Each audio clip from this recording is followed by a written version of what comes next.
Yo, ladies and gents, boys and girls, welcome to the stream. What is going on?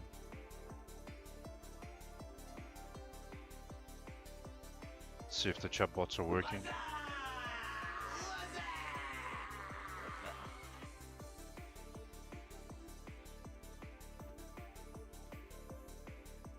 I got this on special. The F.E.A.R package. It comes with F.E.A.R 1, 2 and 3 from Steam for like $10. Alright, let's pause the music.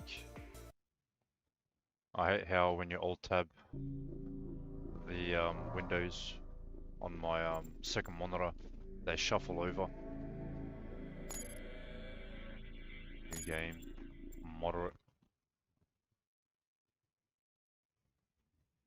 F.E.A.R team is to report for emergency briefing on the situation. You have just been transferred to the unit as a point man. This will be your first assignment with F.E.A.R. Interval 1, Inception, point of origin.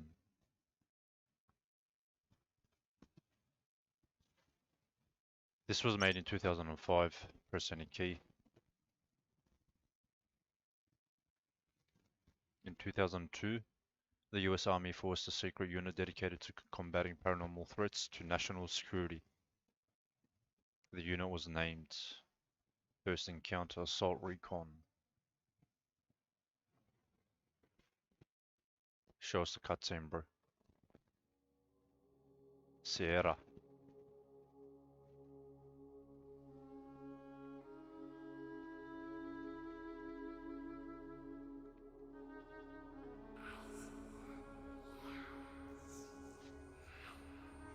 I can't change the resolution.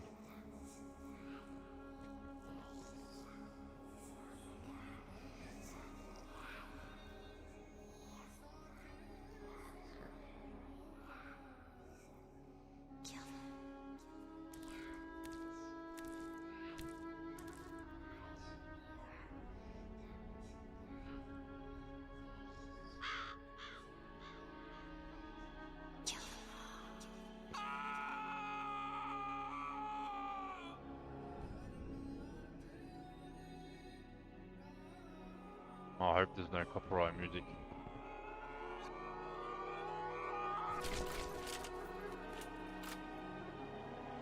They will get possessed.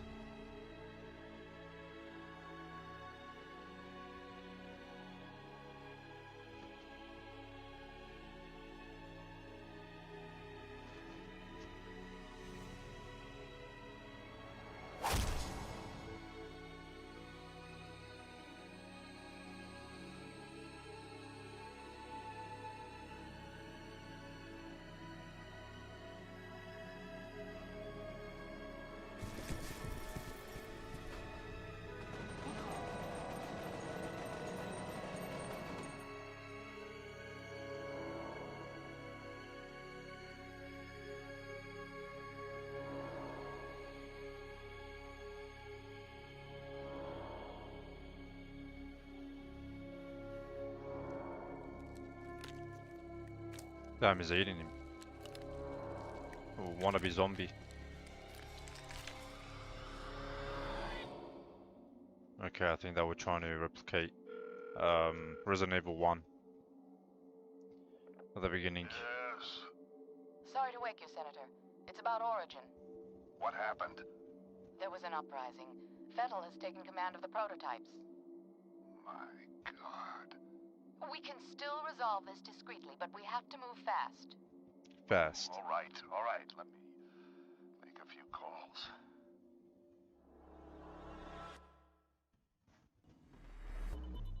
This wacko's name is Paxton Fettel. He's the key.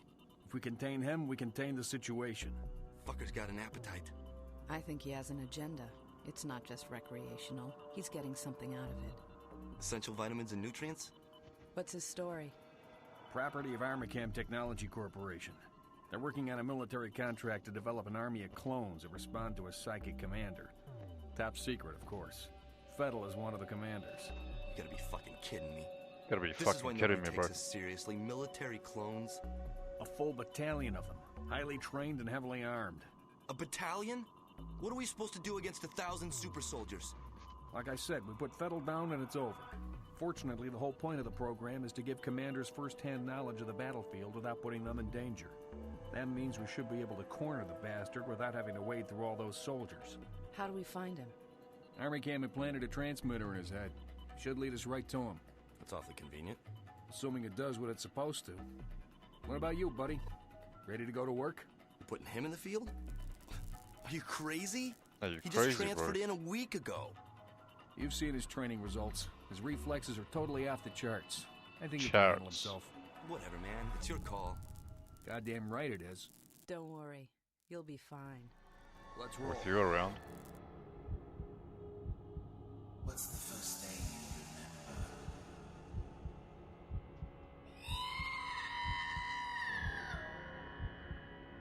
Where are you taking him? You will be a god among men. Okay, buddy. We've tracked Fettel to an... Gotta check up on Roblox quickly.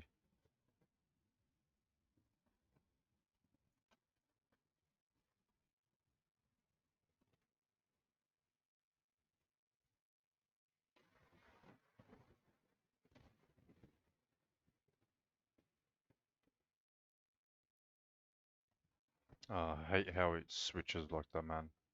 It shuffles.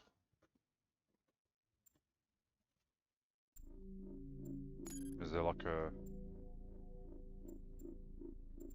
There's no option for full screen.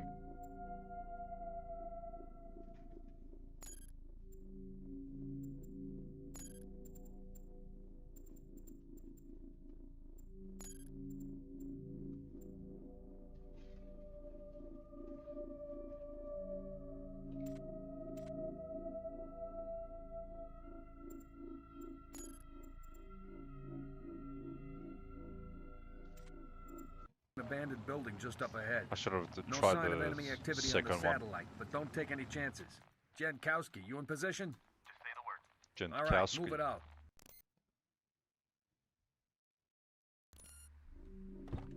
Alright, I'm out. You can't zoom.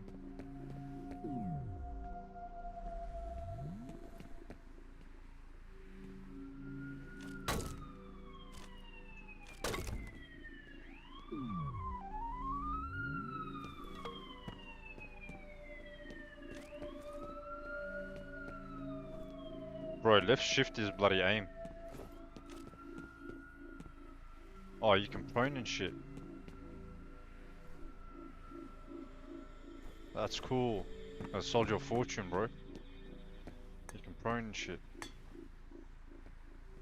But it's kind of weird how...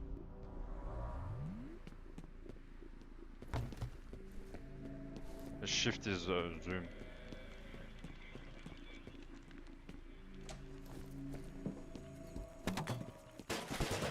What the kind of rat is that? That's a bloody mutant, bro. Next flashlight. Okay, buddy. Hey, bro. What took you so long? Try to find a way around. Okay. Okay, man.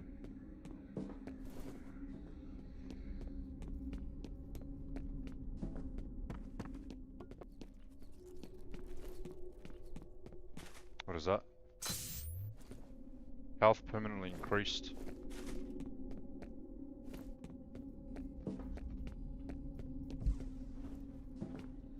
What a lag.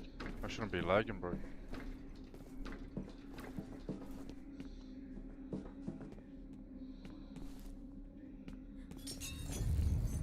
I see you. Come here.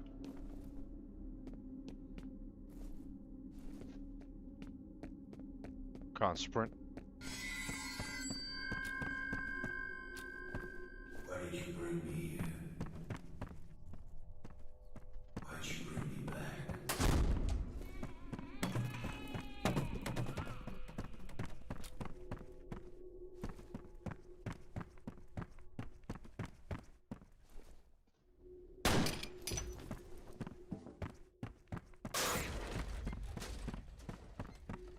I'm getting ready for jump scares and shit, bro. Okay. Hold on a sec. Come on. You ready? Sure, I'm ready. Go!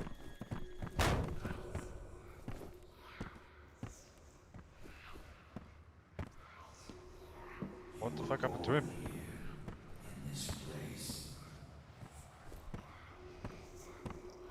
Why is it like this?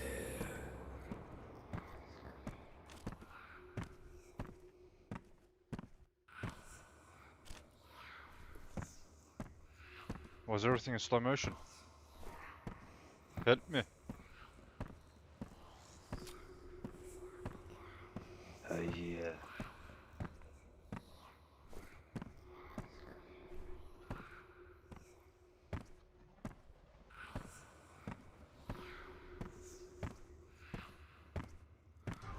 Jim, we need you up here.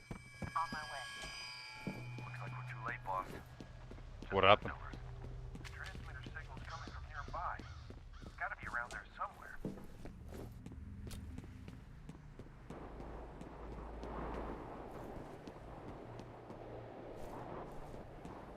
Welcome to place a better car there, man. 2005.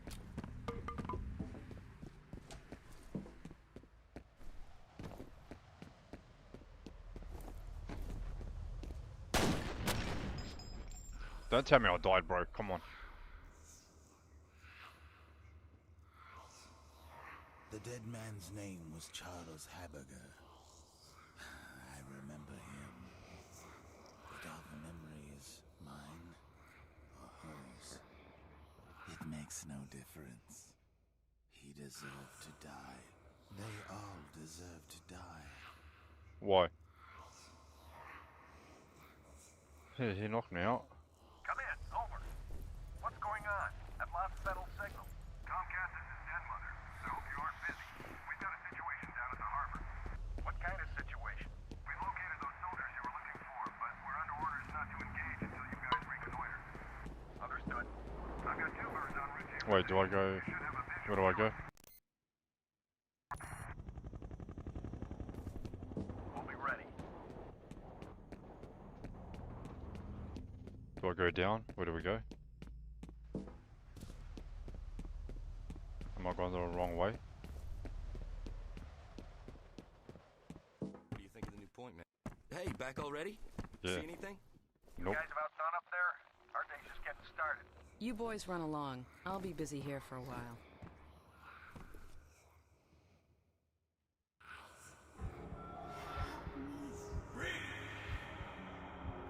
Breathe.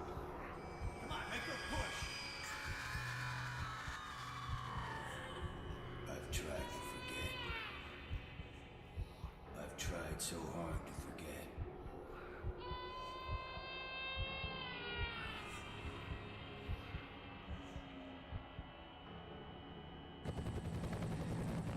These men are from F.E.A.R. They're special attachments to our unit for the duration of this op. They will be on point. Their mission is to assess the nature of the threat. Our job is to keep them alive. Do not engage the enemy. Remember that we are not dealing with ordinary bad guys. Team 1 will move in from the southwest. Team 2 will approach from the north. Once our recon is complete, we'll rendezvous and wait for further orders. Okay, let's saddle up. Okay, boss. Paxton Fettel. See, look at that. Use aim, zoom, shift to aim a weapon for better accuracy. Weapons with scopes will zoom in when you aim. Kind of weird, huh? Shift.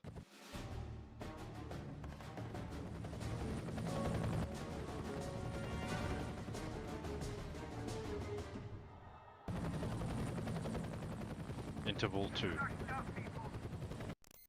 Go quickly check up on roadblocks.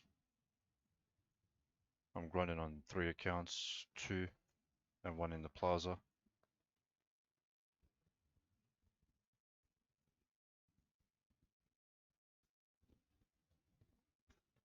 The first time playing this game. It's a classic, I heard. Was made in 2005. Alright. Stop shuffling my windows on my second monitor, bro. What's wrong with you?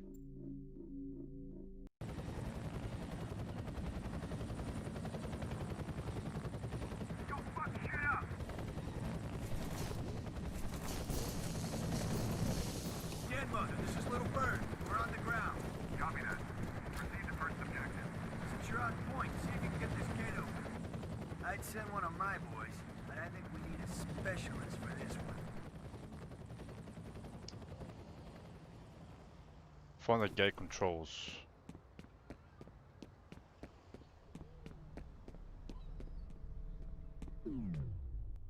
Whoops.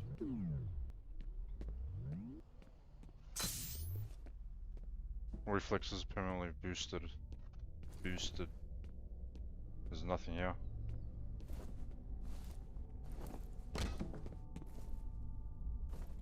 Oh, come on.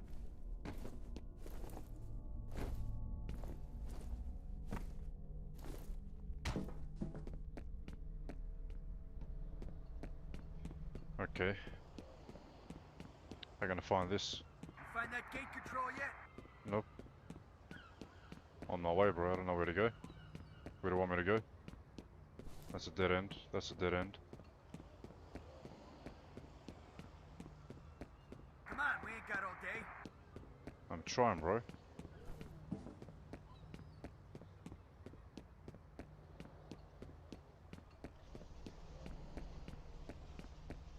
Oh no shit. I didn't see this here last time.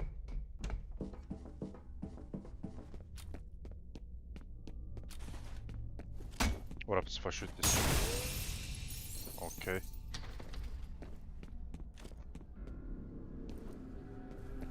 It's a magazine.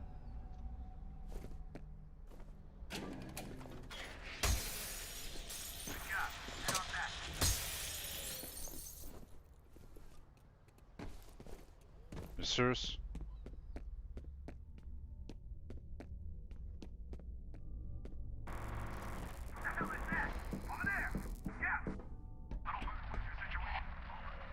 What happened? Where are you guys?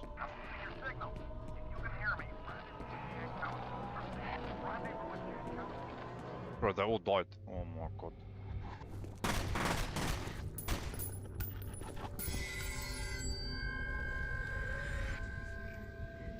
What the hell is that? That's a little witcher.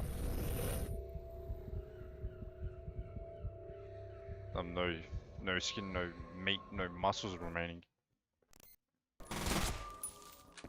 What the heck happened there? That's some bad lag when it saves.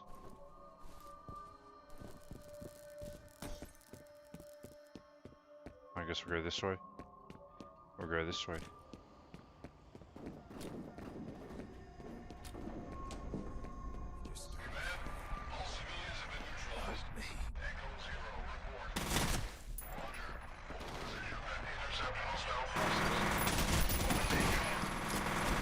Oh shit.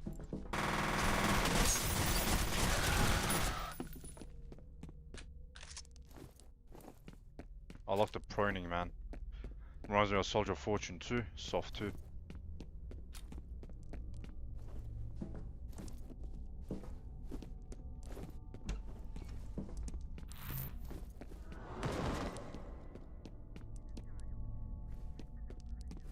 Any boosts? Got a health kit.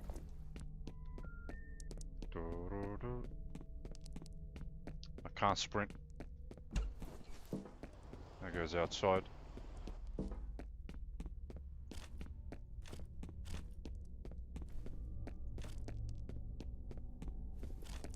That's a button. Give me that. There we go.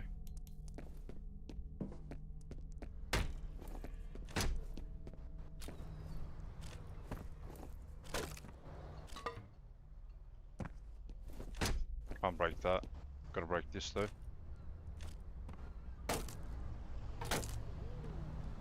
Alright. Where to now? Down here. Bro, enough with your lag. All elements be advised that Echo Zero isn't responding. Command, this is Echo 7. Should we investigate? Negative. I'll dispatch a search team.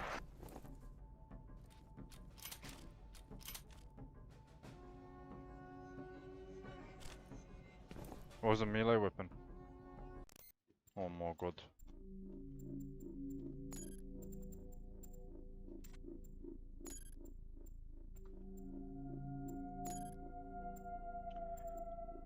See, look at this. This is weird. Toggle walk.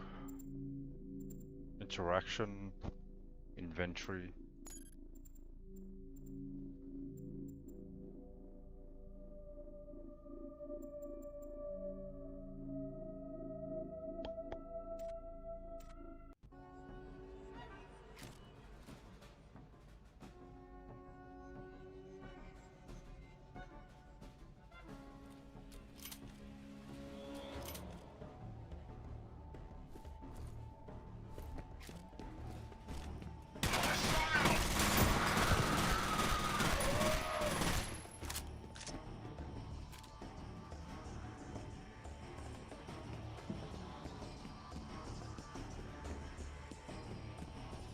Anyone here?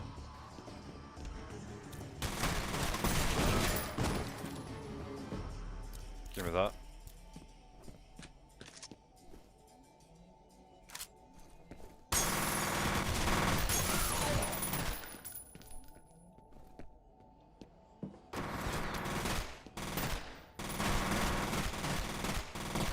Jeez.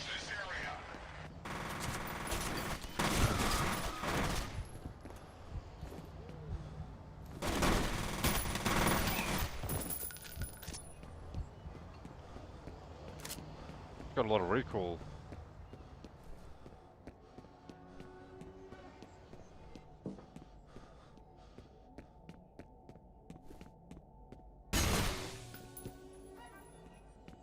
Come on then.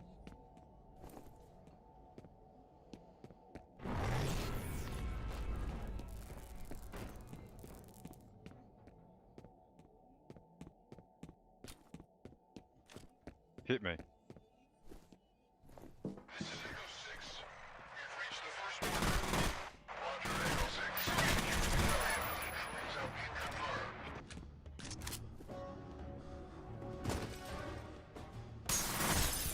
What the fuck? I got wrecked.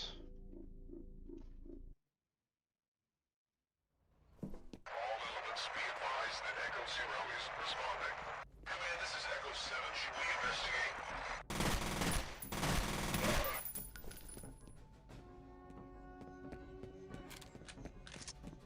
Jeez, oh, I got wrecked. I didn't check my health though.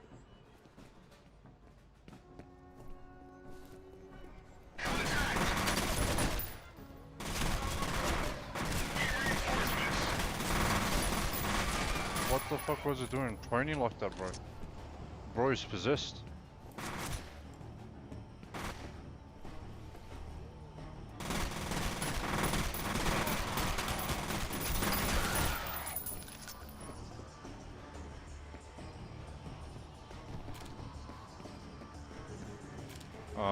Health. Do I hold it? Health. What the? I'm gonna die, lan. How do I lose my health?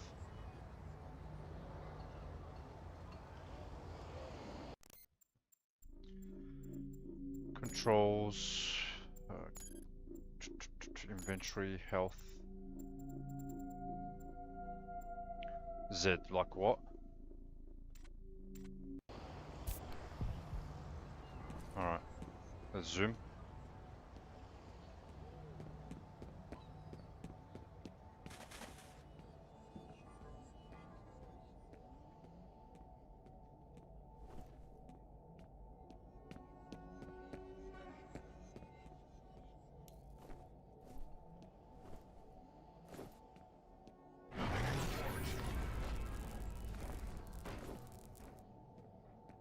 Wasn't there a guy here?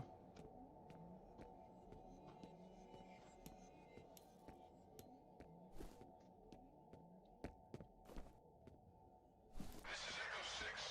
We've reached the first border gate. Roger, Echo 6. Secure the area. Intrudes have been confirmed.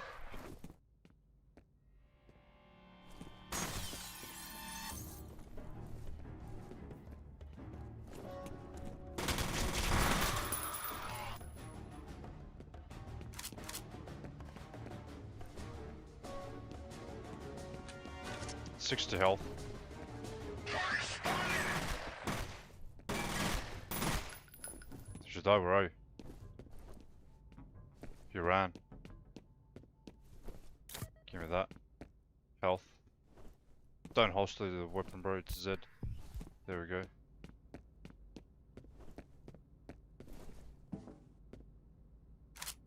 Grenades.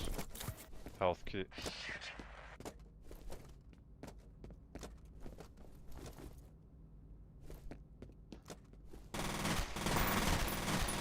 Is dead. Quickly check up on Roblox. Man. I wish I wasn't grinding this right now.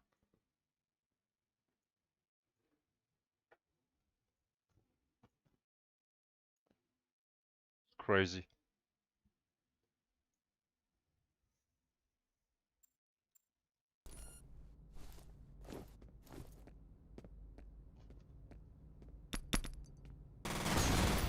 Oh, you cheeky little bugger. Throw a grenade at me.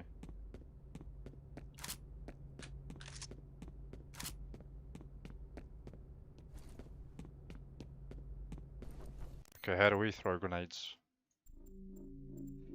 Controls.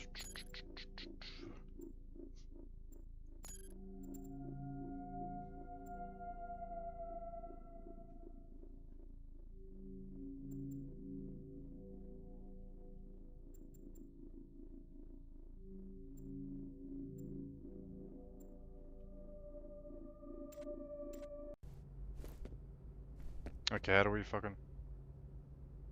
Okay, G. I gotta hold G. Jeez.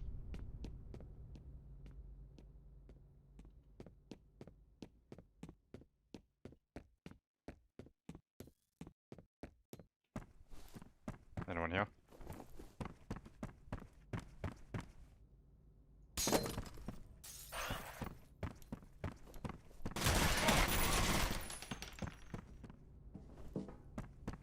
Yeah, you got wrecked.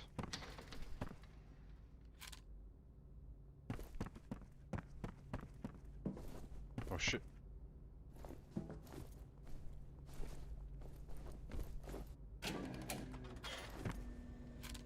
You have one new message.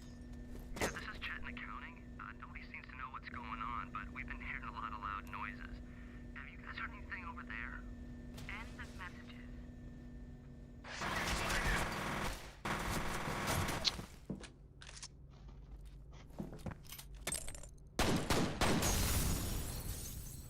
I've got no health.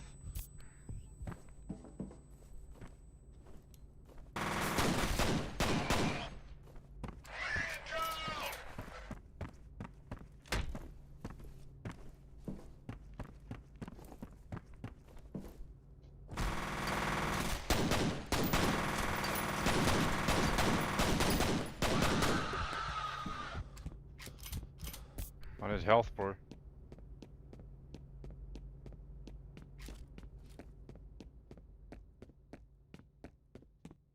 We need health, man.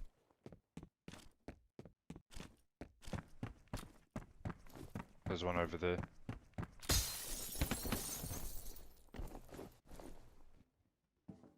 Serious?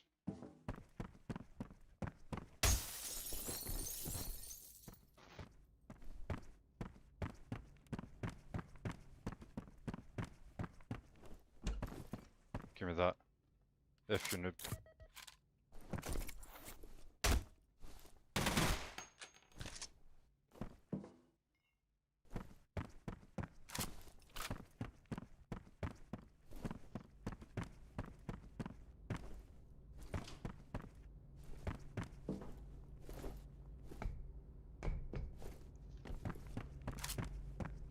Get wrecked.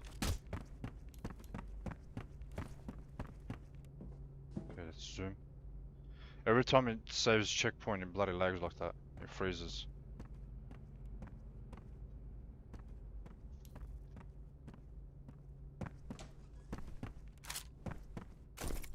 Nice armor. Anyone here? Give me that.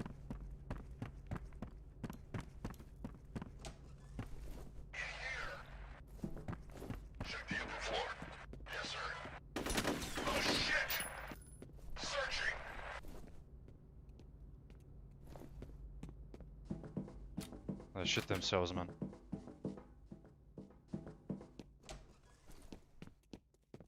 I'm coming, don't worry.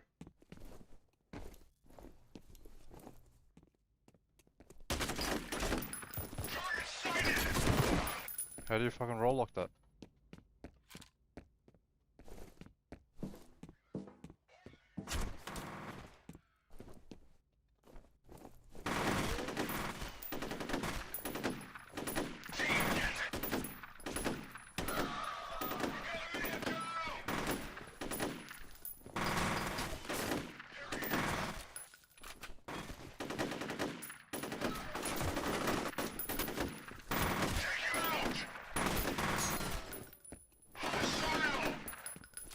Bro.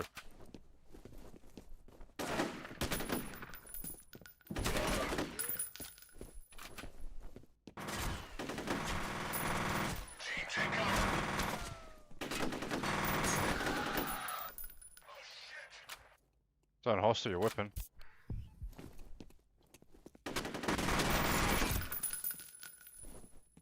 Where's the other guy?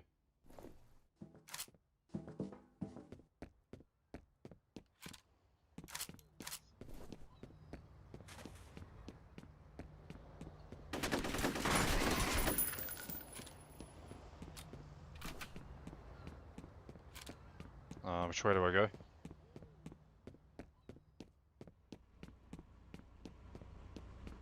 Wasn't there a guy here? Where did he go?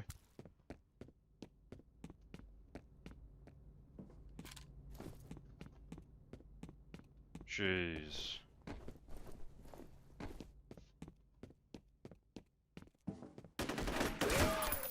I don't know where the heck you went, bro.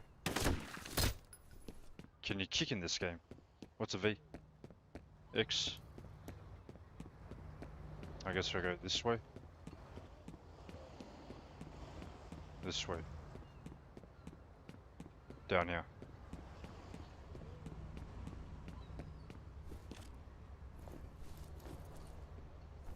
Look, where the fuck are you standing on, bro? Jeez, man. Close the door.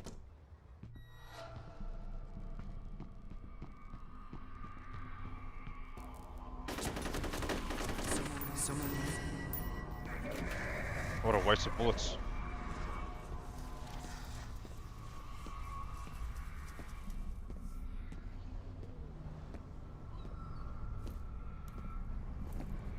Spam F.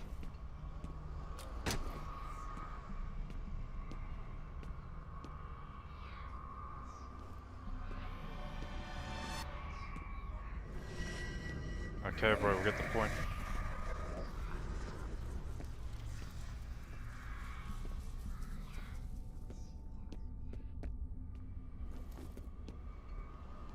Is someone there? Not your mum. That's for sure.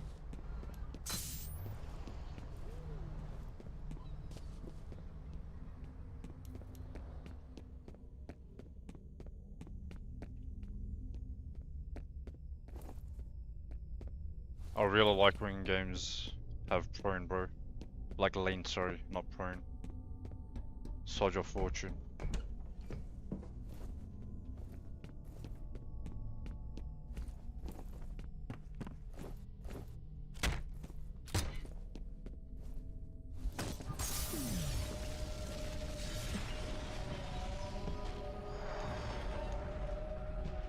Okay, what do you want me to do?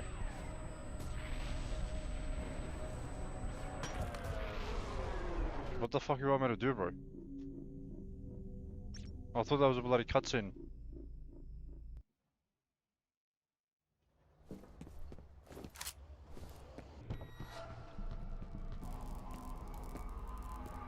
Someone. Get out of the way, noob. An absolute Fruit Loop.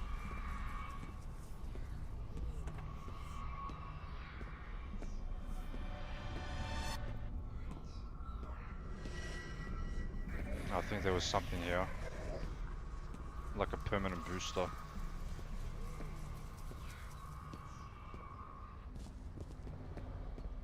Health booster, there we go. Someone there.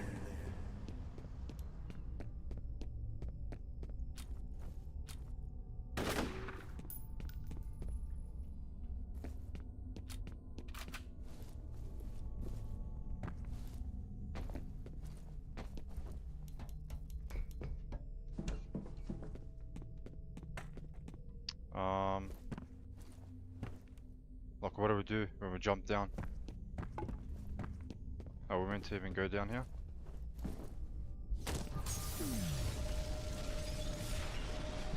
Oh, we're meant to go this way. I don't know.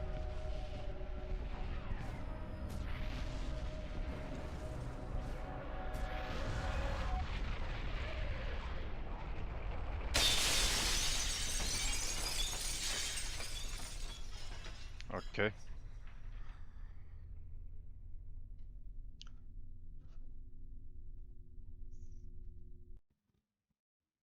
Interval 3, escalation, infiltration.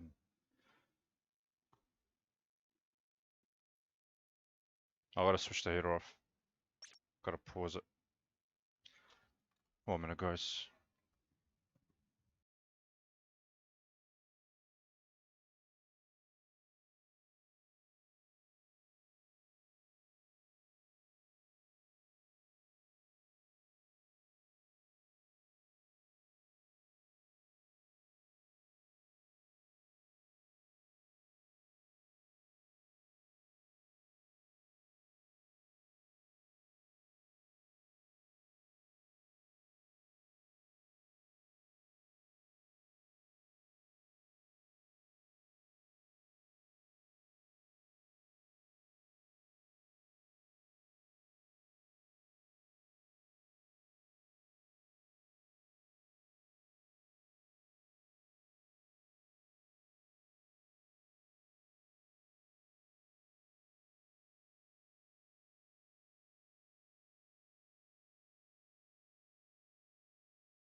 Yo, I am back. Sorry for the wait. If any of you play ML or watch MPL Philippines, let me know when the Falcons match is up. I'll check again in like 30 minutes. Just remind me, kindly. A kindly request. Damn, we're showing 1200 FPS. He's alive. Yes, I am. Should I call in a medevac? He doesn't appear to be injured, although I don't know how he survived. Worry about that later. I'm reading Federal's transmitter near that position. You gotta take that fucker out, fast. Jen, keep looking for Jankowski. I'm still Jankowski. You can't send him in alone, that's crazy. He can take care of himself. Now move. Be careful in there. Okay, let's go. Be alive. Yep.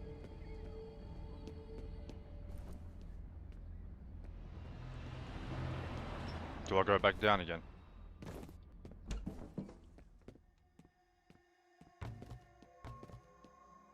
Tomcat, looks like I'm not gonna be able to send you any reinforcements for a while. My helos just got diverted to Armacam headquarters. Something big is going on.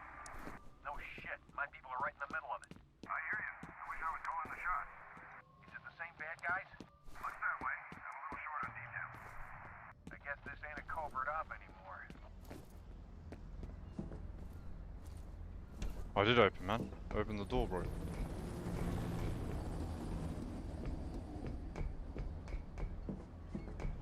And we'll go there. Let me just check here.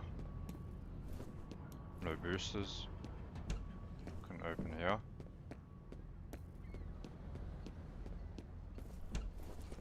Got nothing here. What's this? What do I do that for? Do I need to go that way? Afterwards?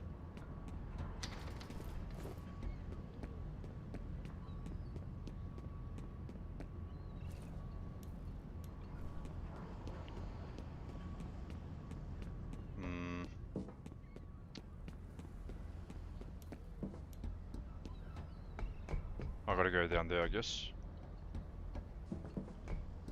That's where I came from. Went there, coming this way.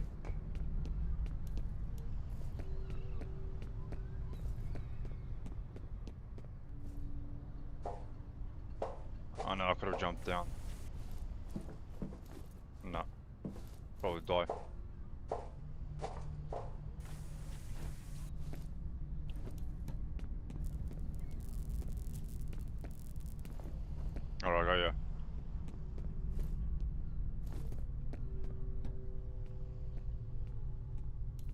Okay, which way do we go?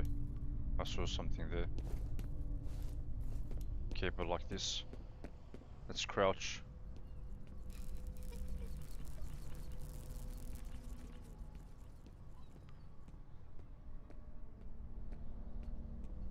Come on. I saw ya.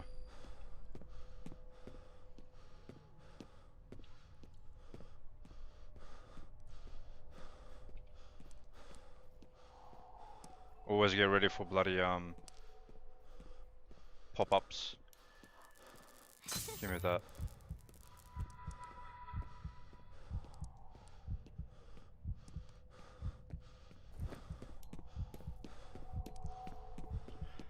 Alright, up we go, I guess.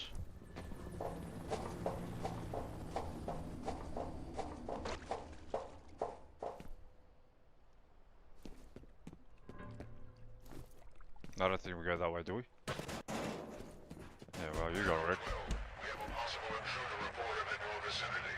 We haven't seen anything. Roger. Contact!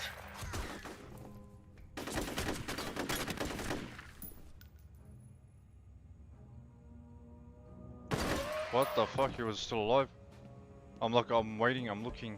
I'm waiting for him to bloody fall down. Why didn't fall down?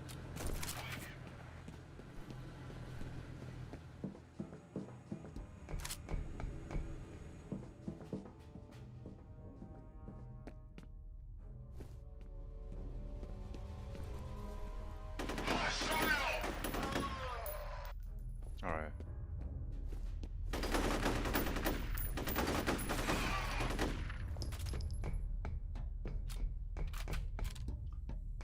Bro, they need to start remastering games like this in the mid 2000s, late 2000s, man. This game needs a remaster, so as The Darkness.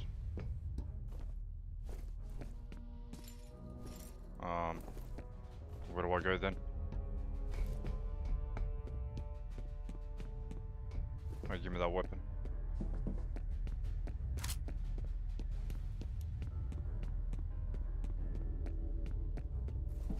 Uh-huh, found you. Found you.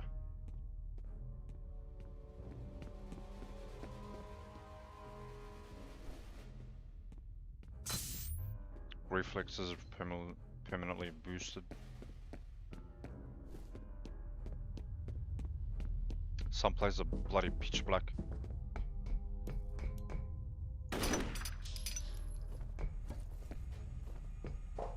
Climb up. Come at me, bro.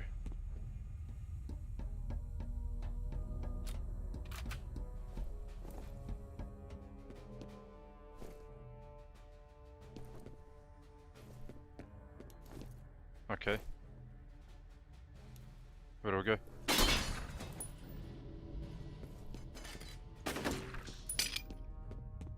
The fuck was that?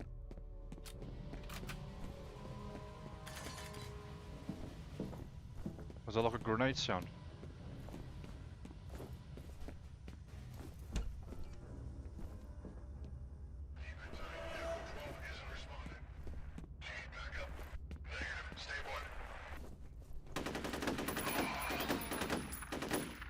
Alright, triple kill. It's kind of weird how you can't vault.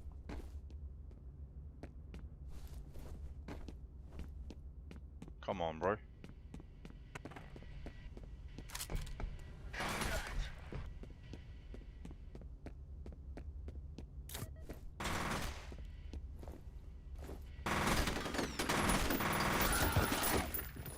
Fucking try hard.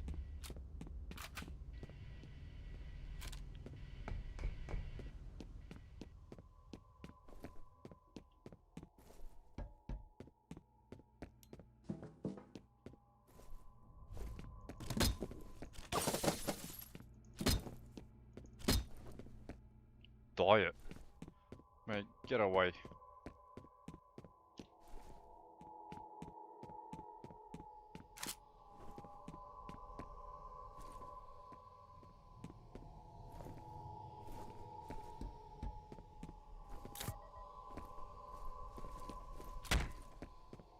Dur.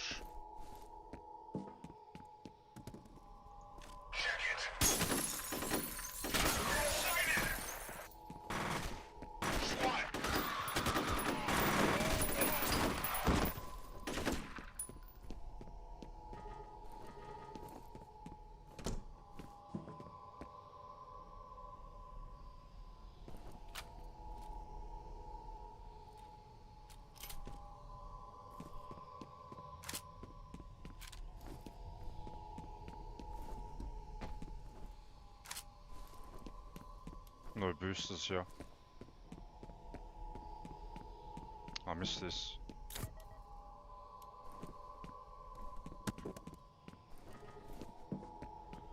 I gotta use my pistol. Got max ammo.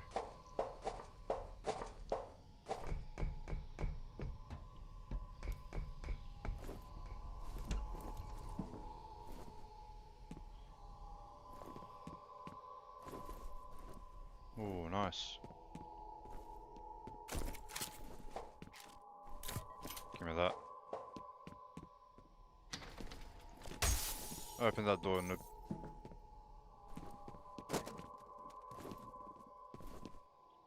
The data's uploading now. Interesting. I found a wastewater analysis summary addressed to an ArmorCam review committee. According to the abstract, there's some major contamination coming from upstream. I can't imagine why ArmorCam would be interested unless they're responsible. It's locked.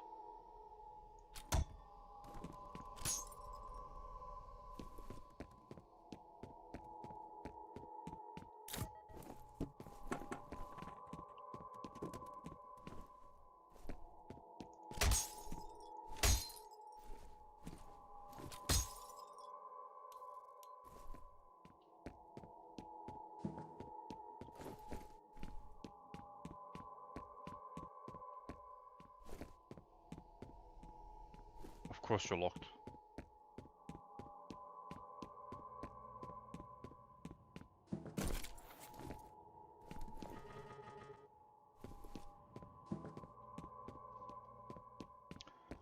Alright, I'll go this way.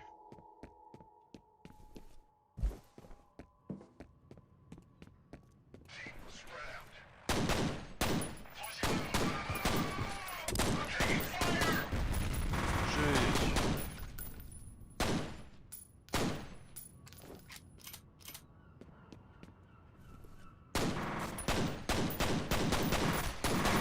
Holy shit, there's a whole lot there.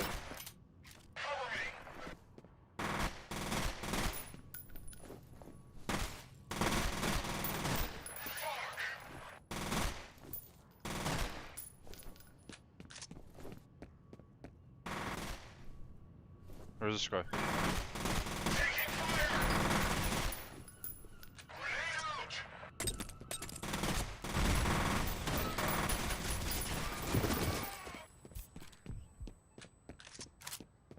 That was close. Give me that.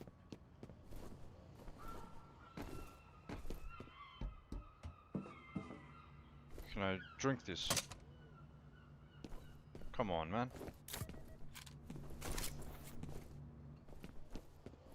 I guess we go up here.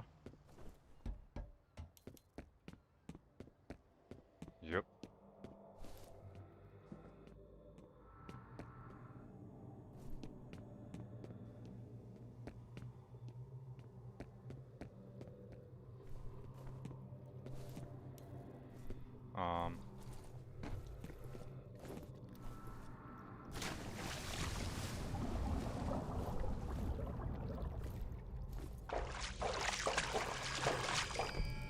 I saw you.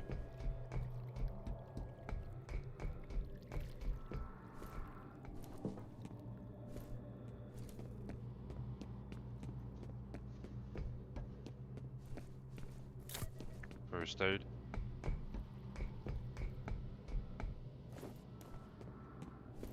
Is there a booster here?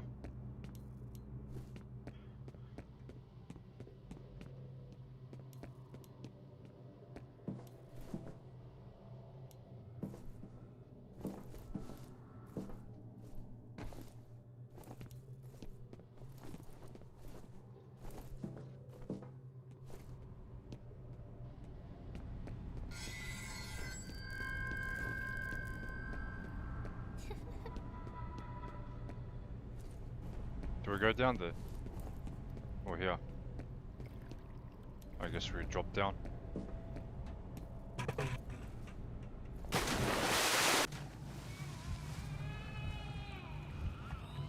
It's like Silent Hill vibes.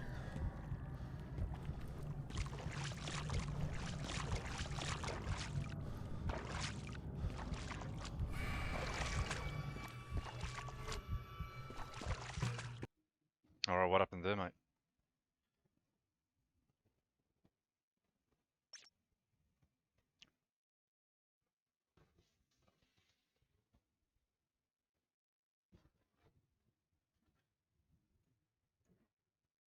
Alright, get the hell out of here, man.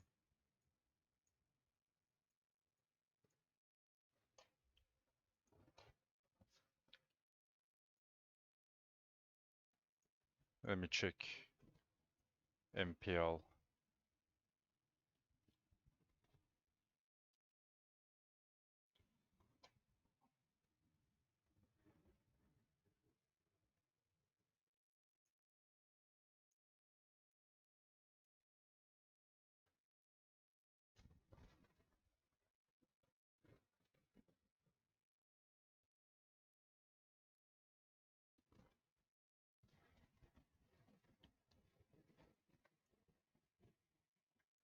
Well, it's on now. I want to watch this. 1 minute. Let me get this ready.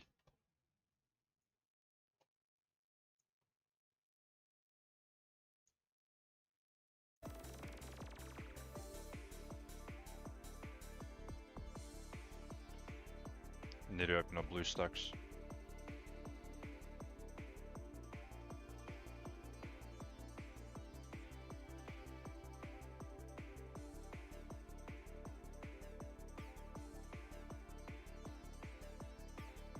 Why is it showing me this now?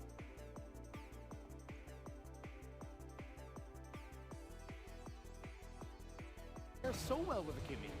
Especially the, the Fredrin, you know, since the boxer's not there anymore, you get to play around that. But yeah, like you said, could be a flex too. Either mid or go in the hands of Oheb in the gold lane. And now the response from Falcons is going to be there you go. The Jushin and the Badang. Speaking of flex, this is very, again, similar to what Falcons has showed us yesterday. They really prioritize the Badang.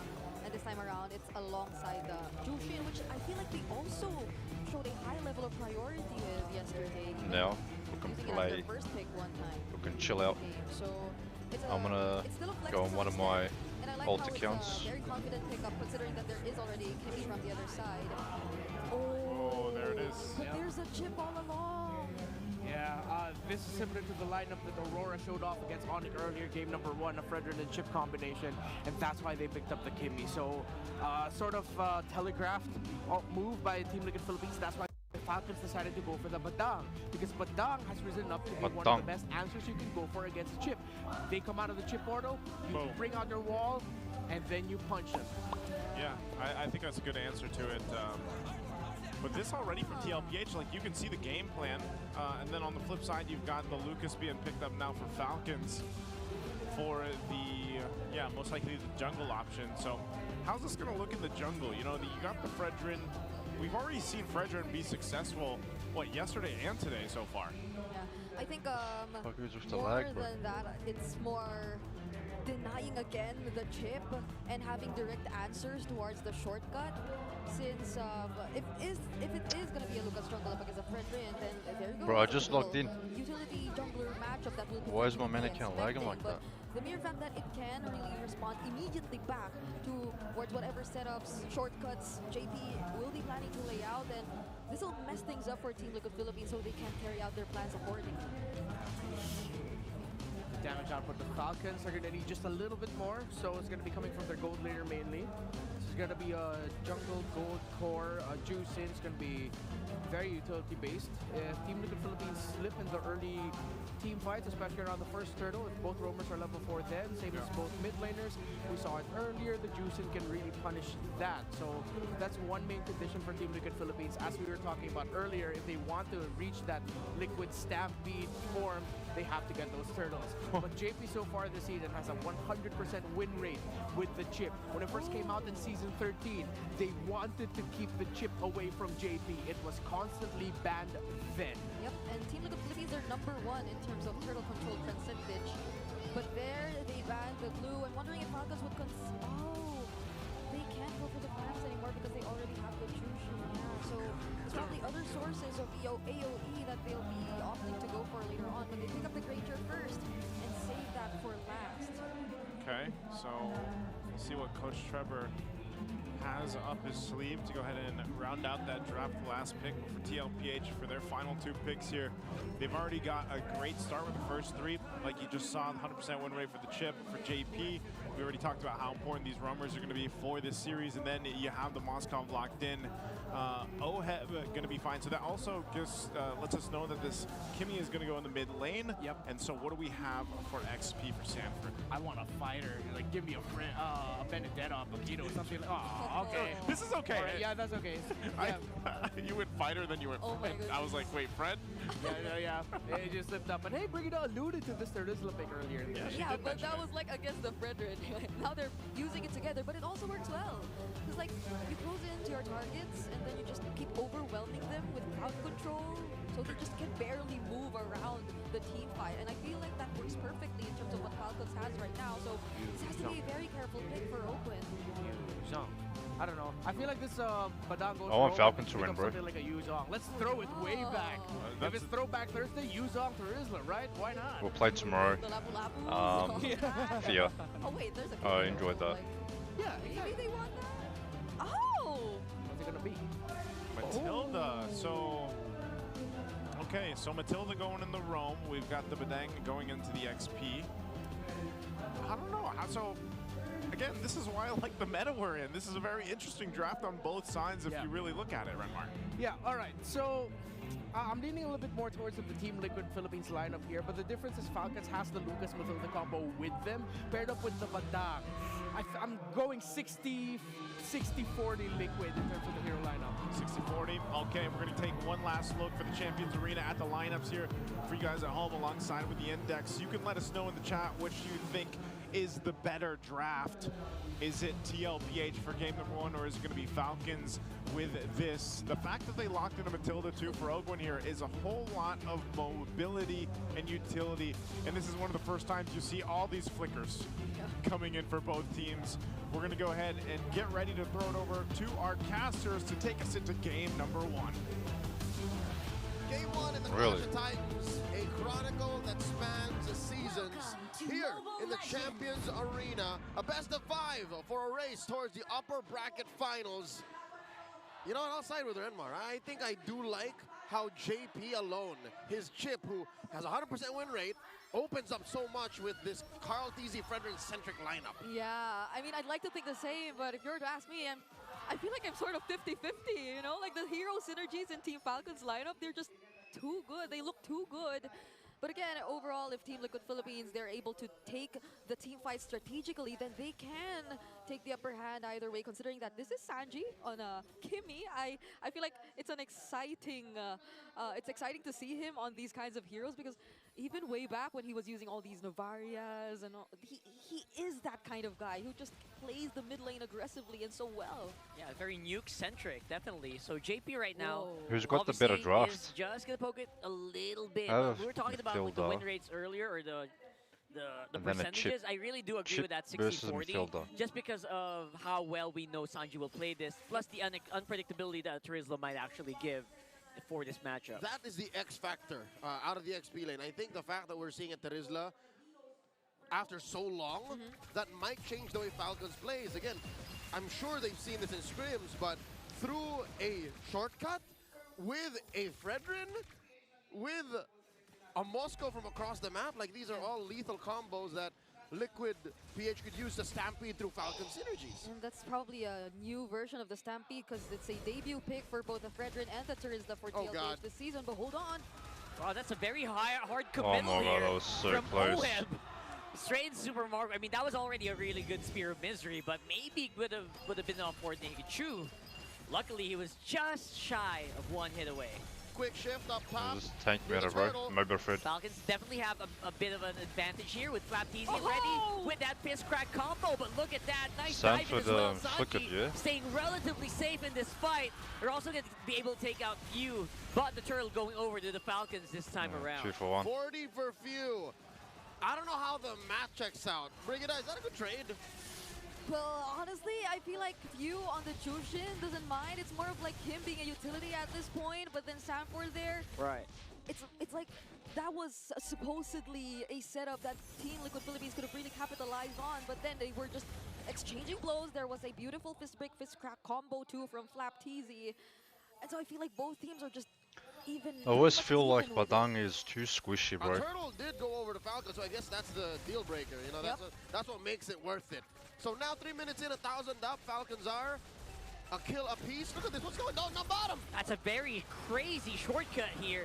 Right in between two turrets. It is a very confident TLPH fighting it out. Flapteasy gonna get caught out here a little bit. Will have enough movement. Few to the rescue. And there you go. There's gonna be some punishment coming in from the Falcons this time around. Oh God, you saw what 40 tried to do again. They were in too deep and they already overcommitted. I think 40 needed like a second more to just get out with the shortcut. But Few denied him of that 1 second. He just made sure that there was no way 40 was getting out of that, and now he's currently on a 1-2-1, but wait! JP is going to be taken out here with just some really good firepower coming in from Super Marco and Ogun. Those Wisps really do hurt in the early game. Can't really ignore those. Yeah, we're starting to feel the hero synergies. Like, how will Ogun complement these heroes of Team Falcons, who by themselves have some pretty good and reliable mobility already, but he just amplifies all that so they can just immediately go to positions that Team Liquid Philippines can just immediately catch up to. Ooh, that's another flicker. They are really bearing down on OHEB. Babycake's duo currently not online, nowhere to be seen. It has been quite a while since we've seen Carlteasy and OHEB do great things as a duo. Alright, good luck with this one. Towards the twilight of Season 15, the regular season, they kind of just did their own thing. Now with Carlteasy on a utility jungler, he's just focused on getting subjective. Feels like a different fight right now. Carlteasy really good on the retribution still. It's 5-man Falcons. They have the capability to really punish out TLPH here. And there you go with a fist break. Nice one, Gonna be catching so many members of TLPH. They're just running. The cavalry are just running for the hills here. 2 down for the cavalry. Flapteasy has dynamite in his hands. The Filipino cannon has unleashed into TLPH in their orange buff side of the jungle. And oh no, they might steal it away from Carl. Yeah, they're definitely going to have enough firepower. But look at that. It's going to be JP from the back with the shortcut. And there you go. Good enough projectile. Traction pulse pulls it back. And that's another 2 answering really quickly by TL. Yep, beautiful answer provided to us by Team Liquid Philippines here. Traction pulse also thrown out. And they are immediately able to trade out a turret from Team Falcons. Earlier, it felt like 40 had such a great responsibility. It seems like every single time he goes in with the penalty zone, he already has to expect that he's going down because he'll force out the Unleash the Beast. He's forcing out every single reaction from Team Falcons, and he's the first to fall. But in that moment wherein Team Liquid Philippines was able to regroup, that play by JP coming in all from the back lines just to set things up for Team Liquid Philippines to go for the fight and the punish, now they're able to somehow turn things around against Team Falcons. Again, a fundamentally broken hero when it comes to map mobility. Oh, SOD thrown out! out! SOD straight to the face here, but a nice intercept coming in from Flapteasy, making sure he has to force OHEB back once more. And there you go. They have enough sustain because of the Matilda and no injuries at the very least. Hold up. Did he catch OHEB mid-air with a fist break without using flicker? That was crazy, but yes, he did. Exactly, right? Like, how does Flapteasy do all this on the Badang? It feels like his warm-up's complete after using it multiple times yesterday, that he's able to interrupt so much, deny so much from Team Liquid Philippines. In as much as they want to take the team fight strategically step by step, or systematically even. How do you do that when there's this Badang constantly trying to deny you of that? Yeah, they're doing it as much as they can, right? They're grouping up so hard, but there you go, a flying QB! GG. And they take out OHEB in just one combo. Right up Who's on gonna front die? is Sanford. Nope. It's gonna be Carl Teasy trying to soak up as much damage as he can. A Prince Rat goes down, but he will also fall. Dear Lord, a flying Unleash the Beast tracking towards OHEB. Of course you have to concede the last hurdle of the game.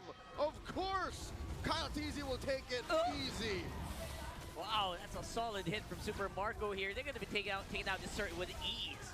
Yeah, Team Falcons at this point, they're just constantly able to bypass every single member of Team Liquid Philippines and hunt OHEB down. OHEB is having a very difficult time trying to position himself in the team fights. If it's not Flap that's after his life, it's Kyle Teasy, who barely minds anyone else from Team Liquid Philippines. Once he gets his eyes Is this set quarterfinals or on OHEB, semifinals, bro? That's all he needs to know. He's literally just going for it, whatever happens. What?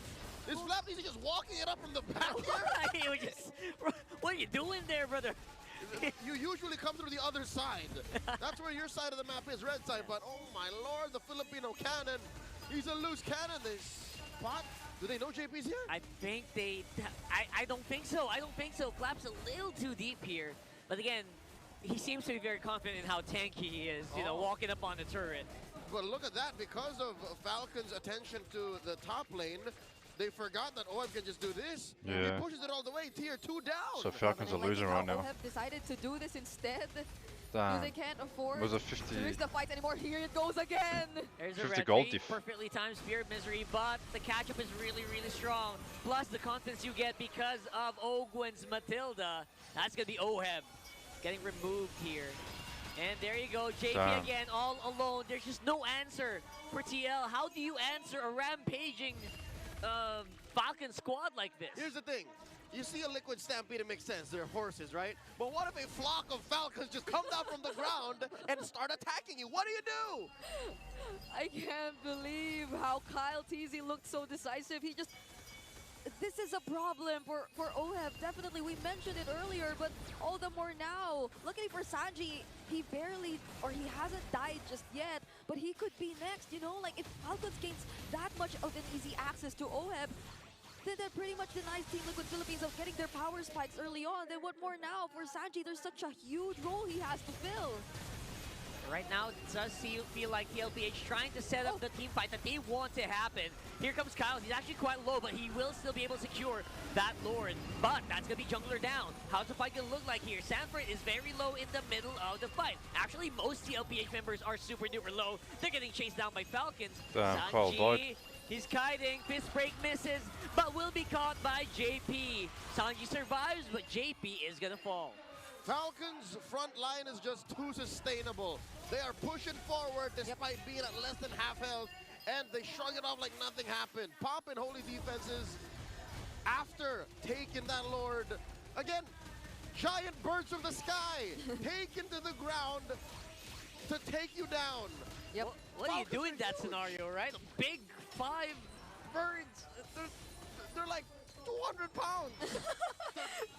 If you're in Liquid Philippines, you gotta wait probably. Like, you mentioned it, the front lines, they're too sustainable. And Team Liquid Philippines, their damage output, it takes time. It takes time before Team Falcons actually gets to feel the damage coming in from Team Liquid Philippines. So that just goes to show that they definitely need to take a little more time, get those items in for OHEB and Sanji, because at this moment, no matter how good of a setup Sanford is able to provide against Team Falcons, there will always be the counter setups too from Team Falcons, and there will be that lack of damage that wouldn't do any good for the cavalry. Rockhart, 11 minutes in. Should Liquid be regretting picking the Terizla? It's starting to look like it. We haven't seen the value of the Terizla quite yet. Fist Crack is activated by Flap, but Carl TZ trying to see if he can pull someone in with the Energy Eruption. Not really going to get any targets. But like we mentioned, where's the value of the Terizla in this lineup? Ooh. All right, JP gets spotted out of that brush. Gets hit with a circling eagle. All right, he has shortcut. Will use conceal as well. But again, going through that shortcut feels like a really risky play. Sanford, though, is I guess he's tanky enough to do something. Spear of Destruction hits Super Marco. I don't think they're going to pull it.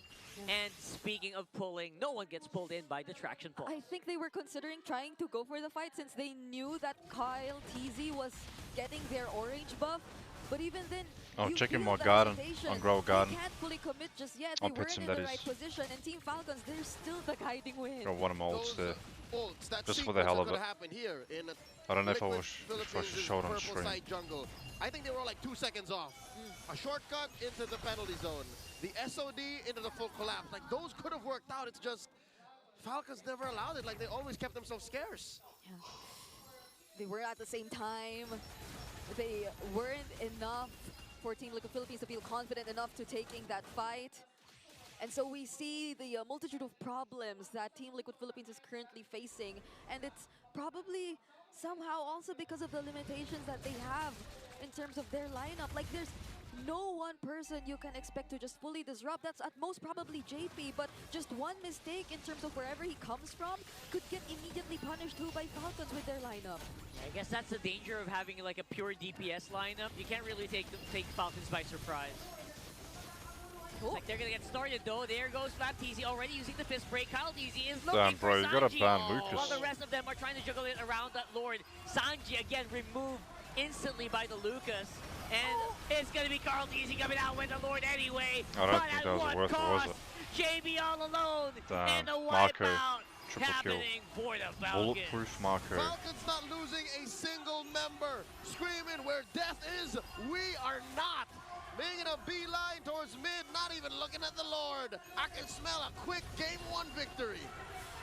That's going to be it. They're going to be breaking it Hello. really hard Look at him. into a 13-minute game for game number 1. What a showing by Team Falcons.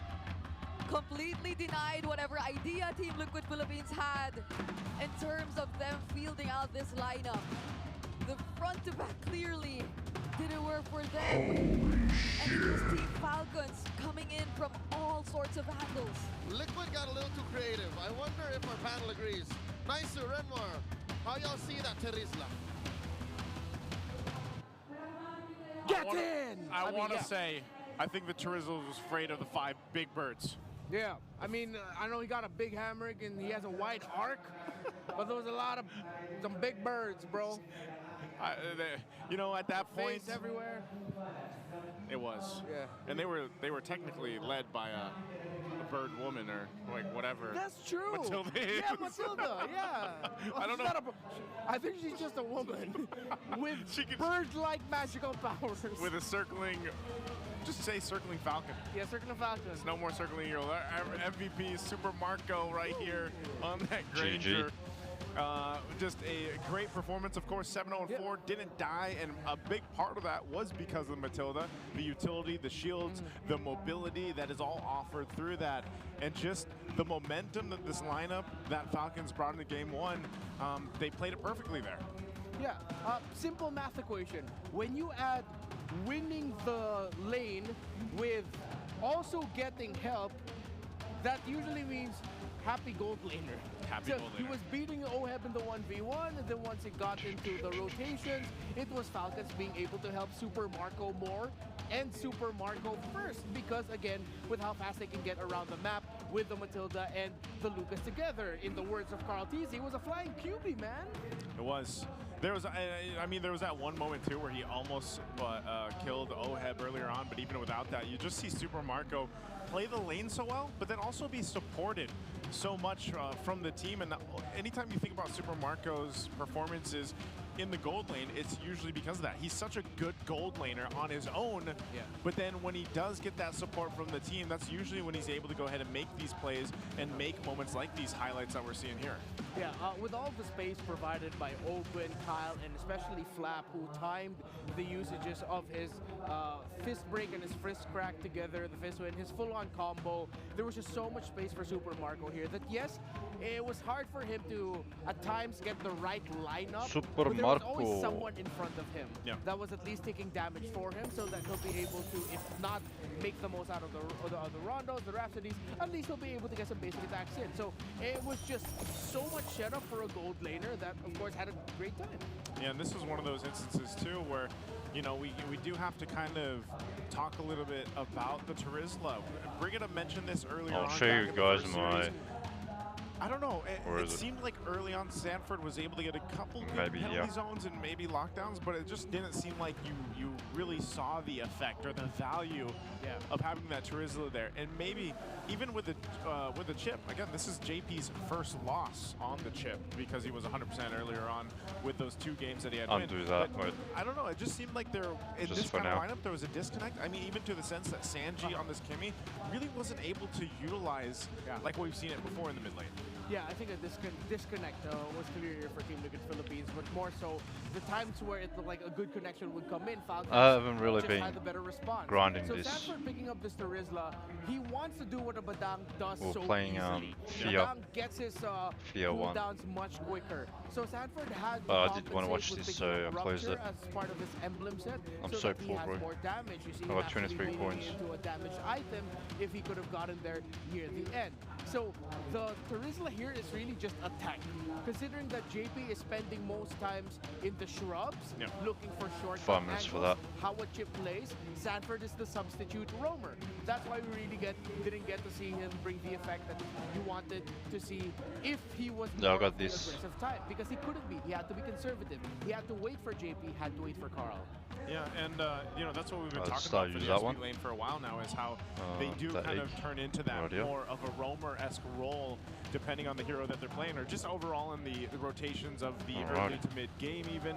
And again, it's just one of those facts where, you know, like Super Marco having that experience, that gold lane experience, Oheb didn't, and all he had to do, or all he had really left to do, was to just sit on the opposite end of the map and try to farm up or put pressure where he could. But the problem with that is that snowball effect was happening so quickly for Falcons that even then, if he had joined any of the fights that he landed the Spirit of Destruction, you gotta check more. He would have just been taken out, Daycare. right? So again, here's our breakdown for the top 4 stats. You go Super Marco, of course, the rich guy. He's also the carry. He did so much damage just because he was allowed to. He was activated to be able to do that. And then, like you mentioned, Sanford was the tank. He took most of the damage. And so for our BPI rich guy, Super Marco 893 GPM, solidifying again just how good he is in the gold lane and is able to go ahead and continue to do that. Now, Renmar, take us through some of the detailed stats here for this one. All right, EXP lane in the Philippines, as we've discussed before, incredibly demanding. A demanding role for the EXP. You either have to be the roam, the sub roamer when you can, a carry at times, or a setup guy. So what happened here is we got to see a tale of 2 different EXP laners. You saw the Terizla and the Badang. Sanford had to be conservative. He was the team's tank. Flap TZ, yes, you could say that too, but then considering that they are paired up with a Matilda who can just provide shields whenever they need it, it was easy for him to go, as Leo said, loose cannon mode, and at the same time supplement Kyle TZ with what Rockhart said earlier as the flying QB. Because they last picked the Matilda, they found the perfect pick that supplemented their lineup well. Looking at the goal difference timeline, they got... Do you want to hurry up and grow, bro? What's going on here? A lot of towers for Team Liquid Philippines, but of course they are playing with a Moskov and with Falcons playing the aggressive 3-4 man hit squad style play style, that because they have to group up together, considering that they're up against a chip, they cannot leave 1 or 2 guys just vulnerable to getting jumped on with a whole shortcut portal. They had to go together. That these guys, I got a rainbow here. Takes in the side lanes for Team Liquid Philippines. But it wasn't just that. They were also converting, similarly to Falcons, from the major objectives. After the Turtle 1, Team Liquid Philippines played the map, then they got turrets. After some key skirmishes, in the river, in the jungle, when they would see each other, Team Liquid Philippines would get towers. You saw one after at around 8:21. There's a big difference here. And then, of course, leading into the 9:29, Team Liquid Philippines won a team fight between 8 minutes and 21 and 9 minutes and 29. The balloon gold to 4,000. And, of course, when they got the Lord there at the end, but then at that point, that was just like, you know, couldn't get it. That was the end of the game already, so y'all know what happened there. While for Falcons, similar story. They were able to convert those wins and skirmishes to get objectives. They got kills, they got turtle. They got kills, they got orange buff. They got kills, they got towers. I'm sure you understand where I'm trying to get at here. So we look at the profile for these two teams heading into the playoffs. Side selection, win-loss, when Team Liquid Philippines is selecting the side, it would be at 11-4. That would be for both. Blue side, red side. Blue side is a stronger side for Team Liquid Philippines at 13-5, while Falcons is more of a little bit of a red side team at 11-6. Now, when you look at the lineups for the two that was brought out here, again, the difference in the roamer style, the EXP laner style. There's good reach, good damage profile for Team Liquid Philippines. They have the Moskov and then the Kimmy. But Falcons spent a lot of time sending their resources to make sure that the Moskov had a difficult time. You saw that even there at the end, OHEB was dealing damage. That was a problem that Falcons needed to answer, but they answered it already at the right time, and they were able to delay the farm of OHEB enough so that once it got there into that final fight, even though he was dealing damage, it was significantly less damage than he could have if he got a much more comfortable farming time. While Falcons played so well around making sure that Super Marco is supplemented with great ganks. Yeah, and I think a big part of that supplementation was the Matilda. That was like a crucial pick. Like you mentioned that too.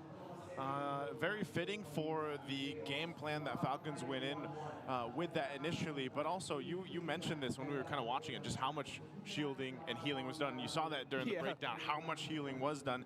And if you think about that, what was it, 28.1 thousand or something like that? But in the sense of a 13-minute game, that's a whole lot of extra health bars or like shielding that you have to work through. And if you're a team that's already behind, that's even more difficult, right? Because you're not only getting outmaneuvered with all that mobility, but then you really don't even have enough damage to get through and get people low enough on Falcons. So TLPH will definitely have to go ahead and adjust even down to the draft, because when we jumped in there earlier on, some of the first bans were even different. So they might consider actually banning out the Matilda now, which we've seen banned out. Was it almost every series? Yeah. Still. So far for today, Matilda was constantly banned. She was constantly, yeah. Yeah, and I think even for yesterday, it was a lot of Matilda bans going on. I feel like Matilda would have been good for some teams yesterday if it popped up, but no, it was just never given. And I think we got to see why. So we might be going into a series where, moving forward, Matilda's going to be out of the picture. But if it's Falcons on the red side, it seems like they're not gonna ban it. They probably won't. Working through that, they might, depending even how this goes with the sides. And the first pick seems to be really important on blue side, but we've seen some teams kind of opt for different heroes even when it comes to the first pick, and it really does kind of showcase what kind of game plan they want to take in that game. But also, before we get to game two, we're gonna have take a look at our clear head super fan of the day. Oh, that's not, we gotta see her. We gotta see it. Some good hair.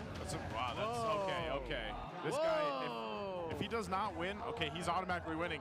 Yeah. Hey, shout out to the clear head of the day. He's clearly a winner right now. He's clearly the men winner. Someone give him a hair modeling contract. Oh, he's modeling it for us too. Hey, that's great. Congratulations, sir. He's got a throwback with the merch too over there. Enjoy your clear shampoo. Because did you know that men get 5 times more dandruff versus women's scalp? Because you guys can use Clear Men with 3 times or triple the anti-dandruff power for 100% dandruff-free hair. Because no one understands men like Clear.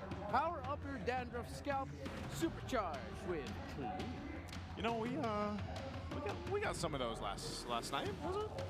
Yeah. Did you get yours? Oh, I left mine in the talent room. Yeah, I should bring them home. Well, I'll tell you, I don't have as luscious locks as that guy, but I used it as well. Hey, you're luscious. Oh, yeah. I mean, you mean your locks? My locks. Yeah. Not me. Yeah. totally. Hey, there's a spiel, man. There's a spiel. I was going to let you follow up on if you wanted to expand, you know, but we can go ahead and say also we are all calling all the MPL Philippines superfans from all over the Philippines. You guys can witness the history unfold at the University Watch Fest venue. So we've had watch parties going on all season long. Well, now we have them at the University Watch Fest. Yeah, we have one at the coffee spot on Hermin Garcia Avenue, Cubao in Luzon, the FINMAHAL building in the Southwestern University FINMA, Cebu City in Visayas, and SM City Butuan in Butuan City, Mindanao. So it is all across the islands. Yes, I'm so glad that was you. Yeah. I would butcher those. The best one I could get is maybe Cubao. So Luzon. Didn't you just come from Visayas recently? You were there.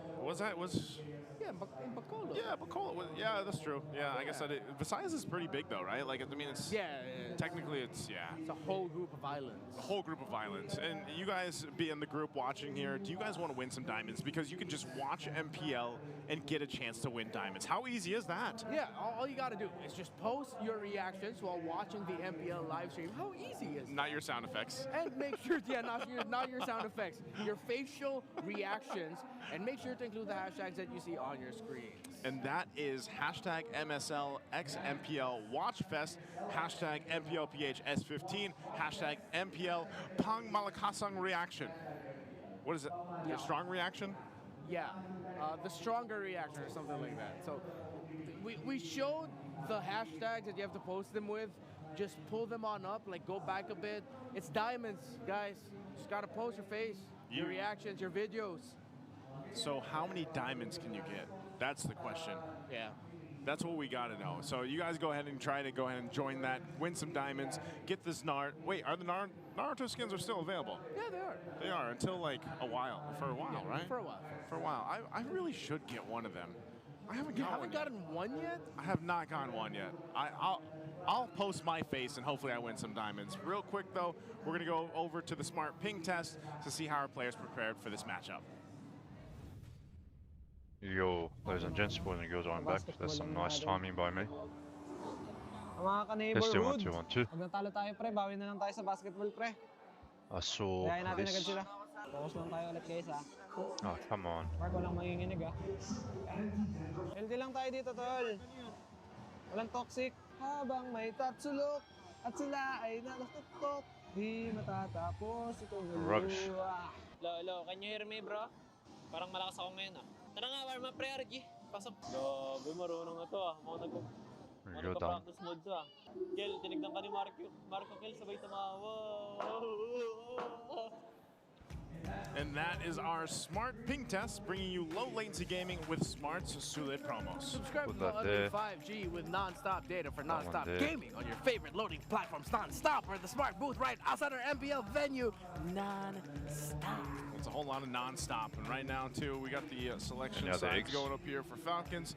They're going to be over on the blue side this time, and like I was saying, this is something we want to pay attention to throughout the playoffs, is what is that priority pick for the blue side. It's changed really from team to team, and that is just going to be kind of a picture at the ever-changing meta that I feel like we're in, because every single time we get to the playoffs, the meta technically is somewhat different from the regular season. And this time around too, we've already seen that just in the past 2 days. And remind you, we have played now 16 games in 2 days.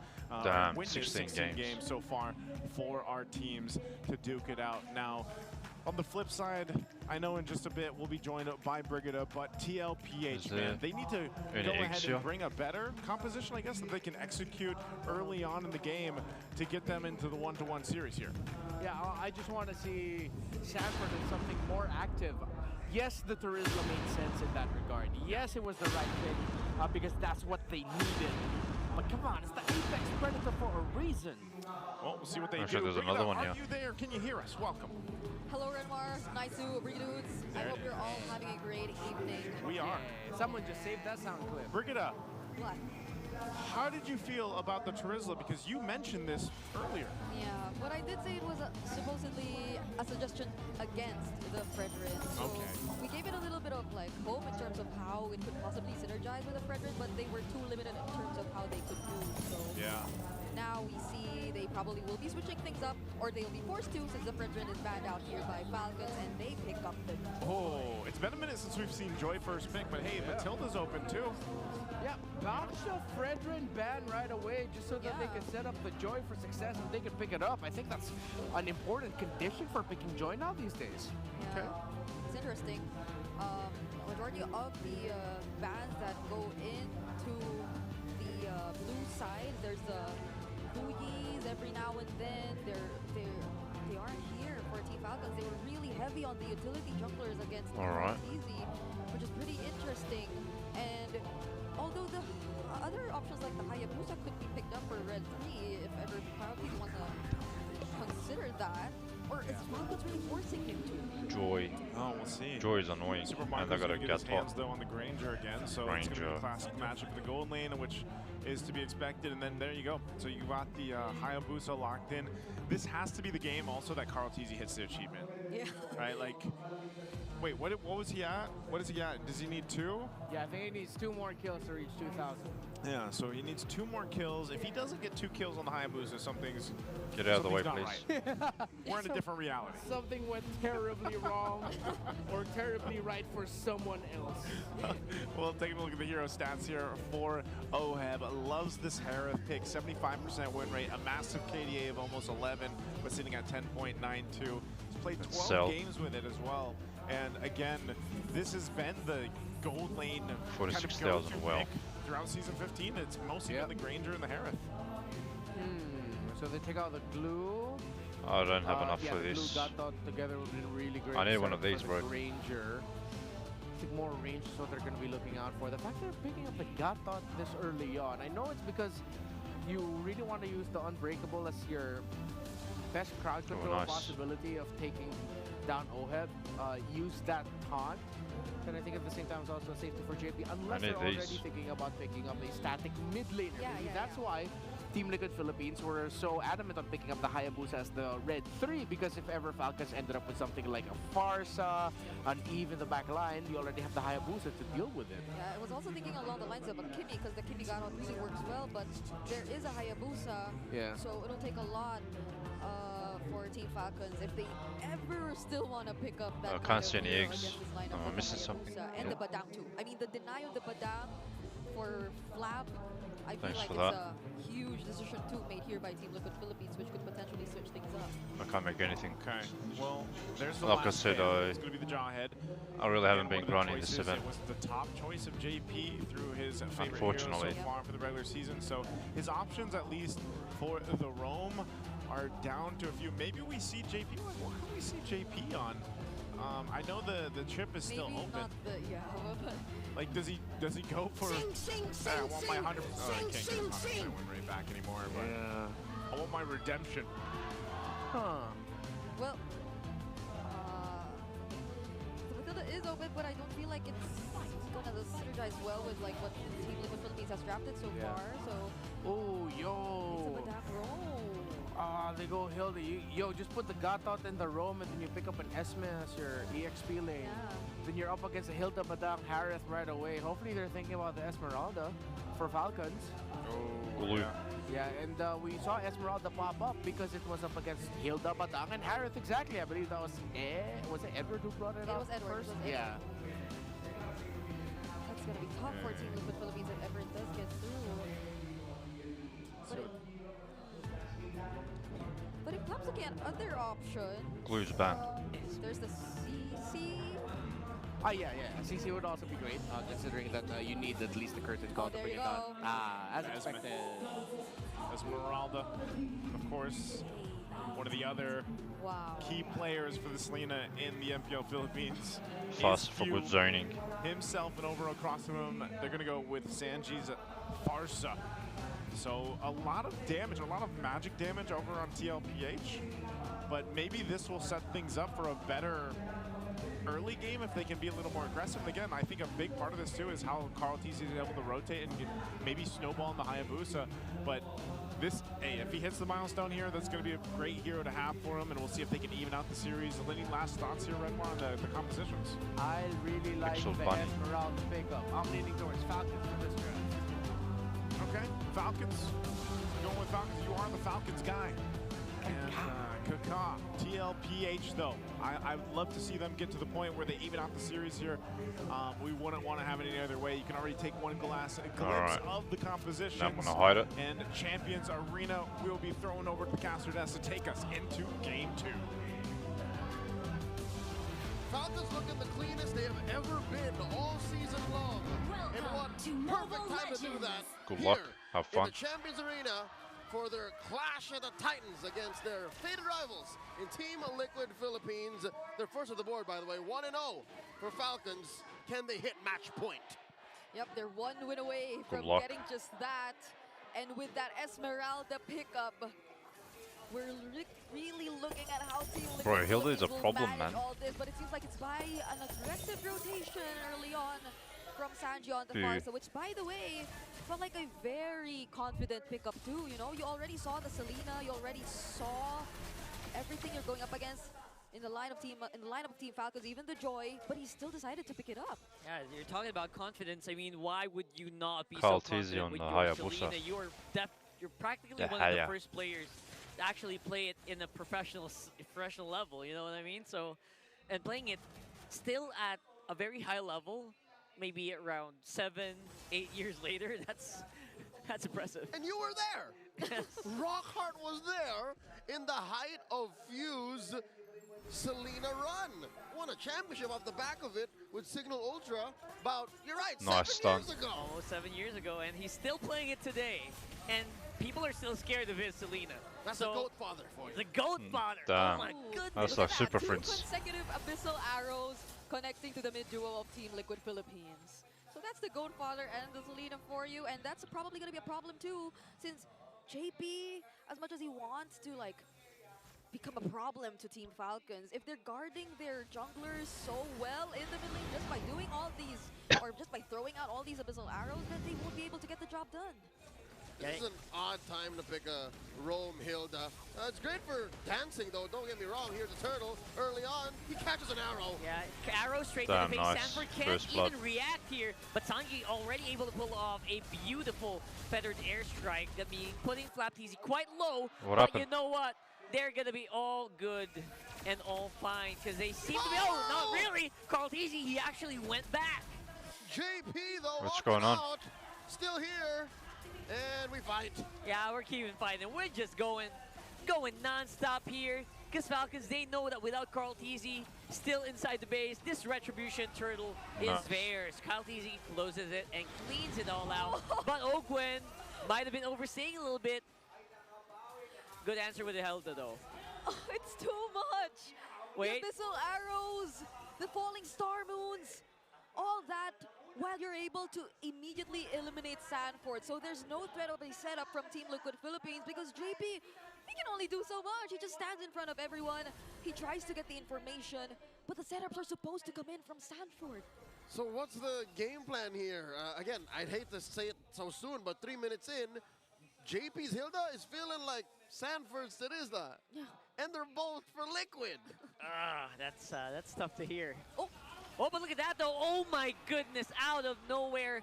Even if you couldn't really react to that, just pure, unadulterated damage coming in from TL's duos. Yeah, that can be an angle for Team Liquid Philippines. Just really trying to go for all these pickoffs every now and then, since Team Falcons, none of them actually have the Purify anyway. So if they're able to lock down a particular hero, which I feel like they failed to do as well in game number 1, given that the Terizla jumps in, gets to catch a couple of people, but they can immediately run away. So this can be some sort of change for Team Liquid Philippines heading into this game.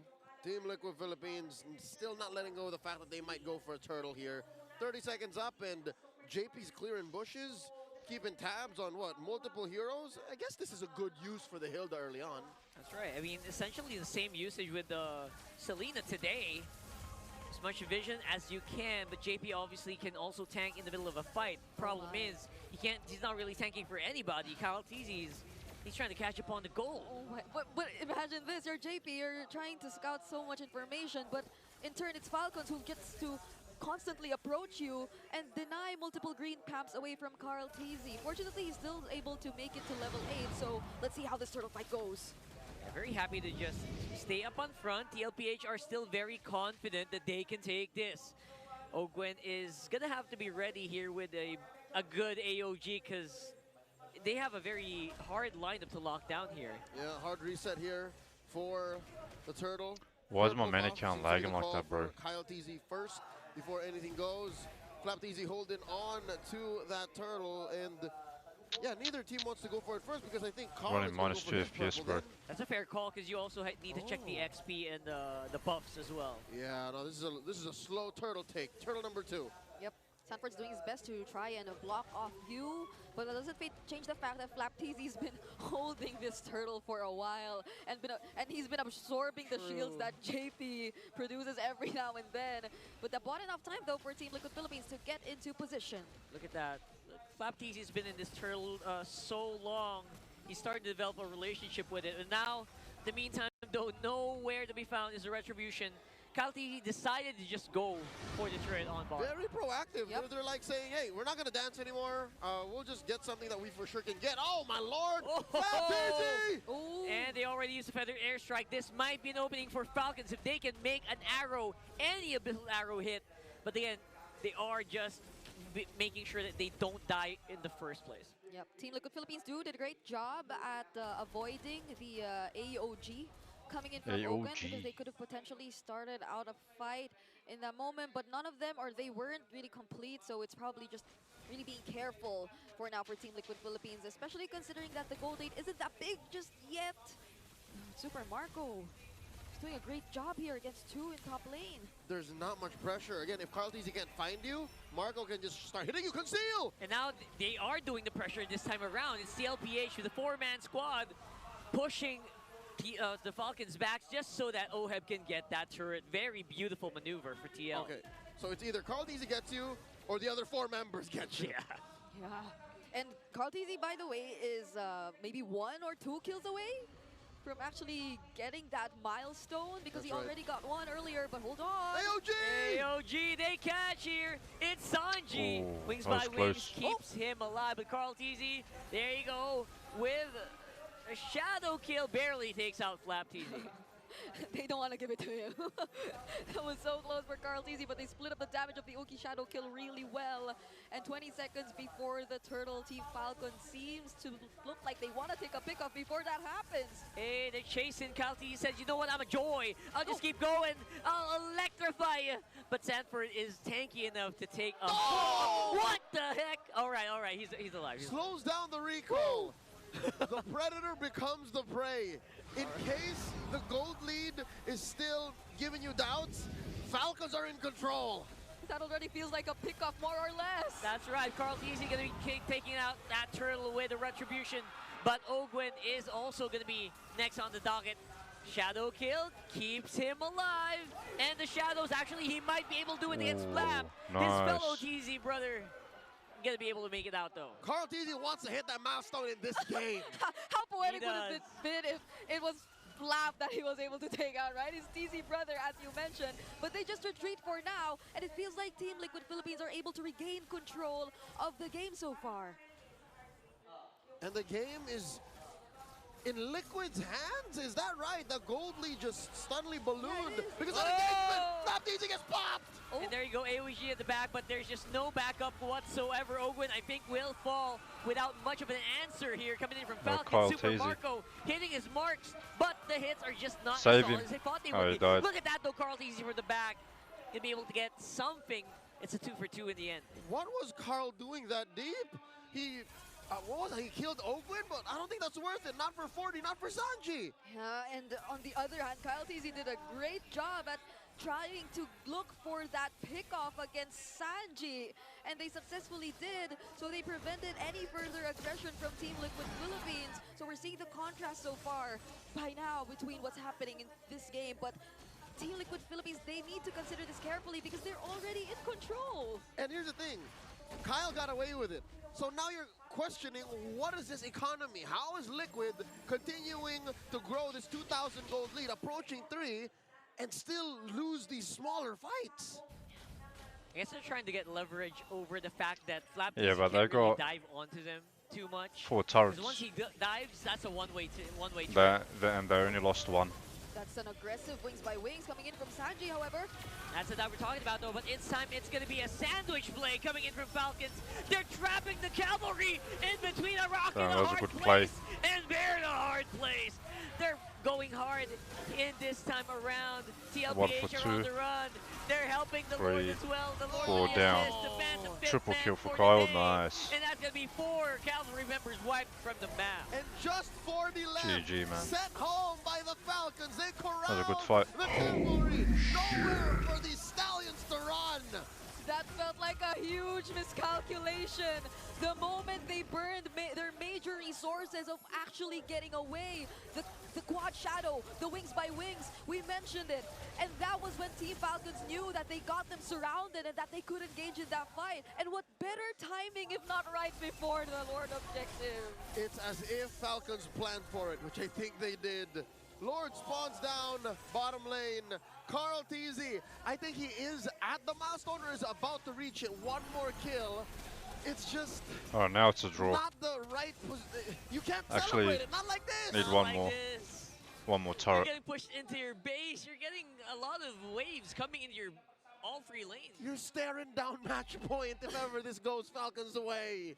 And just earlier, it was Team Liquid Philippines who were already trying to approach Team Falcons in their base, but could it Under be 6 minutes left. Scenario of impatience coming into play for the cavalry? They already had it, they nearly had it, but now it might get away from them again. There you go, they're jumping in. Falcons feeling a lot more confident. They're probably just waiting for another Abyssal Arrow to hit from F.E.A.R here, but not really being given here by TLPH, so at the very least, they don't lose any base turrets. Yeah. That's still a break. Defense does pop down bottom, although there is about 20 seconds left on it. Carl DZ spots Flap. Oh, he knows better than to commit that shadow kill. I think Falcons are now just, again, hate to say it, playing with their food. Yeah. They're just waiting for Liquid to fall for another trap. Because no one at this point could probably answer back to Flap TZ and what he can do. He can just dance in front of Team Liquid Philippines, not unless they go for a successful engage. That's a supposedly 4-man AOG, but they're going to be able to walk it out as usual. Come on. And there you go. They trying to get trapped here by the fifth crack, and it's not going to work. Marco, gotta run, bro. Though, almost pinning him down against the wall, but so far it's only going to be 1 man down for Falcons. It's Ogwin. All right, it seems like Liquid have learned their lesson. No longer are they aggressive for the sake of aggression. Yep. They know that, all right, this is a win, small win, we're trading, we let it go. Get that dub. Yep. Taking these step by step by now, but Carl TZ has to secure his purple buff. Oh! I thought Super Marco got the last hit with Rhapsody, but fortunately he did not. So now Team Liquid Philippines, they need to stay composed. Taking things step by step, it's been working out for them so far, especially if they're able to punish a member from Team Falcon, similar to what happened with Ogwen earlier. But you could probably say that Ogwen could have avoided that too. Oh yeah, no, they overcommitted. This is Falcons now, maybe looking to end the game wherein they should have just waited for the Lord. It was under tier 2 up top. Yeah. And again, just a little bit of gold actually is starving out TLPH. Those waves are very hard to manage if you are TL, because you are going to have to commit so much to just control a wave. Yeah, luckily they have good wave clear. I'd give this an 8.5 out of 10 in wave clear, you know? They have the Farsa, they have the Harith, they can send Carl TZ over and then Shadow out. But this Lord Dance, I don't know if this is a good Lord Dance for Liquid to commit to. Where you said it. Oh God! Oh no, Kyle TZ! Oh, Kyle TZ is gonna absorb so much here. Flap TZ. What a beautiful entrance, but no follow-up happening so far. Flap TZ nice is ones gonna for Marco. fall. JP following suit as well. It's a pretty good trade, but at the end of the day, Nice double kill. TLPH running out of steam. Their big nuke mage is out of the picture, and this might be the Lord for Falcons. Team Falcons' range Look is at F.E.A.R. just superior. The damage they rain down from God knows where is just tilting Liquid.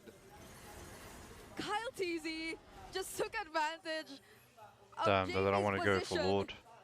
to reach the members of Team Liquid Philippines, which they least wanted to get poked down before that objective. That was a That was an Oki shadow kill that was forced out of Carl Teasy. He just had to use it to survive. I think that is what makes it so difficult for Liquid. There's no middle ground. It's either we take you down from 2 miles away, or you die under the paint. You die here in the trenches. And now, Liquid's still fighting back. Yeah, they're fighting. They're trying to catch Ogwin behind the fist break, but it's a no-go. Ogwin's a little bit more durable now. And Flapteezy's also helping him by diving into the big center mass of TL. And here's what's difficult. Liquid has no purifies. I wonder if Falcon is keeping tabs on that. For at least 20 more seconds, Falcons can just run through them. Right now, JB has to be careful for wherever he decides to position himself, and all the more for the damage dealers of Team Liquid Philippines.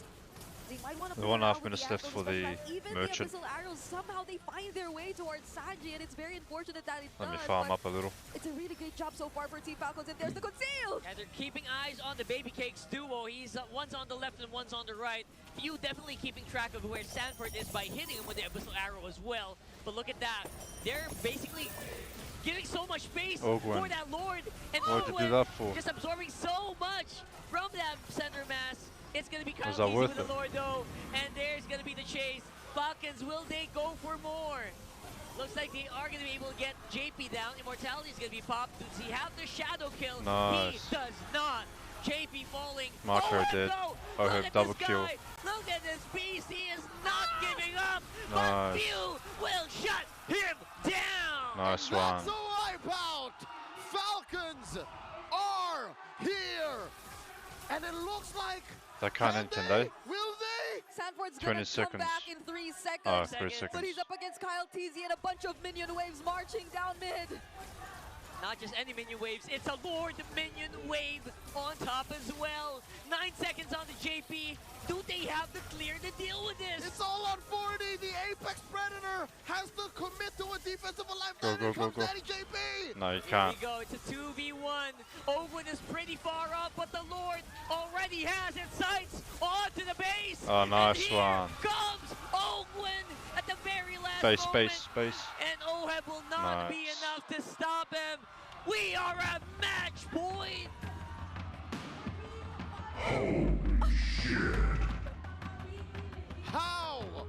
How in all of Season 15 did Falcons just now figure out how to defeat their rivals? Titans of MLBB, Liquid are currently drowning in this series. Is this not the sweetest revenge after an entire season of not winning against them?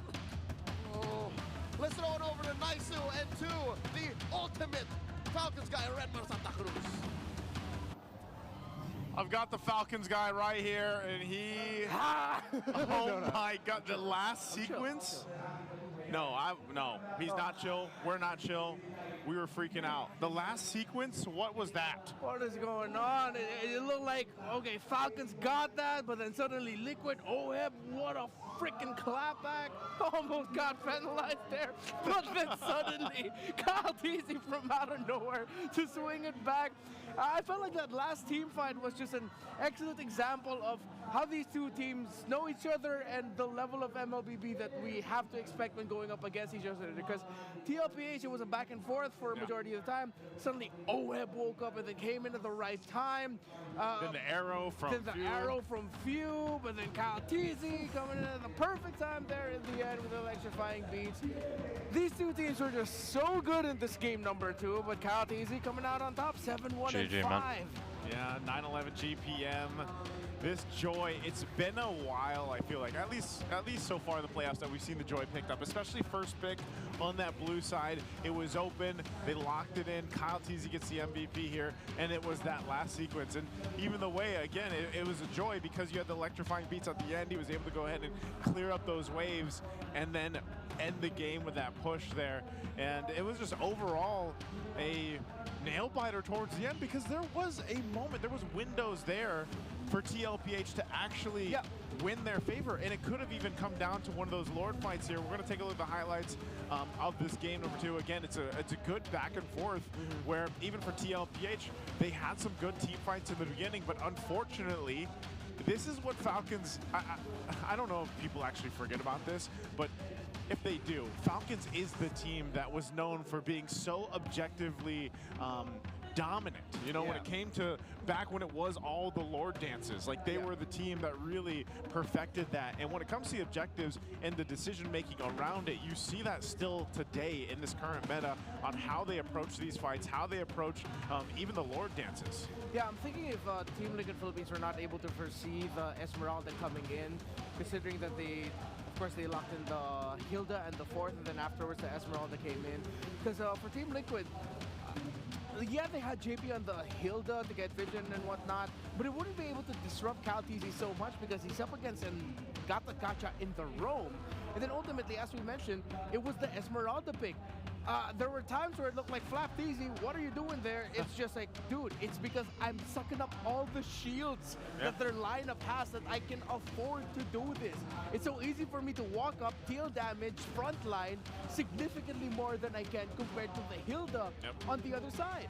And this is the sequence we were talking about here at the end. That was just amazing to see, you know, how this played out. That was the few arrow we were talking about. Kyle comes up, cleans things through, and it's just like, man, and then that last kind of push into the base was handled so well, able to clear those minions because of the electrifying beats with the joy. So once again, look how close this is. I mean, even in terms of goal through it, it's a 17-minute game, but still, even down to that last end, you know, TLPH was basically in it. Yes, they didn't have maybe some of the best positioning, but they still had fighting capability with this kind of lineup, and that's why Falcons had to be so kind of cautious in choosing those fights. Yeah, Calteasy was playing out of his mind, man. This Hayabusa, you can make a quick little TikTok video compilation of what Calteasy did here just to show how good he was in the Hayabusa. Let's keep that one. 3 and 6. But those 3 deaths came in from Ogwen timing his unbreakable will. Self-selection. At a good time, or him just really getting caught out before he could pop up the shadow kill, or expensing his shadow kill, shadowing I could sell one of them. these ones. There were members of Falcon waiting and ready to take him. I don't have any that give shots. In this game. Alright, as well, let's go sell one. He could to position as good One as pit that gives gems. against a lineup that has all the tools it can to make a Farsa cry.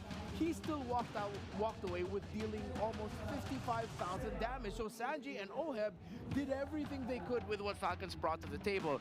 In the end, though, again, it seems like Falcons have just solved something or something clicked.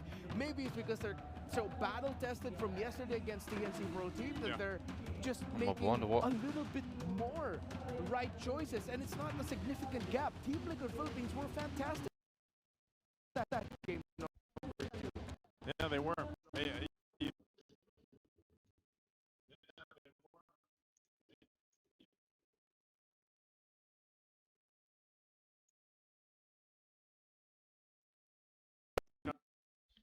Can't really just look at it that way and say, oh, it's match point now for Falcons. Like, TLPH played a great game too.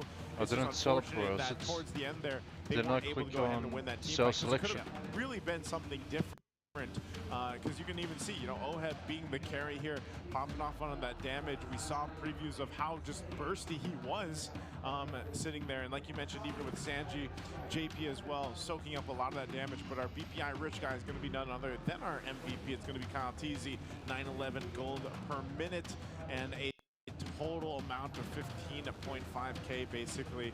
And again, this is what you expect. It's when you don't see the hero pop up as often as it did before, you kind of get surprised when it does perform like this. So Redmar, break it down a little bit further for us. All right, so what I saw in that game number 2 were shades of their Titanic matchup. Realized it was just the next level of their style of play, wherein, okay, pretty much every time we see each other contesting for an objective, not just a Lord or Turtle, but buffs, purple buffs, orange buffs, key areas in the river, just holding that with explosive to full-on skirmish, it becomes an excellence and execution battle.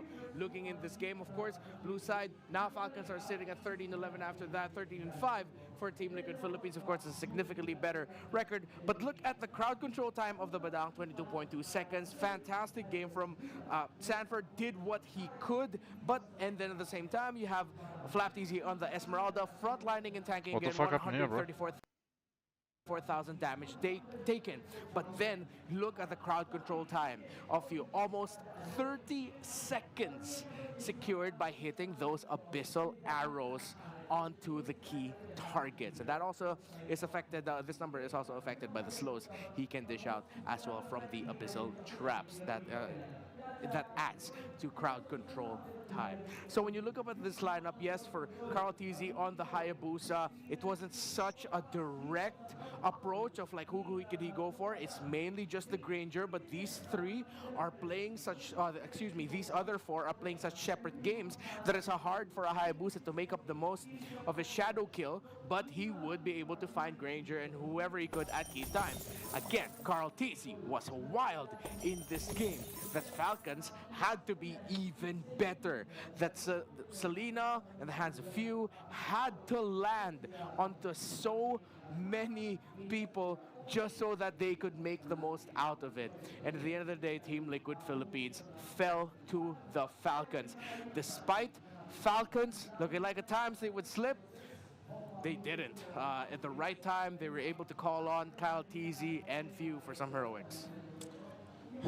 Man, I think they're going to have to do that for Game 3. They're going to need to go ahead, and if they want to get the match point, it's just, I did not think this would happen. In all the matches that we've had, if this ends up being a sweep, maybe everyone else can agree on that or not, because, again, this is Battle of the Titans. This is back in our Season 13 Grand Final matchup, and like we mentioned, everything that they've been fighting for here, if this ends up in a sweep, I will be flummoxed. I will be shocked. Same. I mean, I predicted, I'm the only dude that predicted for Falcons in this series, but I'm just as surprised as you are and as everybody is with what we're seeing. Yeah. Because I expected a significantly closer game in terms of the point. I thought we'd be 1-1 at this point, but the fact that Falcons are one win away from making it to the upper bracket finals to try and challenge Onyx Philippines for that first grand final slot, I can't believe it. What a story that would be, you know, but we'll have to see if that ends up happening. I'm not too sure why it's lagging We do want to go like ahead and introduce Corinthians Esports, though.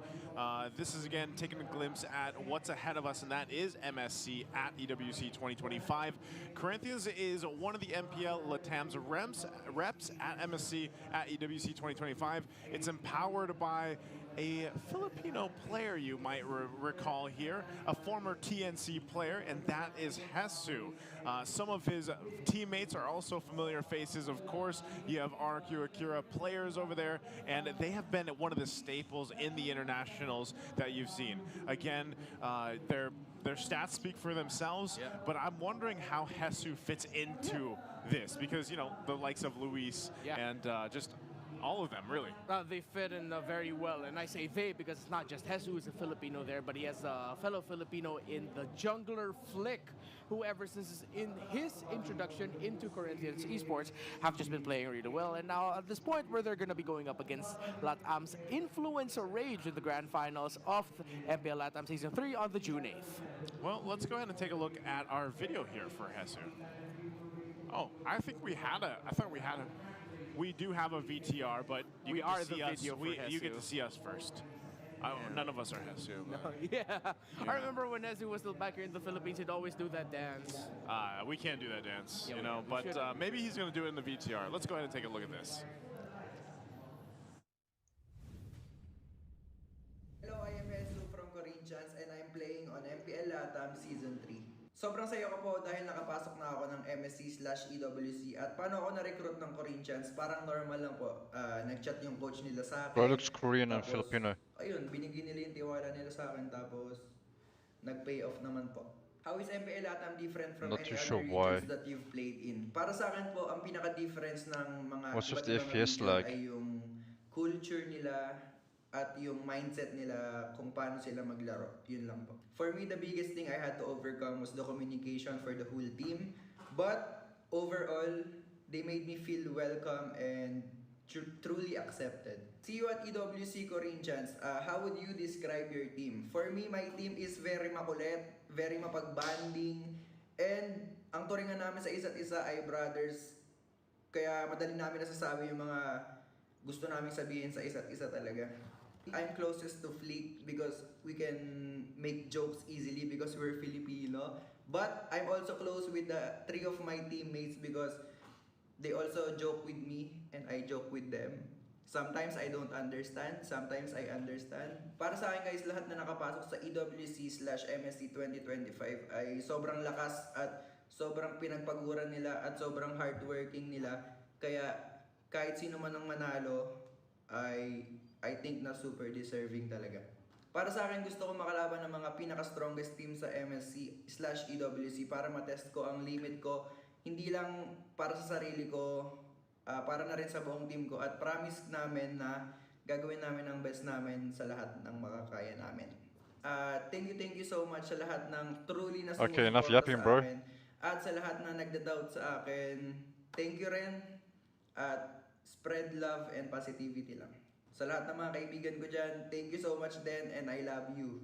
I am inviting you guys to support me and my team Corinthians in the upcoming MPL Latam Season 3 Grand Final. See you soon, guys. Bro, I think I need to restart this FPS lag, man. Tetsu there, giving a little... Let me restart.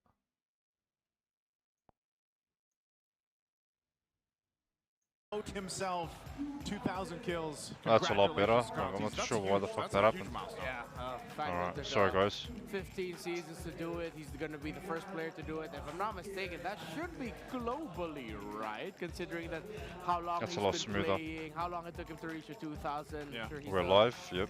Well, it's an MPL/PH player, so I'm not going to be the guy to say he's the first player ever in the global MLB esports. So congratulations to the young goat. That'd be interesting to see, you know, like around the globe, what are some of the other kill numbers there for some of the players out there in the different regions and MPLs even. Oh, 2,000 kills, GG. Again, Carl DZ needs to go ahead and channel this milestone into Game 3. Like, you know, there's no way. Like, I would be so surprised, and I know our whole entire casting desk would be too, because they were unanimous in their decision on what they were going for at this series. And I would just be, yeah, kind of scratching my head if it ends up in a sweep. Like, what, you know, this TLPH team that we've seen through the regular season perform so well and get to the point that they've been in the playoffs, or getting to this point, it just seems like the disconnect is still there. Like, that's the biggest word that I could think of that's really sticking out to me from TLPH.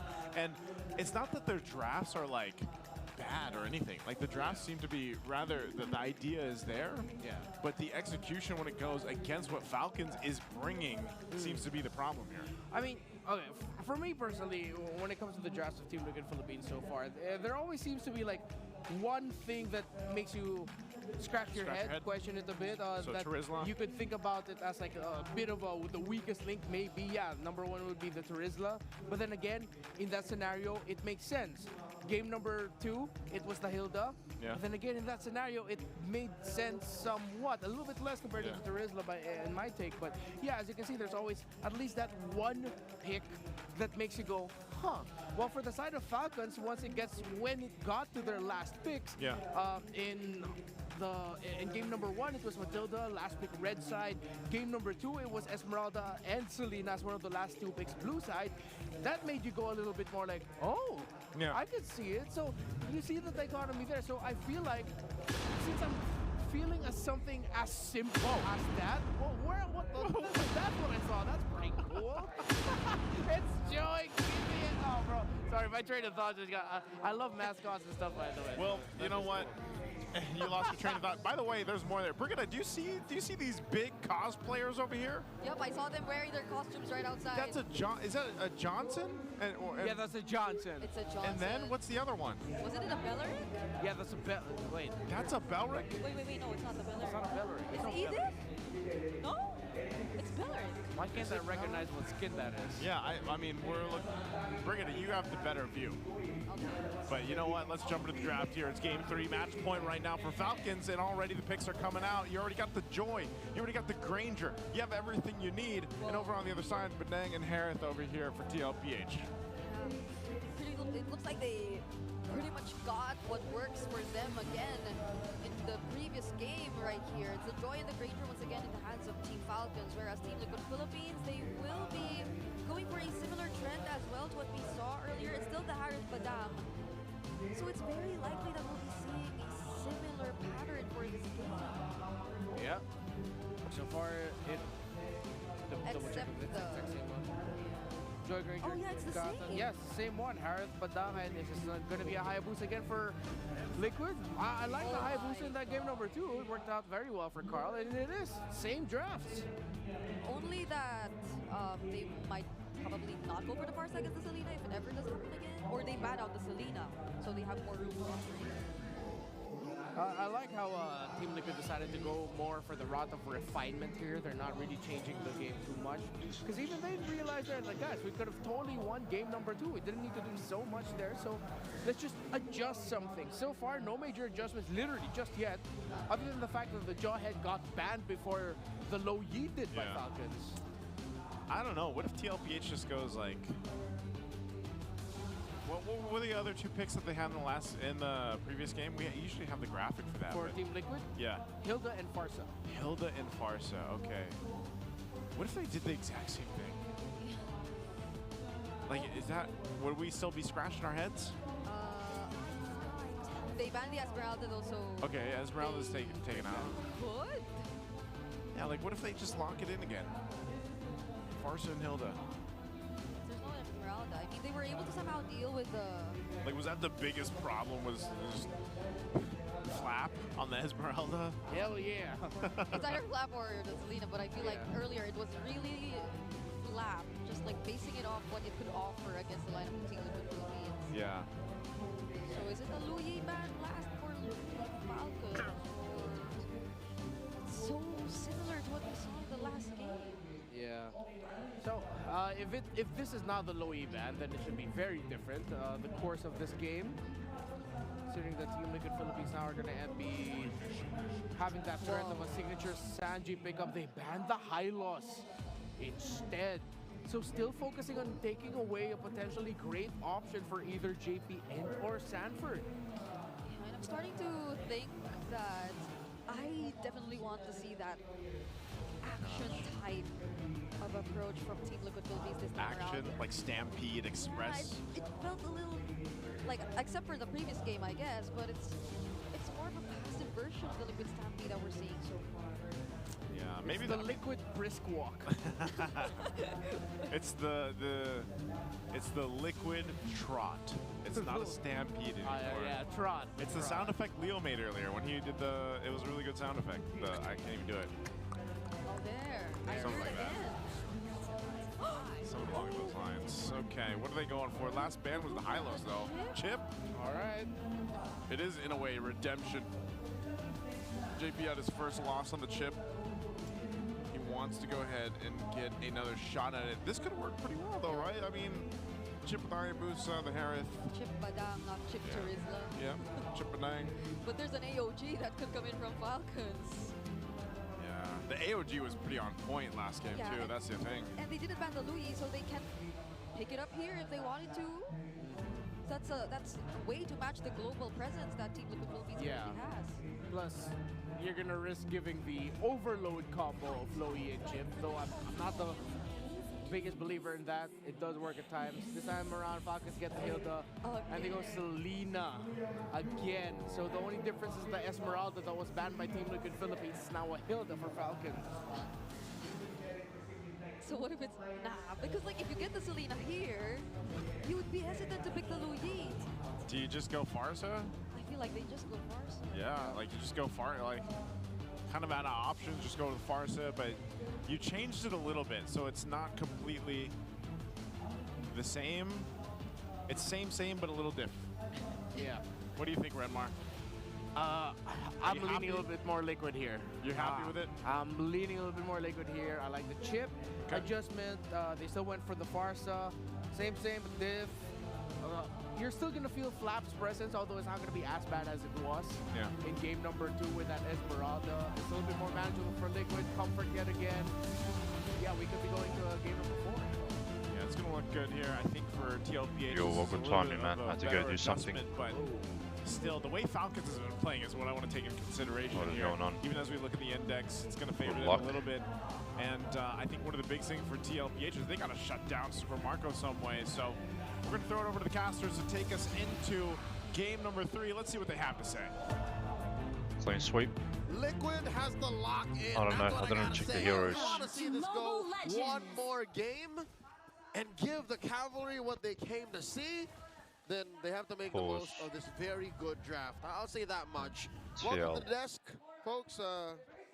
Please bear with us as we figure out exactly how to give the players the best experience competitively on stage so that they could entertain us to no end, to the best of their abilities. My name is Leo. We're here on desk with Rockhart and Rockhart. It's Rockhart, is it not? Jeez. A minute. We have to talk about this a minute. How do you feel about Liquid's draft? Liquid's draft feels like it's trying to maximize still Carl Tizzy, right? That's Carl Tizzy having more freedom on the Hayabusa. Hayabusa has been consistently banned out against Liquid for a few of their games as well. So I feel like if they can really enable Carl Tizzy here, they might be on something. And again, it's a little bit different, but it's essentially the same as this game anyways. It's a good draft. I don't see it doing anything bad, nor it's failing on any fundamental level. Bring it up. What can you say about Liquid's play? Because Naisu did mention Falcons is off the chain hook tonight. Is Liquid off? Are they the ones who are down? We did observe a couple of times where it didn't feel like they were in sync as much. What they a hit. weren't as coordinated as how you would expect the Liquid Stampede to operate whenever you watch them during the regular season. And it's probably also because they wanted to try out too many things. You know, for the first two games, they've been introducing some interesting approaches to playing the game. And I'm not entirely sure if it's working because they might have practiced this, but we don't see the value. To put it into numbers, pre-game, holy, whoa, hold up, Ogwin. Yeah, that was unfortunate, bro. What? That's early Revitalize being used by Ogwin, and Carl Tizzy doesn't really have any electrifying beats yet, so he's gonna try to see if he can maybe fight Carl Tizzy without those shadows, those Ogi shadow kills. Alright, tranquilo, alright? Welcome to game number 3. I gotta learn how to use Selena properly, bro. Not as a mid, as a roam. Everyone's low. Wow. Okay, hold on here. Yeah, I don't know what the heck's going on. They seem to be very at each other's throats at the very least. Okay, a minute. Let's digest the emblems here and talk about why Liquid is so gung-ho to experiment. Sanji getting hit by few here, might be forced to go home. 37 unique heroes to 51 for Falcons. Yep. Suddenly, now you decide to experiment? Right, and it's been Falcons who, like, even way back in the regular season, Falcons were M5 champs, yeah? And all that, was it M4? No, M5. They were quick to adjust back and M6 go to was their old ways if they Onyx feel PH. like it's not working. And Team Liquid Philippines, It was M4. that might be one good option for them, considering the outcome of the entire situation right now. And that is what we're probably seeing with the way they draft, or in the way they drafted their lineup. Only that, again, few might be another X factor here in the way he's gonna stop JP. Yeah, those arrows hitting the targets properly, definitely big X factors here for Falcons. And they're able to just push back the rest of TLPH, at least for now. But JP doesn't really have the shortcut. I don't know why he's up on front here. Maybe just trying to see if he can tag FlapTZ. FlapTZ not on the Esmeralda this time. He's gonna have some firepower in the early game. He's doing a great job at poking down JP. And there, they can just keep going in. Nice. Oh, Falcon it's got actually it. Few who gets the turtle with collateral damage here. But that will result to a bit of a bad scruffle here for Falcons. Nice zone. Using the AoE just to push them back. That's Ogwin for you. OG thrown in the way of You want to save his jungler. Falcons, so Ogwin sacrificing himself for the sake of his cores. I mean, they're happy with the turtle. I don't think They he needed to. But that's an exchange of two bodies. FlapTZ and Ogwin went down in the hands of Team Liquid Philippines, and two assists.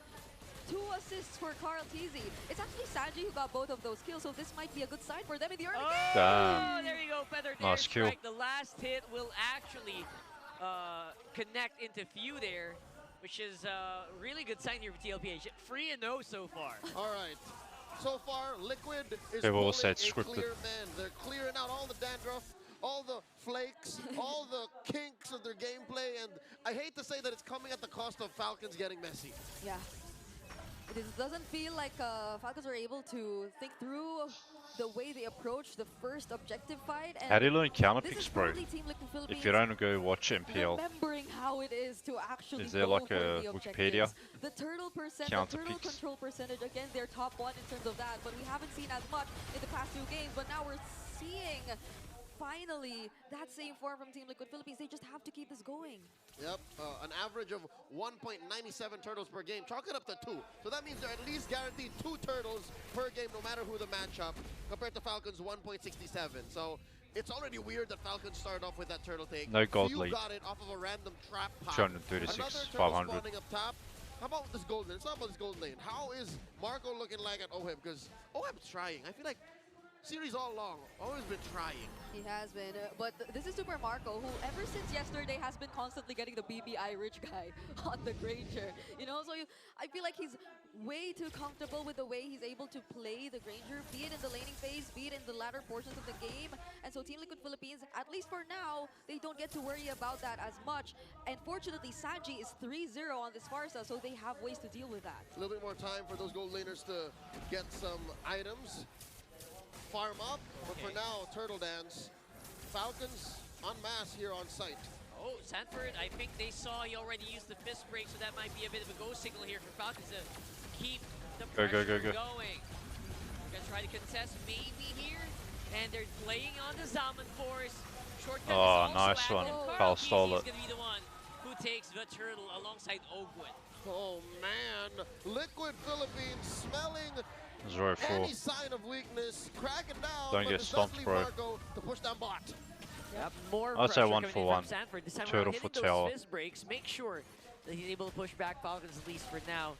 And TLPH comes out on top, 1.4k gold lead. It's different now that OHEB is finally able to join in. Of course, yes, at the expense of their tier 1 down bottom, but I feel like Team Liquid Philippines, they're happy with the way things are going. Sanji is really they're gonna lose activated bot. right now on the Farsa. Can they save it? 100% kill participation so far, and you can pretty much assure that Nope. they can create a lot more space compared to the past few games. And that's just by looking at Sanji, not even what JP can do with the chip. We haven't seen as much just yet. They did call up OHEB for that turtle fight, so We keep forgetting as viewers that the players' perspectives is a lot smaller. Like we see all this, they probably see like this, I'd reckon if they ride that wave, like that they much, could come back into the series. like a but we'll take it quarter one step of at the a screen, time. not even. One more turtle spawning, lower quarter. That turret made up for down bottom, so it's a turret apiece. 6.5 minutes in. The fact that Carl TZ is playing more disciplined now is making all the difference. It really is. I feel like they're able to just really get into focus, especially on Retribution, so they're getting the objectives at the very least. It's 1 for 1 though, so we'll see if they can maybe get more kills after this one. That seems to be what they're really good at here. OHEB removed from the map before he can actually do anything in the team fight. There goes Carl TZ with that shadow As long as kill, Super Marco and it's doesn't gonna be die. a 1 for 1. There's not a world where that's worth it. Flap TZ for OHEB. I'm wondering, Brigitte, how was OHEB found there? It does feel like they were trying to set something up. JP was already holding the brush, but Team Falcons, they didn't decide to go in that area, and instead they caught OHEB all alone, separated away from JP, and now they go for the turtle! Yep, it's going to be a Cal Easy turtle, but the collapse is really strong. Basically, TLPH throwing everything but the kitchen sink. And they got Kyle. They lost out on the turtle, but they got Kyle. Okay, seems to be pretty worth it. They're getting ready to maybe dive in behind this turret. We're looking at Sanford. Is the fist break gonna come in? But no, it's shadow kill from Carl TZ first. Bro, don't tell me there's gonna be a stomp. Solo, but the timing is off because there's no wave that they can convert for in that mid lane tier 1. They're gonna go for this purple steal though. Did he get it? I think he got it, yeah. He retreated. They're gonna settle with that. Oh, but Kyle TZ able to get information that there's someone around the orange buff. But this is indeed a very well-balanced performance we're seeing from Carl TZ. Just the right amount of discipline and aggression, and especially when he sees that Sanji is able to poke someone down really low, and that's something he's really capable of doing at this point. Also on the lethal ignition, so you could expect the amount of damage Carl is level 12. felt by both you and Super Marco. At this point, you have to look at where the attack is going to come from here if you are Falcons. You have to be very aware because you have to prepare for the fist break, right? Once the fist break comes in, you don't really have a lot of flickers to use, so you're gonna have to walk. So you look for the attack. No flickers, no purifies, everything that you're gonna do to get out of Liquid's engagements. is something proactive. You have to skill check your way out of a Liquid Stampede, which has been slowly been ramping up. You know, the wind-up is there. We're seeing it. And it's coming off of the back of JP's controlled approach, off of Sanji's killer instincts, and of course Carl Tizzi's discipline. We're waiting for OEB to come online. Yeah. It's a slow start for the Filipino sniper. Yep, and it's nice to see that while they're waiting for that to happen, it's that they know they also have to take the necessary objectives. They've been taking away turrets from Team Falcons, and that hasn't been happening for the past few minutes, but JP's low! JP is one tough cookie. Just now he's using the flicker after so many skills have actually been thrown at him. He refused to use a shortcut. It's not time, he says. It's not time. Not yet. Exactly. Yep, Carl Tizzi already pushing up the waves up top, so that's a lot of pressure for Team Falcons, especially as they've already positioned themselves in the lore that's playing pretty, fight that's about to happen pretty good. Bottom. Okay, little known technicality here. I love how JP's using Chip's passive. Yep. He took a lot of damage and then walks away. Walks away for like 5 seconds like, guys, I'm back, I'm ready. He has a passive Guardian Helm. Yep, the chips. He needs to eat the chips, and he can immediately get back and position himself for this upcoming objective. The same thing as Hilda. The portal that's right next to the Lord, Health but regen Owen's watching it in the bush. carefully, so JP cannot take advantage of that. They also put a trap. So damn, they know fully well the capabilities of a damage chip, so deal. they'll have to look for other angles if they want to start things up. But just the same, the counter punch is scary if you are Team Falcons. Slow and steady the approach of these Titans are towards victory. Oh, there you go. A comeback for Liquid and a dominant finish for Falcons. So far, Liquid first to the scene here. Lord at half health could seal. Yeah, they're starting it up. They see the HP bars, and they are getting ready to fight. Wait a second. There's a shortcut behind them. Super Marco is removed by OHEM, but that's going to be gold for gold. What's a 4v4 going to look like here? A Liquid split stampede. A kill squad sent over to Marco, while the rest of Liquid go for the Lord. I was expecting the Lord to go to Falcons, but it was a calculated risk. Yep. JP knew what he had to do. They were locking, they were target locked onto Super Marco. And this kind of reminds me of the exact same scenario we saw earlier with the Lucas and the he got hit by the arrow, luckily enough, just enough time to walk on out there. And I guess the rest of Falcons weren't ready to capitalize, but man, the tanks, the frontliners here of TLPH are very, very durable.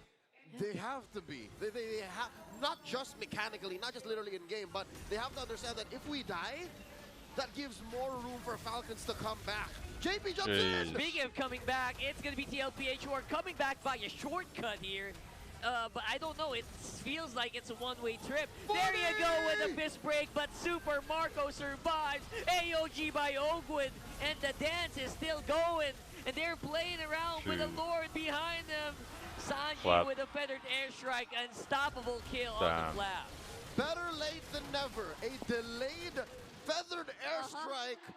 Every salvo made count by Sanji. And Carl Tizzi was able to use the Yogi Shadow Kill on the right targets too. They spent too much time trying to take down Sanford, who got to somehow dodge all the ultimates that were thrown at him, and now TLPH might go for the push. It's a big nuke being thrown by Sanji here, and OHEB will go for the coup de grace. But oh my goodness, they actually took way more damage than they should have. Got killed by a turret, and this could be really, really bad for TL. It's 1 by 1. 3 go down for the cavalry. Kyle Tizzi swooping in like a birds of prey. Yeah, we're just waiting for them to make a mistake. The Sansan duo out of commission. They have a wave, and there are 20 seconds left before 3 members of Team Liquid Philippines come back. They're definitely going to take a base turret away with them. Carl Tizzi will do his best to defend, though. Nice clear. Okay, he gets to clear the wave. That's all he needs to do. JP's up on back. Looking for an opening, but nope, not going to be given here by Falcons. Falcons don't know. So JP just waited there just in case. Because look, the rest of Liquid just respawned 2 seconds later. If Falcons stayed a little longer, JP would have come in. Yeah, someone was going to go down there for sure. Yep, they also probably sensed it, right? There are just sometimes when you say so alert, you see the eye trick, that there's probably someone who has vision of you in that area. So This they game just is played it stressful, safe, man. went for the recall, and did not decide to engage any further, especially considering as there's 5 more seconds left before the next Lord actually spawns. So they have to fight for this, especially as they kind of balance out the map, but it's still Team Liquid Philippines who exposed their base turrets already. So far, Liquid have a solid hold on the top half of the map. That's where the Lord is. Wait, that's a shortcut. Shortcut. Big shortcut here on the jungle of Falcons. That's F.E.A.R going down. Where's the punchback though? Where is the revenge? It's Carlteasy going down. Shadow kill perfectly timed by Carlteasy. And JP will be able to survive with the immortality, but not for long. Got this Marco. Still is back into punch. OFDO dominating the gold lane opposition. Baby Cakes is back! TLPH wiping out Falcons! Sanford's gonna clear this minion as they slowly approach the mid lane. They have a wave. F.E.A.R's gonna survive, but he's the only one who can defend. There's gonna be a pretty fast blitz here for TLPH. GG. Even F.E.A.R can't stop it. We're going to game 4. Finally, Liquid Philippines are on the board, 1-2. The other half of the Champions Arena come alive. Scripted, bro. Still a do or die, but you see how activated they got. They cannot let go of this game. They do not want.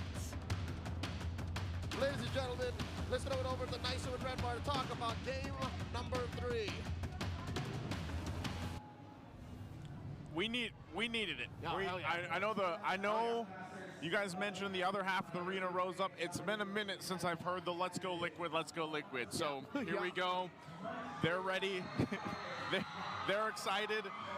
Maybe we are going 5 games again. Yeah, I mean, at the end of the draft, I said it's like there's just something about the lineup of Liquid right now that's just much better.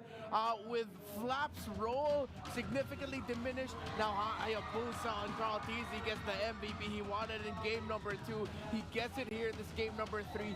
Deathless now, 6-0-6, a little bit sharper, a little bit more disciplined in the timing, and it was just that little bit of adjustment, self-checking was all that Carlteasy needed to bag the MVP here. A perfect game. Yep, perfect game for him. Definitely needed it. And again, very fitting after we just went ahead and congratulated him on the milestone of 2,000 kills for the MPL Philippines. The first one for the MPL Philippines comes into this performance and pops off. But a lot of that had to do with how things set up early on as we take a look at the MVP highlights here. And, you know, that's the thing. It just seems like, you know, Falcons, they were a little more aggressive than taking some of these chances early on, and then that allowed TLPH to get the lead that they wanted to. And a lot of these team fights, again, think about how much utility and damage they have with a chip available there in the Badang, and then of course Sanji this time around really having a better game with the Farsa. Yeah, in the first 4 to 5 minutes, it was really just small margins of differences as to why TLPH would win fights against Falcons. And again, those little moments of just, all right, let me just ease up a little bit. Let me be just a little delayed with my entry. All right, let me just conserve a dash to sidestep instead of going in for the chase, trying to secure a kill, being aggressive. It all worked out for TLPH. They started it off 4-0. Falcons then were suddenly slipping very quickly because they realized, oh wait, if we're losing kills, that means we're losing our placements in the jungle, which means it's so much harder for us to farm up and get items. It took a long time for them to start really clapping back up until it got to this moment though, where Falcons did take the right fight. But again, Team Liquid Philippines, disciplined in the approach. Oheb, instead of putting down the Zaman Force right away to damage, he was like, let me just wait a little bit longer. And then he brings it down to finish off the kill against Super Marco. Yeah, it was really, you know, Falcons, like I said, towards the end there, thinking about maybe taking some of the chances in those team fights to see if they could turn it around. They were still pretty much trying to do the same thing. I mean, even Super Marco, his positioning was highly dependent on where were the arrows going, and even in that last sequence, he did pretty well, but unfortunately, you can only maneuver yourself so much on that Granger, especially when your flicker is gone. So they weren't able to go ahead and turn the tides of those later fights, but TLPH definitely needed this. They came back calm and collected, and they didn't change too much. I mean, we said this was basically same, but diff. And the chip this time around for JP in his own right had some redemption as well, because he had his first loss back in, what was it, game 2? Game 2 when he had his first loss on the chip, game 1. And so now you look at this, and again, you can just see how valuable the chip can be in a lineup.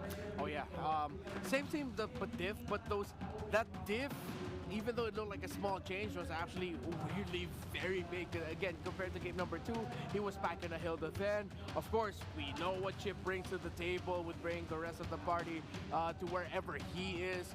Those surprise appearances with a shortcut so that he could get into flank angles so much easier if Falcons aren't careful. All those were happening because JP was in a much more comfortable roamer for him in terms of being able to provide instant big gratification. Should I try and get F.E.A.R 2 working? And so we're going to take a look at the big 4 stats here. And of course, you got Carl Teasy though twice. The carry, and of course our BPI Rich guy and Sanford. Really, that was a big difference. You know, that was that minor change through the draft too played dividends here, and you can already see for Carl Teasy's BPI Rich guy, it is nonetheless going to be that Hayabusa performance. The GPM 824, 12.2, 60 gold here for him, and yeah, that's usually the trend, man. If you get to do the Hayabusa and you get scaled up really quickly, you snowball. So Renmar, how exactly they achieve that? All right, so let's start off from the beginning of time. Not really the beginning of time, but the beginning of the game, where, of course, Falcons looked like they were, you know what, all right, we're very confident here. It looks like we'll be able to sweep up our longtime rivals and go on to the upper bracket final. So then they were slipping a little bit in the discipline. They were taking small missteps that eventually turned into a big investment, favoring Team Liquid Philippines, which if you look at the red line here, representing Team Liquid PH, those little wins, those little kills, those moments where Carl Teasy would be getting kills, all eventually ranked up into an even bigger gold lead. For Team Falcons, the gap never dipped so much, but they were losing presence in the map so quickly, because again, if they start dropping bodies and then they start losing positioning in the map, that's so much space for a chip to take over. And the lineup it's paired up with a Hayabusa, a Badang, and most importantly, the key pick here is that Farsa to really expand your domain, considering with how much range a feathered airstrike has, then it's deadly for Falcons to lose the way they did in the map. Again, the gold never got so huge in terms of the gap, but it's the map, the objectives, the towers that Team Liquid Philippines got over Falcons that became the biggest difference between the two. So since Falcons, their lineup this time around, they don't have the Esmeralda, they have the Hilda, it demands them to be the one with slightly better map positioning, or if it's not slightly better, at least if the other team's in the lead, it's close. If you lose map positioning, no matter how much gold you have, it's gonna be so hard for you to make the most out of the lineup that you bring to the table. Look at Super Marco's farm compared to OHEB's. Very neck and neck in terms of when they got their first items. 4 minutes for Super Marco. The Starlium Scythe for OHEB came in at 6. And then Feather of Heaven slightly past 8 minutes, or between 6 and 8 minutes, you get the Sky Piercer. Sea Halberd at 10. Of course, the Holy Crystal will come in much later. OHEB took time to farm, yes. Super Marco, yes, was farming faster, but all of that came at the expense of control everywhere else. As Team Liquid Philippines, they were getting significantly more things in the map. That was the kicker there. Of course, with Sanji getting his items relatively quickly. Earlier, we had a game where the Glowing Wand came in at 8 minutes, between 4 and 6. Yeah, that's the sweet spot that you'd want to be able to get the first item for your Farsa. And then Lightning Truncheon slightly past 10. Although, yeah, it did extend it. It did extend because at this point, the Farsa wouldn't be focused on the farming anymore. You're rotating alongside JP, trying to get kills, and if you're not getting kills, you're using your Feathered Airstrike to provide the zoning and the presence so that you have a much better, again, sphere and space of influence that you work with. You look at Sanford and Flap Teasy's item development. night and day. Sanford gets his items relatively quickly. By the time the second item here came in for Sanford with the brute force breastplate. Flap TZ didn't full build an item yet. He got the dreadnought armor, didn't full build the anti-cuirass, had to go straight into the Dominus Eyes, and then he went for the radiant armor. At this point, with the lead going to Team Liquid, with a Thunderbelt on a Badang, which at that point probably had close to 20 or so stacks at around 10 and 12 minutes, and then you have the brute force breastplate as well. You're encouraged to continue being aggressive as Sanford was placing himself so that you can make the most out of what Badang brings to the table. A lot of crowd control and a hell of a load of just annoying presence for Falcons to deal with. With all of that, the guy to lead the charge was actually the jungler, the assassin in Carl TZ. With all the vision being provided by JP, by Sanford, by Sanji, it was so easy for Carl TZ to say, wait, yeah, now I'm gonna go in. Compared to game number 2 where it was like, I'm gonna go in, let's go, come on, someone come with me. Now, this time around, it's, guys, are we all in position? All right, I'm gonna go in as my Hayabusa. If anything ever happens and someone responds to the other side, at least there's another dude here with me to help me get away or to help secure a trade. 86% in kill participation in game number 3 compared to the average for Carl TZ post-patch 1.9.64. More kills and assists. It keeps changing my windows, bro. Faster game here for Keeps Carl, shuffling my windows to my second monitor. Went God mode.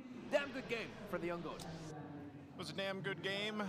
He locked in, got it done. Carl TZ was a big part that Renmar was highlighting here, but of course, across the board, this game was made in 2009. Everybody just really playing their part, especially like you mentioned with the chip, the influence that a chip and also a Farsa bring to a lineup, to these team fights and everything else are quite devastating if you're not able to control it, and that's that influence that we saw from the lineup that they have here. So again, that's what TLPH, that's what the Cavalry needed to get into the series, to stay hyped up, because even the TLPH fans here, of course, were waiting to see their team get the first victory in this series. Now, before we move on to Game 4, we're going to get another update for our MPL Playgrounds. Settings. Let's see what's going on over there.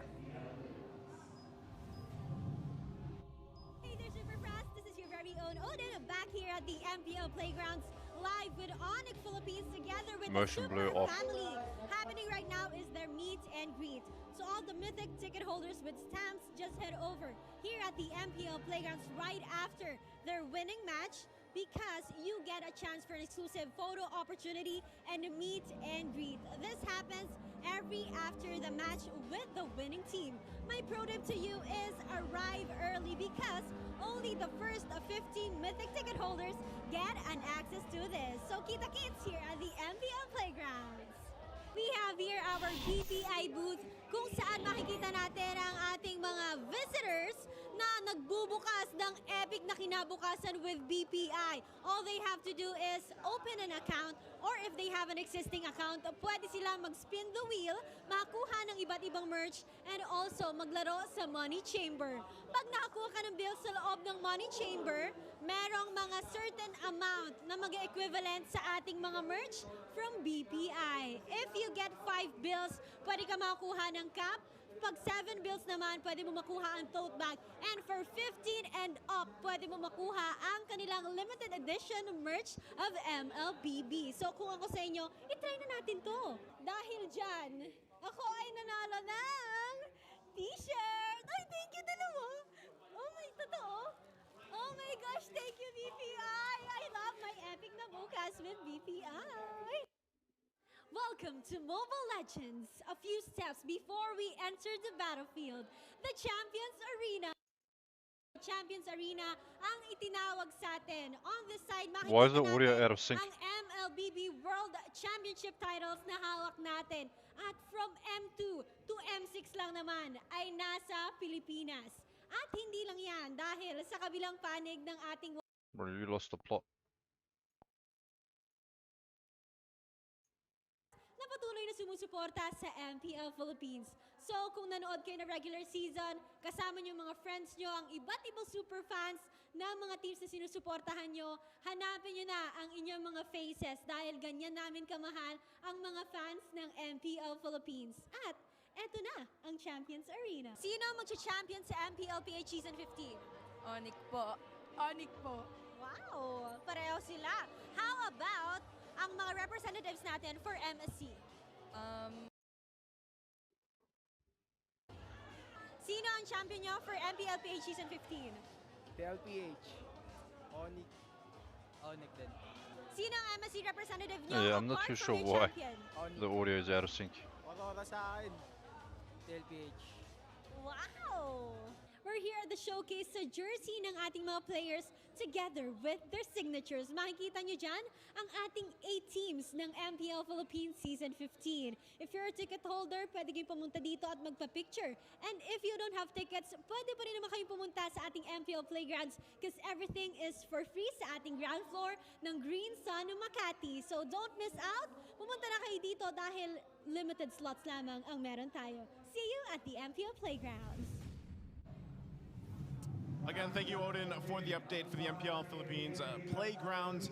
And that's actually a good thing to note, because if you guys are here in the Philippines, you don't have tickets to come watch, you can actually attend or just show up to the playgrounds, join all the festivities and activities going on there. But also, they have a watch party, I believe, there. So you can also view it from there. And I'm sure by the time we get through the playoffs, that place is going to be packed. So check it out while you can if you are here in the Philippines and have access to Green Sun Makati. Now, shifting focus, game number 4 upon us. You and me, we knew. They knew. The Deaths knew. Maybe you guys at home knew that this wouldn't be a sweep. There's no way. Yeah. The Clash of the Titans is going to end in a sweep for Falcons. So TLPH gets the win they needed, and I'm wondering if this is the first step. It is the first step to possibly a reverse sweep. Yeah, man. Like I am a Falcons guy. If you told me this series would end in the sweep later, I'd be like, no, I demand a recount. Even though I don't know what was going to bring to the table. So I look at the regional jungle rankings. So from MCC to MPL Latam, these are the rankings globally. Kyle TZ, in terms of the average kills, is ranked on the lower Who's end of the table, but of course it's Shiro widespread for the data that we have. A varying amounts of games played. Marl is going Area crazy in the 77 Continental Championship with how many kills that he's gotten. And of course, Sakais is having a fantastic time over in Malaysia with Selangor Giants. And of course, RSG's player Sion is having a great time in Singapore as well with 5+ kills per game. Yeah, I always just feel like, though, Kyle TZ was never the... Like, he obviously he does get quite a few kills here and there, plays the Assassins pretty well. But, like, he's always been, to me, like that team jungler, He's had amazing moments that was, like, on the Assassin picks, but even so, I just feel like the way that this team plays ever since, they were even on their world tour before, there's such a team-centric style of play. Yeah, and I think, again, that can What the reflect heck is some this guy stats doing? here. So, once again, you love it.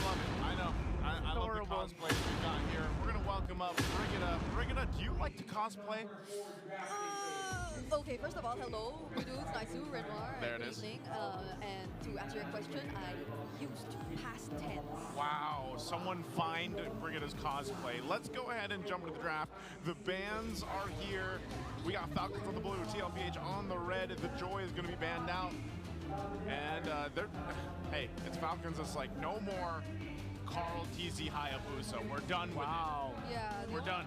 The only difference now, though, is the backshed left open. So that can be something for Team of the Philippines to consider. Like, the flex factor is definitely there, but just the same Falcons, too. They actually want to offer that later on. Yeah, they could rush pick the boxer right away if they wanted. Not even like later on, just pick it now. Just take it or now, surprised that they suddenly pick up the low. Oh, Okay. this was like game 1 yesterday. Wait a minute. Oh wait, I mean, okay, Juice in first pick, I am okay with as long as it's not you picking it over a Kalea. Yeah. But since Kalea is banned, I would understand the Juice in first pick. Okay, and over on the flip side, you still got the hair. They gotta stop making broken heroes, bro. Alongside the Kalea. I thought it was Kalia. That's Again, a whole lot of this for Oheb, you know, a whole lot of the Harith. Again, we showed the stats earlier on, just how much he's played it. Had a phenomenal win rate with it too. I think it was about 75% or plus at that point. And you know, Granger's still open, so like, does Super Marco still also want to play the Granger against the Harith? Granger and Haya, they're still open, but so is the Baksha. Haya's banned. Oh, wait. Yeah, but it's Suyo and the Baksha. You got the Baksha. Yeah. So instead of the Hayabusa, instead of Kakashi, you get the traitorous Sasuke. Of course, Baksha. Okay, but I can hear the pitter patter of the keyboards of the Naruto fans right now. No, he wasn't a traitor. He was a misunderstood. I know that. What do they call the eye thing? Is it my Sharingan or my Kerrigan? I don't know. Sharingan. Oh, see, Sharingan is something else, sir. You take that from the hidden village to the stars. So wait, what is it called? Sharingan. My Sharingan. Isn't that the funny eye thing? Funny eye? You're really gonna call it? Now Bro, really getting the keyboard. That looks cool. You really was pawning the ire of a bunch of Naruto Look at this fans. boomer nice too. Funny eye thing. I don't know what this noob's doing. Didn't you mention you would What is this noob watching it during the break? Yeah, guess how many I got watched, Rick? What? One. Oh, that's Kimmy. That's fair. Yeah. She's just spraying. Just waiting for someone to start. I'm trying to take down notes and trying to see. I'm trying to cross-reference my data for a prediction here. So. Okay. Come on, bring it up. It's been one episode only for Naizo. To be fair, we are now entering our 18th game. Yeah, 18th professional game of MLBB in 2 days. In 2 days. Wait, is it the 18th? Yeah. Oh no, you're right. This is game 4. It's 19. 19. So see, I don't even know how to do math anymore. Now they're taking out some heroes for JP. Yeah. I mean, if ever things go wrong here for the drafts in Team Liquid Philippines, they do have the gotcha that they can put into JP's hands instead. Where's this coach's notes, bro? Either into the XP or I can't see because of this. Because it no longer has to worry about the matchup against It doesn't have. the EXP No, lane. it doesn't have If ever notes they're not feeling on him. it in the jungle, they put in Or is that not allowed? But considering that I've it's seen only a coaches box or before two bring you choose in your suiting, papers. I think that's already locked in for Carl Tizzy with the Lucas. So for the Sanford pick later on, there it is. They go ahead and pick up the glue, considering that they're going to be going up against a boxer, that there's instantly someone that he can latch to. Never mind, they pick it right now. So there's the glue and Super Marco. For the last 2 picks of Team Falcons, the Granger is still available if he does want to consider that. A pretty standard matchup we've been seeing all series long. Yeah. There's I think it would be the Granger. Yeah. You might, like, what else are you going to do against the Harith? You know? Kimmy. Yeah, it's like, no one's surprised. No one, 109 times picked. Bro, that is a lot. No, at this point, no one's surprised. It's Granger Harith. So Granger Harith comes through. And now this last Granger Harith. This can. Oh, they have Sanford. Okay, it's CC. CC is actually still interesting. Blue. That you guys did mention this. Blue. Also earlier on. Oh no. Eve. Oh, it's the Eve. It's the Eve. Against the Baksha, against the Jushin, which was commonly picked against the Jushin way back. This is looking really good for TLPH, I'd say. Yeah, same. Yeah, I'm leaning there. They wrapped up their draft. Their last 3 picks are really good. We might be going to our 20th game in 2 days, and I wouldn't have asked for anything else. Guys, if that's the case, we have to take a photo. Yeah, like all the 20 gamers. Champions Arena. Oh man, we're gonna get there. Let's take a look at the index here for both the teams. You guys can let us know once again in the chat who you think has the better lineup. Are we going to a Game 5? Are you guys excited for another Game 5? We'll have to get through Game 4 first. We'll see if Falcons, still sitting at match point, can make it happen. Luck. Or will TLPH get things I did want to watch this. I want to stream other games. Let's go ahead and throw over to the But casting desk to take before the stream, I already watched Onyx versus Aurora. From going all the way. Liquid may have I'm like, I do want to stream. But that doesn't change the fact that Team Falcons BH are still at match point. Welcome back into the series. It's game number 4. And I just gotta say, the draft, to me, doesn't matter as much anymore. Yeah, because honestly, it feels like Team Liquid Philippines, they've completed They're being their aggressive. Reset. Don't die, So Kyle, man. Oh, God! Don't die, bro. That was very close. Kyle TZ almost got taken out here Ogwen's, by the skin of his teeth. Revitalize. By the blade of his knife. Had a bit of it a was waste. so close. And yeah, he's going to get slowed down just a little bit, but he's still on the path, though. So they're still pretty much close to level 4, I guess. Carl TZ also got sidetracked a little bit on top. That's straight up Naruto versus Sasuke. Oh, yeah. Just when we thought that we won't be we're seeing gonna as see much Sasuke's anymore. I guess. It looks like the first time we're going to see it. We haven't seen Suyo in a long time. Yeah, we would have acknowledged it, but now, for real, this is Yeah, canon. didn't we? Didn't we see Suyo Sasuke, guys. in Maybe Onyx the last time was versus in Week Aurora 8. game? Like, not even. I don't remember Suyo getting picked that time. Onyx PH put Team 7 together in one lineup. Yeah, there you go. Maybe in the next beat. Oh! But look Damn, at that. Kyle. It's gonna be Kyle TZ. Oh, come Almost on. getting JP, but Bro, saved what are you at the doing, nick of man? time with the passive. Man, that could have been a kill, but it went the I other gotta way. get glue. JP with a kill. First blood for TL. And was that not the second time they found Kyle just nearby, all alone, and probably very susceptible to being taken down by TLPH? And here's the thing, Kyle wants to fight, but I don't think you want to fight as a Suyo this early without any items yet. Yeah, he's Giggle, man. Oh, they got a Lucas, That's I part of just the realized. dictionary now, so I think we can use it. What a but rookie mistake. Ogwen trying to look for information, however. Yep, to get Few him is Few's gonna do his Don't very best contest. to maybe just push these big tanks a little bit, but Carl's easy gonna be able to secure Bat Turtle. TLPH is looking solid. Is it too early to say they are so back? Like, this is the way they pull out the early game. This is the way they show their dominance early on in the stages of the game. I would say they are back. They are so back if we go to Game 5, but I'll tell you this much. The Liquid PH playing here in Game 4 is a very different Liquid from Game 1. Yeah. They feel more in sync, and this is what we were looking from them earlier. Like, their mid-trio, the way they're rotating, it's just so fast-paced. And JP, however, finding himself too deep. Yeah, that's a pretty good harassment coming from Falcon. Whoa, whoa, whoa, whoa. JP. You can't fire me, I quit. So well, that's the AOG. That was the most random AOG of my life. Hey, better safe than sorry. Yeah, Nah, man. He was in front of 3 members, you know. Yeah. And Kyle TZ experienced the exact same thing when he was in this particular area. They wouldn't want to hand over even the slightest bit of lead to Team Falcons now that they finally find the control in the game.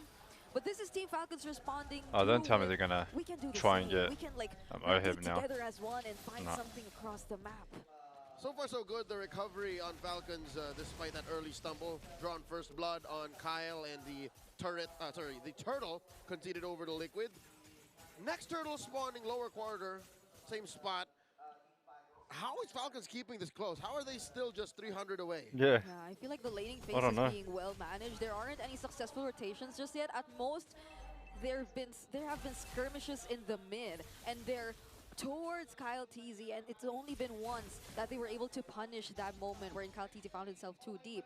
Now they're able to somehow still hold out everything and position themselves in this Yeah, it's upcoming only a turtle 400 fight that's gold about to lead. happen. How does that Although work? they do have to consider this is probably going to be a 5v5. Well, Falcons in a good position. The 5-man arrived a lot earlier Blue's here, coming. and they are trying to blitz that turtle over the bunk front. Oh, Few with AOG. He's going to have to deal with Oh, so Carl much here. stole it. Carl TZ is still coming out on 2-0. top with the red tree, and they're just walking away like Ogwen. nothing happened. But they might be able to take out Free. Ogwen with them as well. The Master caught behind enemy lines, and now Few pushing back Sansan. What is going on? Was right free. Was they? So they are indeed back. And They're where back. was this? Where was this in the past few games? OF got a double kill too during that entire sequence. The worst player to give You it could to, pretty much the assure marksman. that he's ahead of Super Marco in this game in terms of gold. And it's not just that. Right now, okay, Clap TZ, could he be the next target? Yeah, it feels like they have a lot of firepower on top, but look at the bottom. They're also dealing with it. It's a free man Oh, attack nice. for Falcons, and they finally slowed down Carl TZ. It wasn't a shutdown or anything, but they will force the AOG as well, and I think they Nice have run. just enough to dive under the tower and Very get cool. two. So it was a feint I'm guessing Carl and JP wanted to just buy time for that push down bottom, but instead they paid the iron price. Mirroring bottom to top. I think this is worth it for Falcons. Just go for Marco's the slow going down. clapback, and then maybe they can contest for turtle number 3. Yeah, because as much as you want to think that they're just really trying to enable OHEB, they're trying to get him online, which is kind of happening already so far based on what we're seeing in terms of the results of the early game. You would want Carl Teasy to just be just have that same level of threat against Team Falcons, because he's the guy who can just constantly go in, force out the ultimates, even the Crimson Beacon, which is going to be very vital for Team Falcons as well later on, and just not mind Ogwen once OHEB's already able to rack up on the items to deal with him, even when you leave him alone alongside the other members of the team. He went back to emote. What the heck, bro? Again. He went back to emote. It just keeps happening. That's crazy. Keep happening later for sure. And unfortunately, in this meta, Naruto's ahead. Bro's being a little cheeky bugger. At least in 1v1. Turtle spawns. JP, first of the scene, pulling it over. Phew, be careful, man. Few put half health. That's a low HP Zushin. He will not be able to participate. Just give it. And there will be no turtle steals here today. It's another one for TL. That's turtle number 3, but a turret for Falcons on the bottom. That was a yeah, now they're leading. Falcons just stood around, but the truth was they weren't. And look at the gold lead. It's 135 only. Tier 1 down bottom, and look! Oh, can OHEB catch him? Nice. I think did that hit? It didn't. No. It was probably like 1 or 2 pixels away. 1 pixel. That was so close. To Kyle Teasy. How fortunate of him to be able to survive that. Even Sanford used the spread, I feel, just to scout the other brushes, which weren't in the range for the Zaman Force laid there by OHEB. But at least now we're seeing the way Falcons is responding to the pressure that Team Liquid Philippines is doing. What will probably matter the most is what happens. But here's the thing, Liquid is actually losing out on economy. There's more pushes for Falcons. What the how does that work? How is there no goal difference now? It's 8 minutes in. That's the difference between the Philippines and other regions, bro. The top teams. Good. So they're settling with what they can for now, but they need to do something in terms of that. They can bounce back even if they're losing by like 8k finally, gold. By the way, Super Marco might just start joining them more. He's still 0-0-0. Then again, they have thousands and upon thousands of matches. That's the firepower of Falcons here. Yeah, hundreds and hundreds upon hundreds again, in professional league. Season long, season 15 regular season. He aims to hold that all throughout the playoffs. Falcons playing defensively. JP caught up by 2. Yep. Burst too tanky. Pretty decent damage from Falcons, but they're not level quite 9. enough to level 13 can't even kill. From 100 to 0. Level 9. He's not gonna use his AOG anymore. Fine, yeah, exactly right. You could do that early game, but now like you want to hold it for the Lord. Because there is a lore.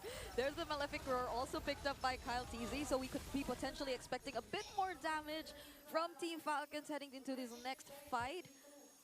But they feel like they might want to... Wait, is Owen actually scouting OHEB? Yeah, he's waiting for maybe Carl or OHEB. Yeah, but they probably will be giving the purple buff to OHEB at this point. He's forcing a response. Yeah. He knows that he's winning that lane, and this will benefit the dance eventually. He's waiting for Liquid to do something. Yeah, now they have the information. They gotta go top. Of where almost Falcon all is members leading. of Team Liquid Philippines are currently. Objectively. Except for JP, perhaps they have no information whatsoever that he's holding this brush. Why didn't he push this? And this feels like Ogwen just holding this side of the map. So Am I missing something? From the surprise backline angles later on when the team fight breaks out. Yeah, normally that's pretty far, right? But now he's going back. Was he waiting for this? That in like a split second. So that's you could have pushed, bro. This situation now approaching so hard for Liquid. For the first time in a while, they don't have control over map rotations. Their rotational speed is so slow. They have to commit to actually going from coast to coast, lane to lane. Yeah. Yeah, that or them just blocking out whatever Kyle Teasy wants to do, and they successfully took now Falcon is leading by 1.7k. Falcons is just being so proactive in terms of the objectives that they're able to take. Even assuming that they might want to position themselves already for the Lord, but no, they're just buying time, distracting Team Liquid Philippines. Yeah, this time no TLPH, teleports, shortcuts, or anything. They're going to have to walk, each and every single one of them. It's difficult to go from one certain kind of speed or mode of transport to another. Yeah. Brigida would know, you know, the difference between a private jet and flying commercial. Oh, yeah, she knows for sure. Oh, I know.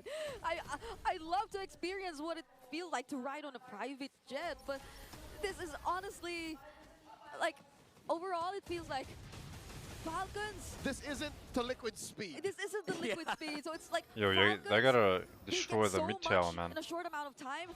Well, we don't get to see any from Team Liquid Philippines. It's just Get them some more waiting map for control. something to happen. Yeah, Falcons feels like they're starting to get a little impatient as well. There's Sanford. a knockup for Sanford. He flickers in. He's diving in on Super Marco. And it's going to be Carl Teasy with Bat Lord while everyone is so busy keeping Super Marco alive. And he's going to be able to do it. It's going to be a trade, though, but it's worth it if you're a Raider. Or cavalry, sorry. Any day, I would give up a glue for a Granger. So this makes it, this makes the wave Push mid worth quick. it for Team Liquid Philippines No. now. Oh, yeah. Because with I the could have Lord, gotten it, bro. they can probably even out the map against Team Falcons, but there's the AOG. Uh-oh, Owen might be in trouble here. But again, that's a boxer, man. So tough. At best, Liquid is just buying time for the rest of the map to equalize. Falcons know exactly what to do here. They need to do damage control. Prevent Liquid from barreling forward with this newfound momentum. So you're going top. This is a very low-scoring No. game too. So you see how careful these teams If I was are trying, I'd probably actually try my best playing to it save out, top. exactly knowing what to as do well. and what not to do. But how does Team Liquid Philippines take advantage of the Lord? Yeah, they're going to try to see if they can make a pick-off happen so the Lord push will be easier, but no luck so far. Sasuke versus Naruto! Mid Sasuke versus Naruto! Oh, we did see it. Save the mid. Shame. It didn't happen. It wasn't Nice. gonna really come to fruition. There was a turret. And that's a problem for Liquid, right? Like, they haven't really committed to taking down these major objectives. So a Lord or a free pickoff or a good trade will most likely just be short-term goals. Yeah, the Lord differential probably is like maybe 1K, 2K. They didn't get a lot of gold from that. Literally, it was just that tier 1 up top. Yeah. They seem to be constantly forcing the fight here in the mid lane, though. Oh, there's Sanford! He caught him. He caught Ogwin, and that might not be the target you want. And now they know that the grab is not available. Abort, abort. But also the curtain call. So it's a trade, you know, big ticket oats. This is just a clear sign for both Titans of MLB to say, hey, let's regroup.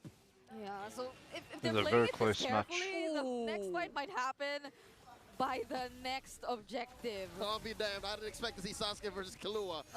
Not this early. Wrong franchise. My child. 13.5 minutes and 7 kills. The crossover we didn't know we needed. Thank you, MLBB.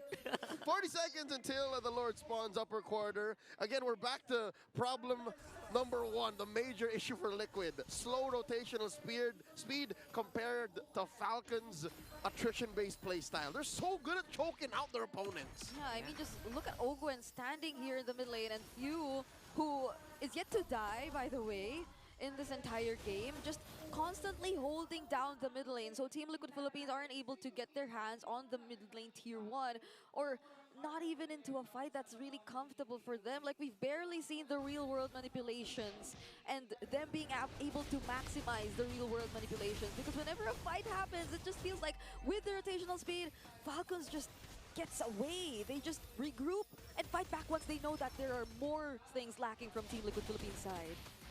We're approaching 15 minutes, and it's only 3-4 on the kill score, so this goes to show what kind of lineups these guys are running. And not just the lineup, man. It's the gameplay. This is PH Macro, TM. TM? Yeah. Did we apply for that? It's in the works. For the past couple of years, we have redefined what competitive Mobile Legends looks like. Yes. And at the peak of it all, the technicalities of it all, the Philippines is the Floyd Money Mayweather of MLBB to boxing. Like, we're just so technical. It's just very defensive, very controlled. JP catches some fire, some smoke from 2 on another. There you go. Another AOG moment. Better safe Yeah, than there's sorry. nothing bad about that, bro. But He doesn't want to give free kill. Do that unless Liquid's call is just take it slow. They're willing. Oh no, but look at this. Oh my god, this Carl TZ. Look at his HP. He's swilled out so hard. And now he's going to stay alive, but only for a meantime, though. That is huge. Big ultimate Push being mid, expended nice. on TL. Yeah, that was good. And Falcons finally gained access to the mid lane tier 1. Yeah, Finally, man. Zaman Force used, 15 minutes in. AOG used, Damn, this is a very close match. Crimson Beacon. If it weren't for that revitalize, Carl TZ might have actually fallen. And this whole time real-world manipulation. Yep. We are yet to really see one that Team Liquid Philippines just utilizes to take advantage of a team fight. And Falcons, they're just always okay with letting Team Liquid Philippines position themselves in the Lord Pit and just do nothing, just do other things in the map. I reckon it wouldn't hurt just yet. Maybe that's why Sanji's holding off. But JP! Man, F.E.A.R is going hard into the TLPH lineup, and finally JP uses AOG in the right target, but this time around, might be a little too late on the retribution. That's going to be Turtle Lord going over to Falcons. No, that's not worth it. Maybe one kill, but I think 2 kills is too many. Art of the turn. One too many. Liquid Philippines feinted a Lord take and instead turned on the heroes. F.E.A.R went down, but these are the chunkies. These are the big guys.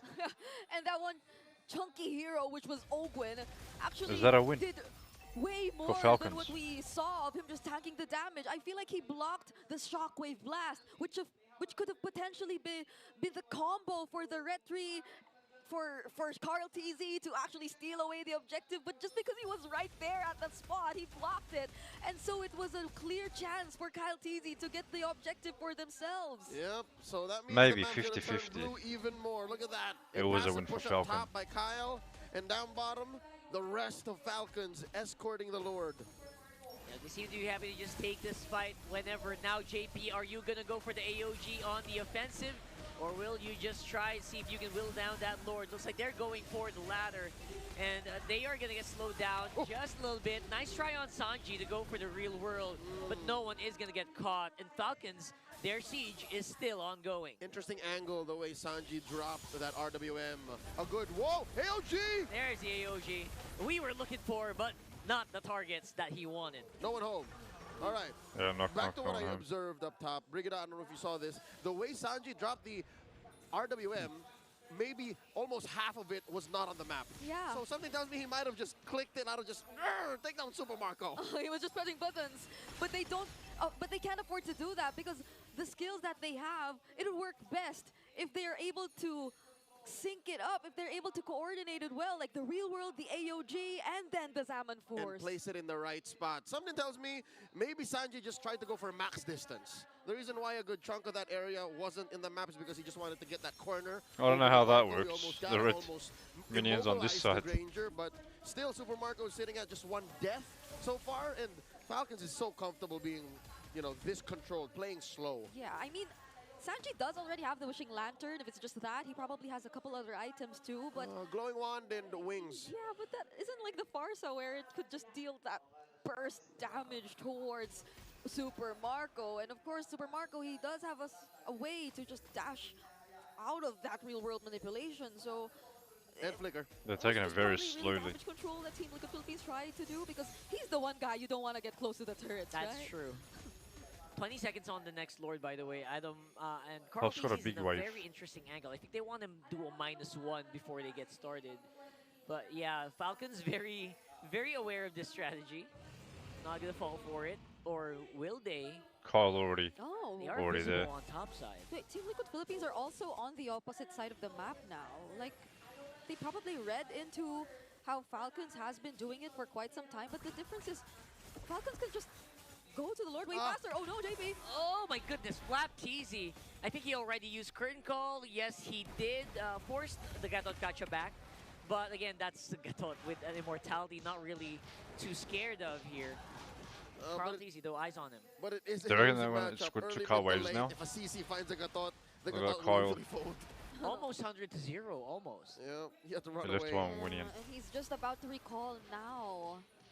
So Team Falcons are definitely going to position themselves first in this upcoming objective. Well, at least there's the AOG, so he can go in. Wait!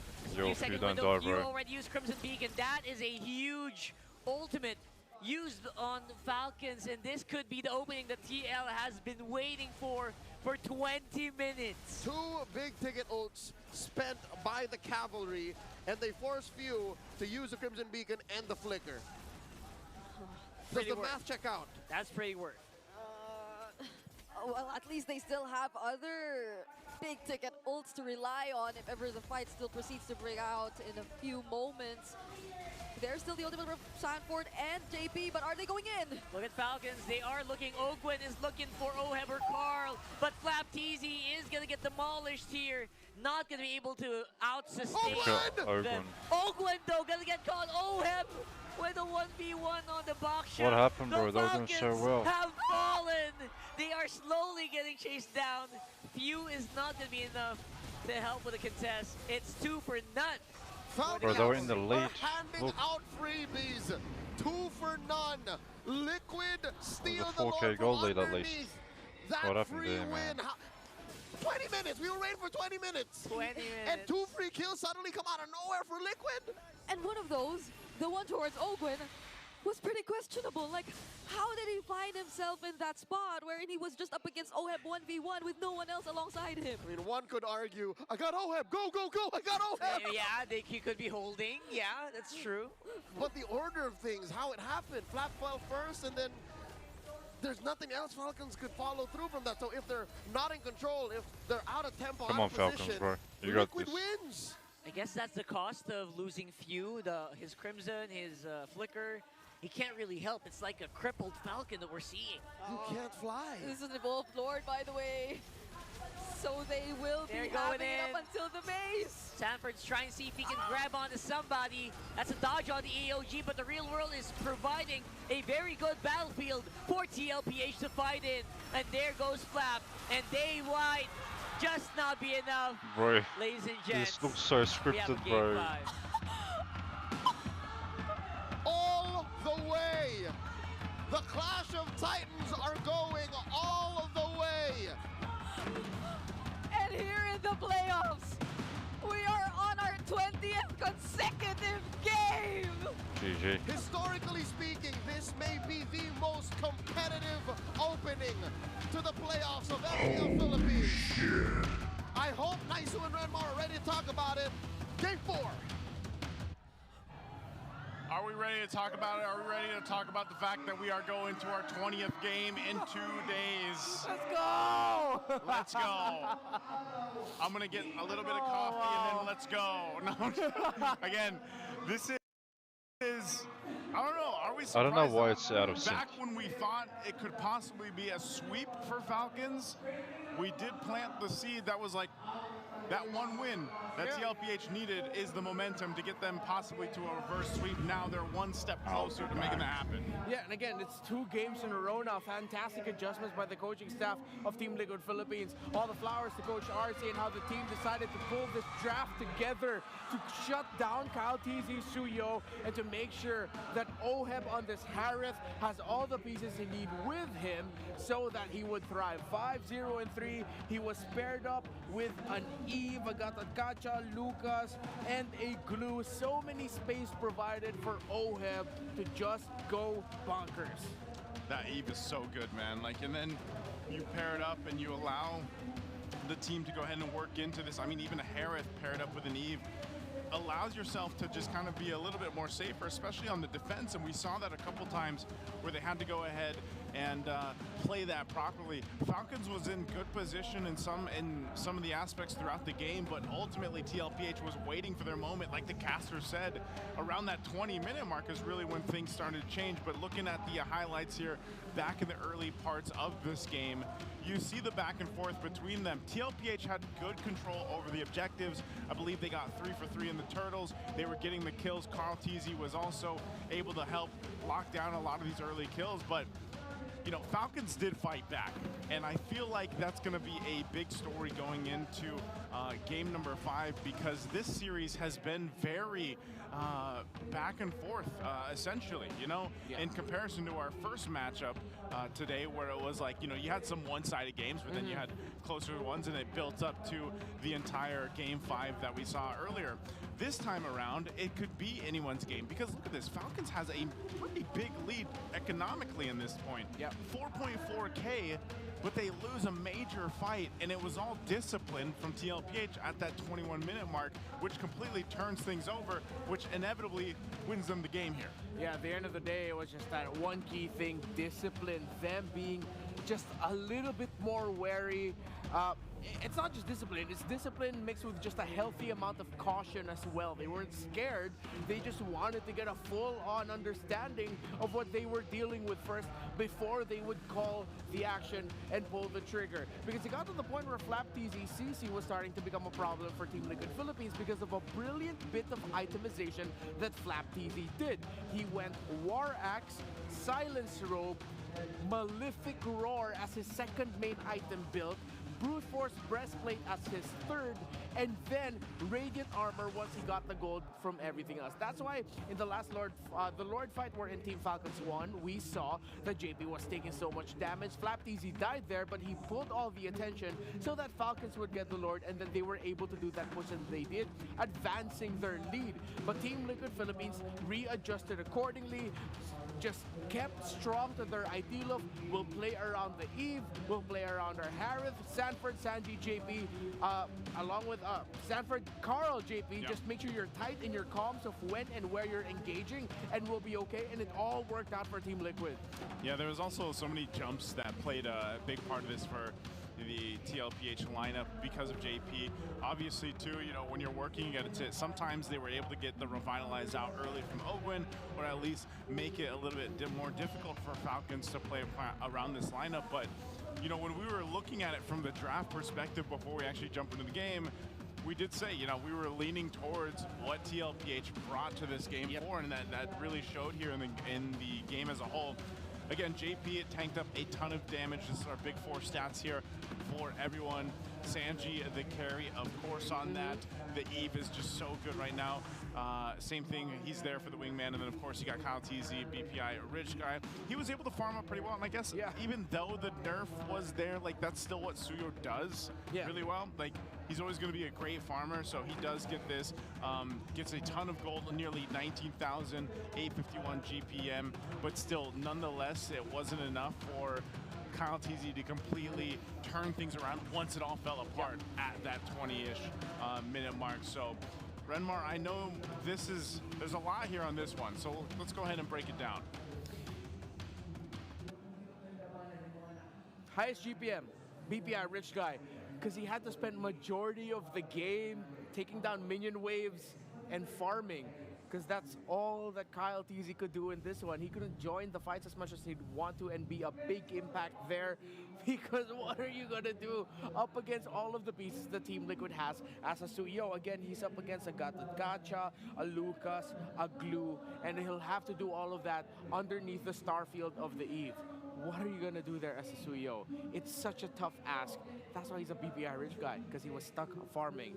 Look at what Falcons got across the board. Yes, they were able to get towers. They got that one Lord, again, because of the heroics of Flap-TZ, after he already had the Malefic Roar and the Brute Force Breastplate. But the towers going down in favor of Falcons were coming from the split pushes of Kyle TZ, who could not join them in major sequences. Majority of the time, Falcons was playing 4-1. 4 members of Falcons, 1 split pushing Kyle TZ. While for Team Liquid Philippines, yes, they give that up at times, because it was like, it's fine, why not, we'll be okay, until they weren't, until it was starting to look even better for Team Falcons, and then they found a much better gap at around the 16 to 17 minute mark once they got that first Lord, and you started to see it expand a little bit more. That's where the lead came from. But for majority of it, the reason why these two lines are so close to each other is because Kyle TZ was farming. He was doing everything that he can to get resources for, well, himself, because they needed to. While at the same time, you also saw members of Team Falcons just clearing up minion waves, doing their due diligence so that they could slowly catch up in terms of I'm gonna restart this. Stay close in the gold, because let me restart, close up.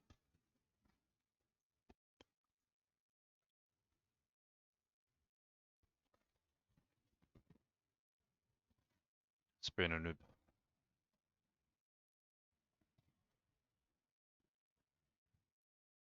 It was out of sync.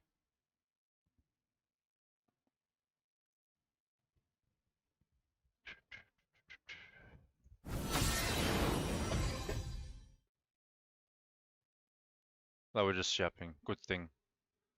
I don't know why it was out of sync. It was working fine.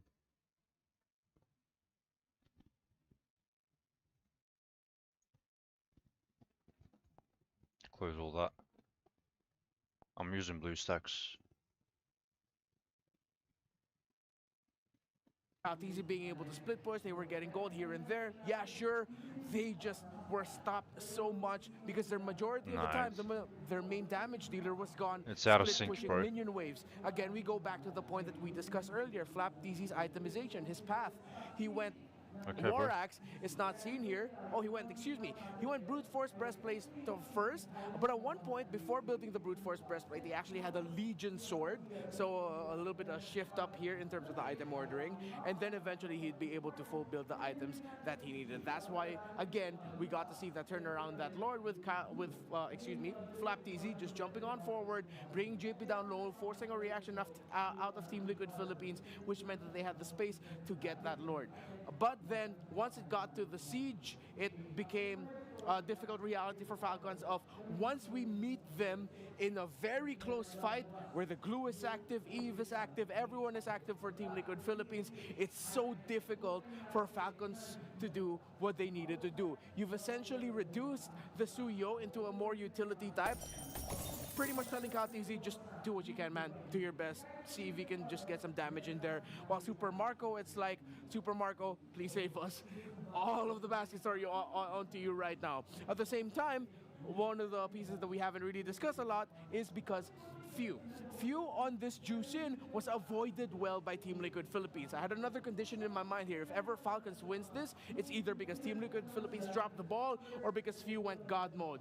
Team Liquid Philippines were so careful playing around that Juicin, playing around the Crimson Beacon and the Crimson Lantern that they weren't able to allow F.E.A.R to pop off when he needed. So, let's take a look at the draft recap here. The order of it was this.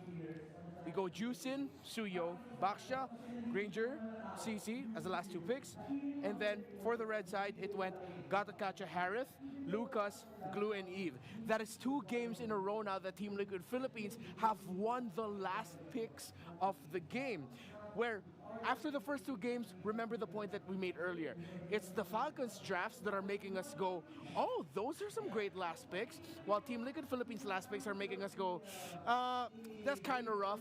Now for games 3 and 4, it's the other way around. You're looking at the picks here of Team Liquid Philippines at the end of their drafts. Now it's us going to them. Hey, those are some pretty good last picks. So that's why at the end of the day, to get to this point was a massive team effort, spearheaded by Coach RC, the management of Team Liquid, all in the area there. Of course, Coach Shiksak is there too, overseeing things. The players, what they have done to crawl back into a Game 5, legendary. Legendary it is.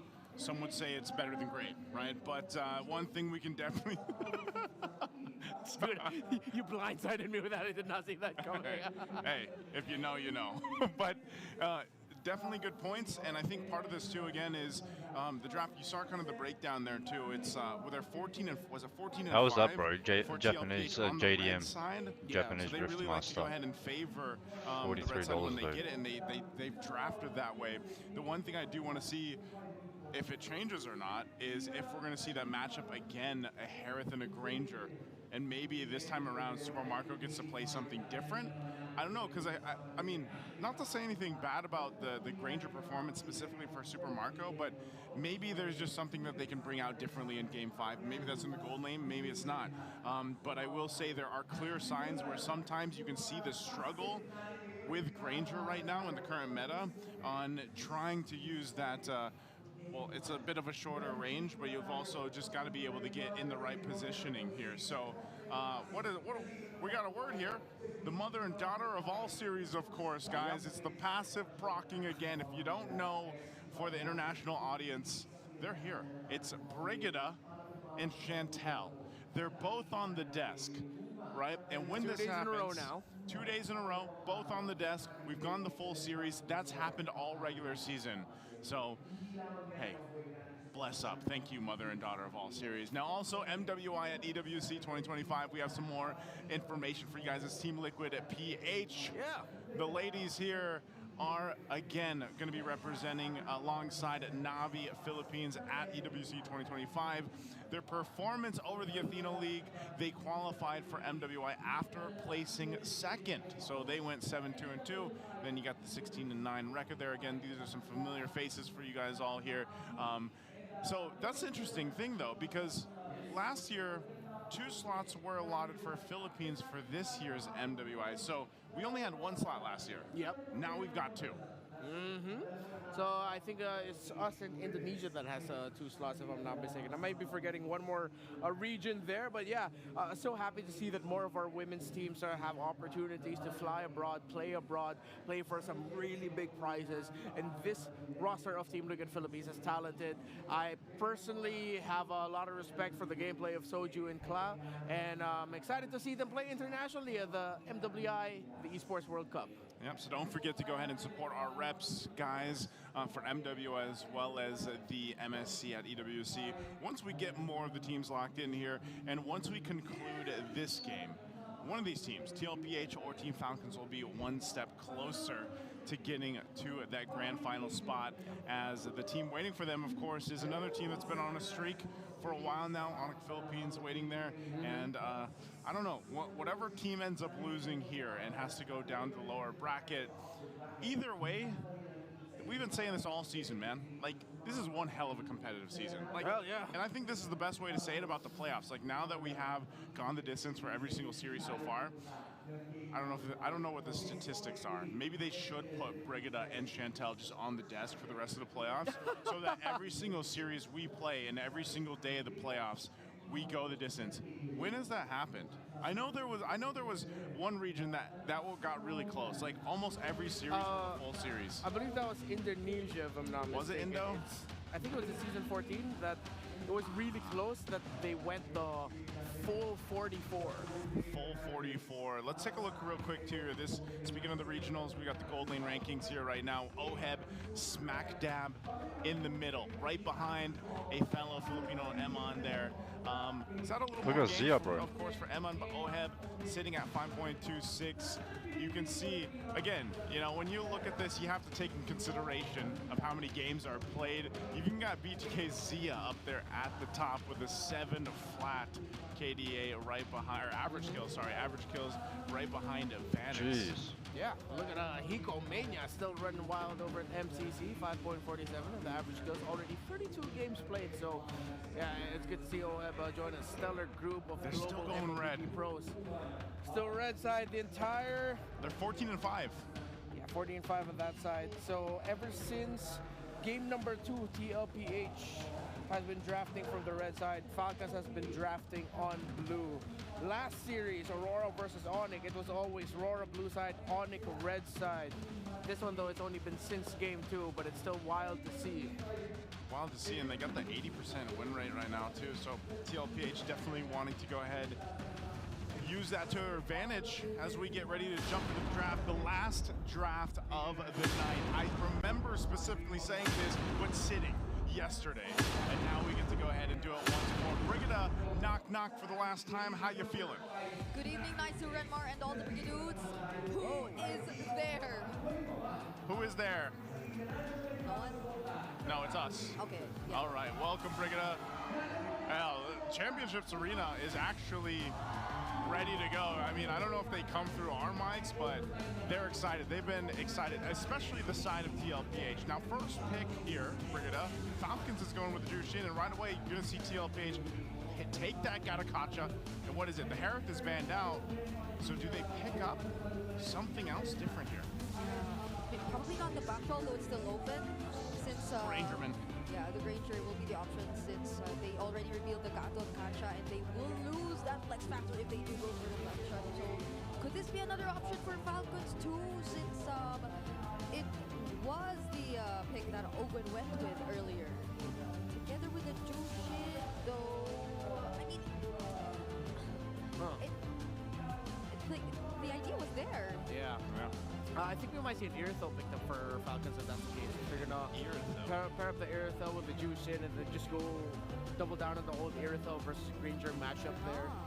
While for the EXP lane, I think a flex would be good. Get Badam if you can, but okay, no. They're gonna go Fredrin. What? Okay, and Chip, it's their turn to play the Chip this time around. This is a significantly different looking Falcons style that we've seen compared to all the other drafts in this series. It was Joy again, and then a Suyo for Kyle Teasy. This is the first game where he's going to be playing the Fredrin in this series. Yeah, so Carl Teasy has to be extra careful with whatever jungler he is going to pick up, if he ever does want to pick it up here. Earlier we were joking about the Akai, yeah. But like looking at the options available for the jungle, what if he just like gets forced to use something else? Do you think he would actually play like the... Maybe not. There's the Lucas. So. There's still the Lucas, yeah. Okay, you go to Lucas. I mean, this is still good for both sides. A little bit of switch up here for Falcons, but nonetheless, this is what I was saying earlier when we saw that regional rankings for Kyle Teasy with the breakdown there. You know, it's sometimes this is the game plan you have to go with for Falcons, and it's a little more on the utility side overall. Like, you think Chip, Fredrin, and the Jushin, like, you know, how do you round this out with damage potential in the mid, in the gold lane, especially knowing that you're going against a Granger here, and they banned out the 1-1, which has been a popular pick so far in the couple days of the playoffs. I mean, the 1-1 and the Fredrin together, that'll be terrifying if it does get into the hands of Falcons. But similar to what Redmar mentioned earlier, the Irithel sounds like a great pickup if you're just looking at the lineup of Team Liquid Philippines now, because they'll probably be very dive heavy. There's the AOG, there's the Unleash the Beast, so you need a marksman with high mobility. I think they're considering the Beatrix too. If it's not the Irithel, if TLPH read this and then they end up banning the Beatrix, that's gonna be a great read by them, because with Falcons taking out the Eve, they can go Beatrix. They don't necessarily need to go Irithel here. They need a little bit more damage, considering that they most likely will have a Fredrin in the jungle, Jushin in the mid. If they still go Irithel, you're going to be lacking damage there. You go Beatrix if you're Super Marco. Yeah, I guess the only thing that probably would be encouraging the Irithel a lot more is the sequence that can happen once you get into the short. Yeah, true. You get to use the heavy crossbow to just run around, whatever happens. But is that a Terizla again? Yeah, Terizla. Okay, at this point it's either a carry or Beatrix. I'm still leaning towards Beatrix here. You need more of that AoE damage. It's going to be all dive. It is very tanky on the other side, so I would understand if they go carry instead for the Super Marco's pick. But for Flap TV's pick, they can go tanky, and I think they should. So you alleviate a bit of the pressure on Kyle Teasy's hand to be that main front line. So you put up maybe... Oh, if it's not a box show, what if they go X-Borg instead for something a little bit more offensive-minded? So X-Borg Beatrix is the last two picks, maybe? That'd be a swerve. One X-Borg coming out in Game 5. That sounds like a Flap Teasy kind of thing to do. There's a CC too, though, but... Yeah, the CC is available. That is going to be the carry of Valentina. Valentina, XP late? So this is an XP... Is it an XP Valentina, yeah? What? Whoa! Wait, but... So... Are they considering that the Lucas is... No, because he gets his own penalty zone, or like what? No, but against the Lucas, right? So this is like one of the very few times we see a Valentina still open when there's already a Lucas picked in red 3. It's not a Valentina jungle. It's not season 10 anymore, and it's not an Akai you're up against. Oh, what? It's Jushin Jushin XP. Oh, it's the Juice. Oh my goodness. Oh, and it's the Louis Chip battle. Last time I saw this, it was in... What was it? It was a... Mekong. It was Mekong, yeah. It was Legion Esports. Oh, man. Renmar, I'm going to ask you what... I don't even know what team to go for here. What do we... It's such a wild card, the Juice in EXP, because it's always been theoretical in the big regions of how good you are in holding lane and what you bring to the table. Mr. Rizla will be surprised as to how difficult it actually is to sustain lane. Flap needs to watch his positioning, because Team Liquid are going to be sending people over to the lane of the Juicin. Oh my goodness. I know everybody's probably scratching their heads at this draft, but let us know what you think. Casters, it's the last game of the night. Take it away. We're going all the way, and it comes down to this. Sudden death, Game 5 in the upper bracket semis, the Clash of Titans. Momentum is on the Cavalry's side, but can the Falcons claw their way back and soar towards the upper bracket finals? Here we go. How do we feel about the shuffle up for Falcons? This is so interesting. The entire Jushin EXP lane is definitely going to pose problems for the Terizla EXP, and that's the one thing TLPH doesn't want to happen again. Alright, good the luck. way the Terizla was just unable to perform Have in fun. game number 1. Yeah, don't forget, we started this whole mess with Terizla just messing up that whole laning phase and the team fights that came after it. So I hope that's not what happens again for TL, but you know what? You gotta have some faith in these guys. They know what they're doing for sure. But look at that, Ogwin! Damn. A free kill for first blood here out of nowhere. Just as simple as picking a Zushin in the XP, you could answer the lack of presence via rotations, and that's what they did here. Yep. They are able to spot out Ogwen, who simply probably just wanted to do the same for Super Marco, considering that he is on the carry. This is the typical Harith Granger laning phase in the gold lane. So the carry probably needs a little bit more assistance so she could manage the lane by herself. Yeah, don't forget, by the way, this carry is an OG Super Marco pick. This was one of the picks he was very adamant about in his first season in the MPL. Yep, oh, Sanji's all alone here though. So at least he gets to position himself safe near the turret in the mid lane. And yeah, and by the way, he's also look at had Carl, a lot of deathless games on that hero. That's so true. something to watch out for later. As far back as season 10, Marco has been going ham with carry, but in this very match, I don't know. That was a beautiful collapse. 4-man squad to TL. How do you answer that? There's no way, there's no way, but they're gonna try, you know what? They're gonna try. Get that kill in. Sanford is up in front. Unleash the beast! At least get one kill. Down Daddy JP, serving up a kill to Marco. Alright. They're not gonna proceed with contesting the, or are they gonna contest the purple buff away? They deny it from Carl TZ. So they don't get their hands on the turtle, but they get a kill and steal away the purple buff. Wait, where'd it go? No. I'm back to their lanes. They disperse. I lost track of the purple, where it is. I don't know where it is. Anyway. Oh, I think it's on Kyle? Kyle, it's on Kyle. Okay, alright. Yeah, he hit it with the Appraiser's Wrath. Yep. And they just immediately went back to their lanes. So at least Falcons doesn't let up. They don't allow Team Liquid Philippines to just be all aggressive because they were able to get the early kills towards Ogwen and Kyle TZ already. So they were at least able to trade things out somehow because that's what they can really capitalize on. The mere fact that Flap TZ does such a great job in preventing Sanford. Of course, that objective probably was an exception because it was right next to their lane, but the upcoming ones are the next ones, the ones that are just coming in later on, are a completely different story. Mind you, the layering and the complexity of these fights are still about to hit a fever pitch. That was a what, level 3, level 2 fight? Yep.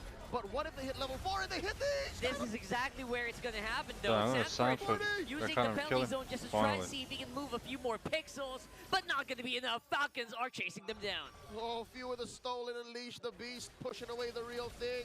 Was that just a feint? Because they let Oheb just push in. I don't think it was worth it. And they also forced out the retribution from Carl TZ, which probably will make it if they get to buy a little more time for the upcoming objective. But the way things are looking right now, it feels like Falcons, they just are very decisive in terms of them wanting to be the ones to secure the next hurdle this time around. Even scouting Carl TZ as he takes his very own purple buff.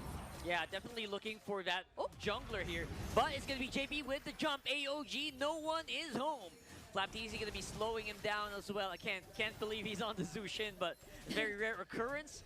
But yeah, so far, that zoning is successful here for TL and Falcons. They're just waiting for whoever wants to pull the trigger. The Cavalry's doubting themselves. They could collapse. Yeah, they try to collapse here. Carl TZ is going to be the one with the turtle, but here's the shortcut. We are going into a big fight, and JP has no way to get out. JP had to be the sacrifice. That was a beautiful usage of the penalty zone coming in from Sanford, so they were able to stun the members of Team Falcons momentarily and allow Carl TZ to just get his hands on the objective. But wait, It's a pincer maneuver. OHEB is forced to use his flicker, and that is a pretty solid move there. Athletic maneuvers by the Filipino sniper, used to close-range combat like that. And here's what's difficult. The chip can come in and just call in its reinforcements. Sanji has to set it up. That's the difficult part here. So we might see a little bit of that later, but look at that. Someone's jumping in on here. Kyle TZ is going to try to get some good damage on the Flap. You know what? Yo, Flap is all good, get out, but bro. look at this. F.E.A.R. 40! He got Come caught on, out man. there. That was a big boo-boo. That was probably unexpected for Few, but he should have been a little careful. Like, Flap TZ was already way up there, so there was no way to find out how Sanford, or at around what time Sanford will be probably arriving in the mid lane. So clearly something that Team Liquid Philippines were able to capitalize on, but OHEB again! Oh, beautiful jump here. And again, the full Falcon squad. Nowhere for OHEB to go. That's going to be a cancel on the diversion as well. Oh, damn, look at Marco. That 5 is 2 kills. for none. That's pretty good. Instinct, all right? Your brothers in arms are getting attacked. You kind of want to help, but I guess the rest of Liquid said, yeah, it's not worth it. That's all 5 of them there. Yeah, they weren't even able to get any trade. Oh, another Unleash the Beast. Look at this guy. Few is very happy to just dive in here, then transport and transform back, rather. Yeah, that's what makes that so broken. You don't need resolve. Carl DZ has to fight, has to wait. Few just has to press a button. And he has it every now and then. Like, the cooldown's too short. That's right. They're going to jump in, though. Super Marco with a turtle for some reason. But now it's going to be the full collapse for TLPH. I cannot see the HP bars there all clumped together. But there is still going to be a diversion coming into that middle bush. Sanji looking for his targets, but not going to be hitting anybody. Carl DZ going to get 2v1 by his old teammates here on the bottom side. With OHEB, just a little bit of revenge for his baby cake duo. Oakland coming in from the back, shortcut coming through, fight's not over. They're keeping it going. They're keeping the fire burning. JP staying alive, but only for a minute. And Sanji will not be able to help out here unless they just want to keep going. They want to keep the ball rolling. They feel like they have an advantage, and they're going to be able to take it. Sanford goes down. Falcons want to throw hands, and Liquid cut the smoke. I could have sworn Liquid was going to get away with cold-handed murder, but again, the downtime on Falcons heroes are almost non-existent. Yep, and now it's Team Falcons who are currently holding the lead. Imagine that team fight, it took that long that Team Falcons, especially with the chip, were just able to re-engage once again against Team Liquid Philippines. And the lack of members, it really hurt them. Now it's Team Falcons who are potentially going to get the first few turrets of the game. Gwen is getting chased by each and every single member of TLPH. And for some reason, he will not be able to make it out. Shortcut was activated, though. That's an option they can take, but Sanji got killed out of nowhere here. And now it's the turn! The turn is real from Falcons chasing it up on TL. They don't have enough bullets in the barrel. And for OHEB, that's literal. He is running out of fumes. He is getting hunted down by Falcons here. Protect kill one! Sanford is protecting kill one! Falcons, the way that they position themselves, the heroes that they have, their kits, it's just too much for Liquid to deal with. I'm pretty sure I saw this exact Valentina stealing away the Granger ult in the regular season in Team Liquid Philippines. Sanji did it too, and now he's feeling it right now, but they go for the diversion! Here's a diversion into the fight. You thought you were safe?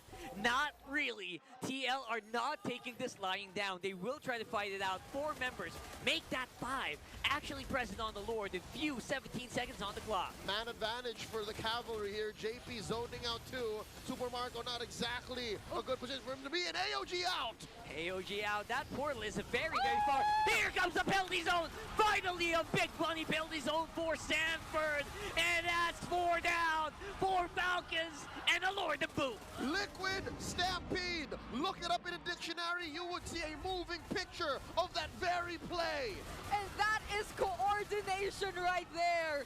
The immediate Unleash the Beast right after the penalty zone, and the Lord alongside that successful team fight for Team Liquid Philippines. They definitely took back the lead away from Team Falcons. We'll see that play one more time. Again, when Falcons choose the range, when Falcons choose the time to engage, they win 9 out of 10 times. But here, it was all Liquid. Yeah, they quickly turned to take away the members of to take down the members of Team Falcons, and they were free enough to just resume taking the Lord for themselves, which is now marching towards the top lane. And Team Falcons, they found themselves in this spot even though they were playing the early game pretty well. Man, if you look at the gold graphs there, you're gonna see a big jagged mountain there. I am pretty sure, because right now it is TLPH with a huge gold deficit created against Falcons, who were I think ahead by 2K or 3K. They're calling the shots, they're pushing lanes. Ogwen is now forced to hide in these bushes and try to scrounge up signs and semblances of their early game. So far, what's happening to Falcons is they're playing to Liquid's tempo, and much like that quote from the film from 2014, starring Miles Teller, Whiplash, it's not my tempo. Falcons have to keep up with Liquid. They have to play to this speed. Yeah, it's too fast. It's too fast, man. It's like a different genre altogether. Uh-oh. Oh no, they're going for something first again. Oh, no! They're gonna collapse on the flap. They find another isolated target, and that, with a minion wave in tow, could be problematic for Falcons. Why walk by Ogwen, taking this bush? I wonder if anyone saw him. Sanji's getting sandwiched here. You see Sanji, and there's no one to follow up. For the meantime, Kaltizi up on front. No one that will be able to help the chip. Unless Energy Eruption. Energy Eruption was activated. Kaltizi at the very last moment. And they're forcing flickers. TLPH is low. They absorb that shockwave blast. And they are now ready to go. They're fighting back. Toe-to-toe, tit for tat. Falcons have shoved out Liquid without conceding. Ogwen, you shall not take down the master. This is unbelievable.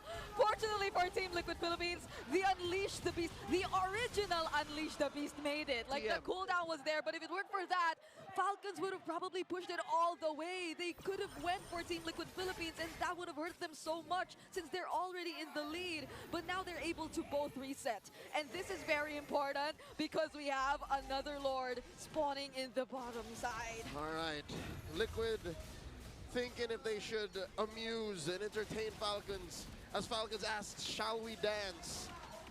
Kaltizi just checking range. Super Marco hidden in this bush. I wonder if they know. I wonder if they know that Marco's here. Honestly, the first time, or the previous time we saw... Hold on, never mind. I can't here we go again. And that's a -1. That's the jungler. That's the jungler removed from Falcons. That is huge. Shortcuts get smashed in. Ogwen pressed it. Oh, there's just no way. Not like this. Not like this. 2 free kills for Liquid. And this is exactly what I was supposed to say. It's always Team Liquid Philippines going in first, finding the right bushes.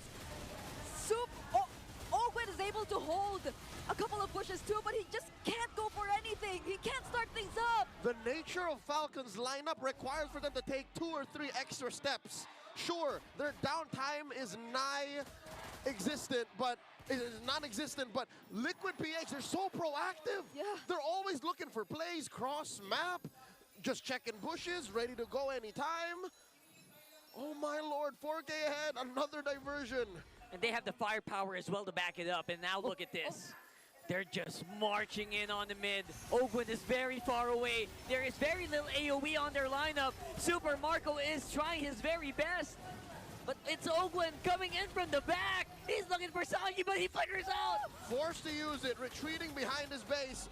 Flapteezy holding out the siege minion. Tier 2 down bottom falls. They survive at least for now. Yeah, they didn't even get to use the shortcut, but what could it do at this point where Team Liquid Philippines, they're already all in front of you, and look at the damage coming in from Oheb. Yeah, he's gonna have to find a way to make himself very useful in the next fights, because Ogwen, you're right, the shortcut doesn't really matter that much if everyone is just in their faces. And now this is going to be very difficult to do.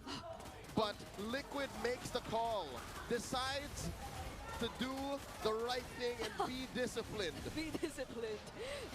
You cannot afford to make such a huge mistake at this point.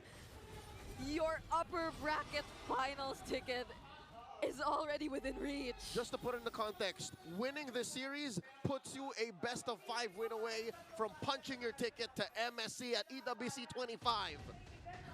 One more series win after this game. That's literally one series, one step to possible world domination at MSC and a whopping prize pool. And these two teams know exactly what it feels like. Just a year ago, they were both our representatives at the very first MSC EWC. And that's why it's so important for Liquid to play this right. That's why it's so important for Falcons to find a way back. They were there. They were in Riyadh for how many weeks? We saw them represent the Philippines. Just want to keep the world tour going, you know? Oh, ladies and gentlemen, we wish you were here. The Champions Arena is cold. It is quiet, and it is tense. This looks like another diversion play that can happen. It's going to happen. You know it's going to happen. It's funnily enough, Falcons also can get their own diversion. They don't need to rely on the chip this time. Yeah, but does F.E.A.R want to opt for that?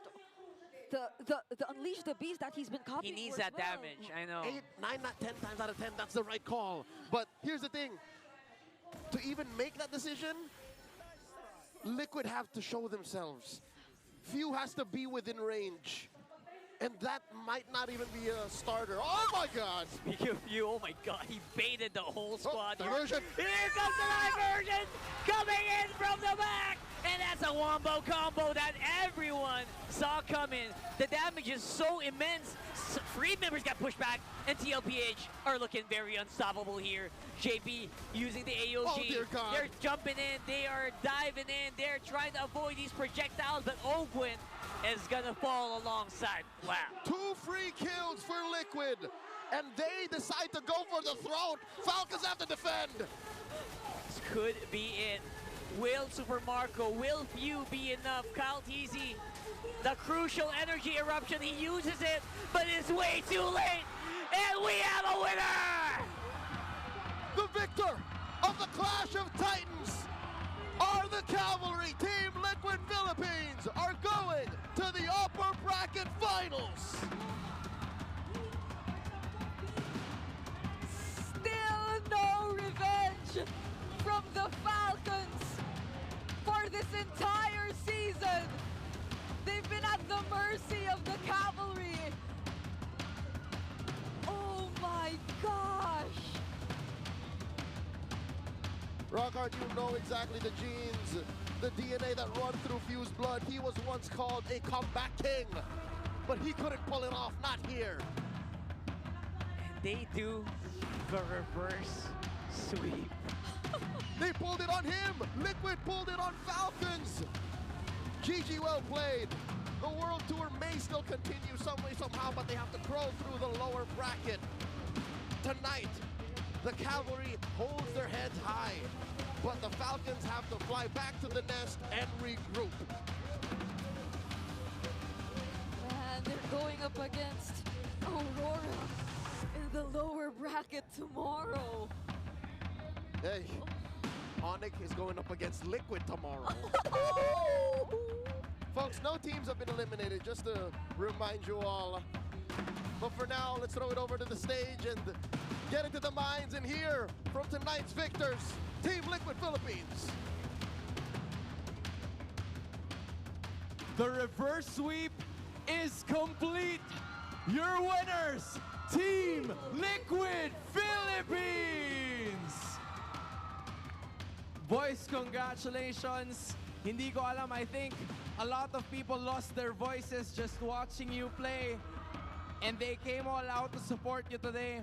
Sanji, talk to us about Game 5. Kasi tila, kahit yung casters, everyone wasn't expecting kung saan kayo manggagaling. Talk to us about, you know, your communication at kung ano ba yung mentality nyo in Game 5. Kasi reverse sweep yun eh. Ano ba yung mga pinag-uusapan nyo right there during the huddle? Pinag-uusapan lang namin sa huddle, ano, huwag kaming, parang hindi kami, ano, huwag kami hihina sa laro, ganun. Parang kailangan namin maging malakas kasi na 0-2 kami agad eh. 2-0 sila kagad. So mas kailangan nila magpakita ng lakas. Ako, Hans, hindi na ako lalayo. Katabi ko na si Coach RC. Coach! Nakita ko si Coach medyo naluluha after that Game 5. how are you feeling right now? Ano tumatakbo sa isip mo ngayon na bakit ka naluluha? Ang dami kasi na, nung naunahan kami ng 0-2, parang medyo nabababa yung tiwala namin sa isa't isa.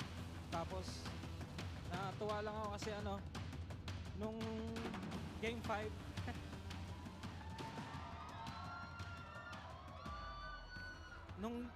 nung Game 5 kasi binigay sa akin ng team yung buong tiwala na ako mag-call sa lahat. So, yun, nagbunga naman. Kaya sobrang sarap sa feeling. Nakita natin ang kanilang pagsunod kay Coach RC. Ano yung mga sinabi mo sa kanila? Words of motivation. Wag silang mawawala ng tiwala sa sarili. Enjoyin lang namin. Tapos, wag manggigigil. Disiplina lang. Ibalik lang namin kung ano yung talagang laro namin. Yun lang talaga. Nakita ko rin si JP naluluha. JP! Ano nararamdaman mo ngayon? Ikaw, bakit ka naman naluluha after that match? Wala po, masaya na po na maganda po yung laro na Game 5. Sobrang saya ni JP right now. And to Carl TZ, of course.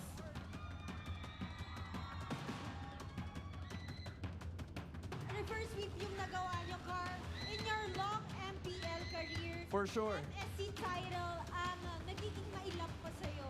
Yan ba yung masasabi mong multo sa career mo? And how do you think are you gonna get this title? Di ko naman po siya multo kasi sa lahat naman ng ginagawa ko walang regrets eh.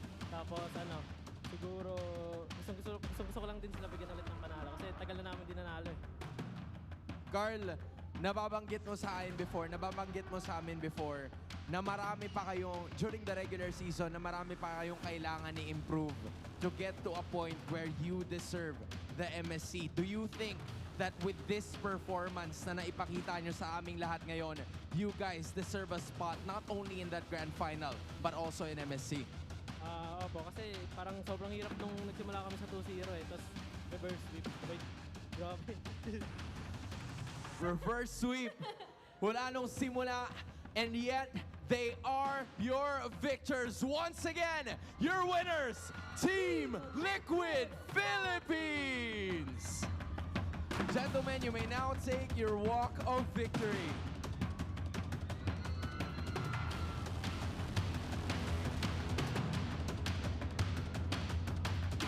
And with that crazy win, you guys may now take your bow.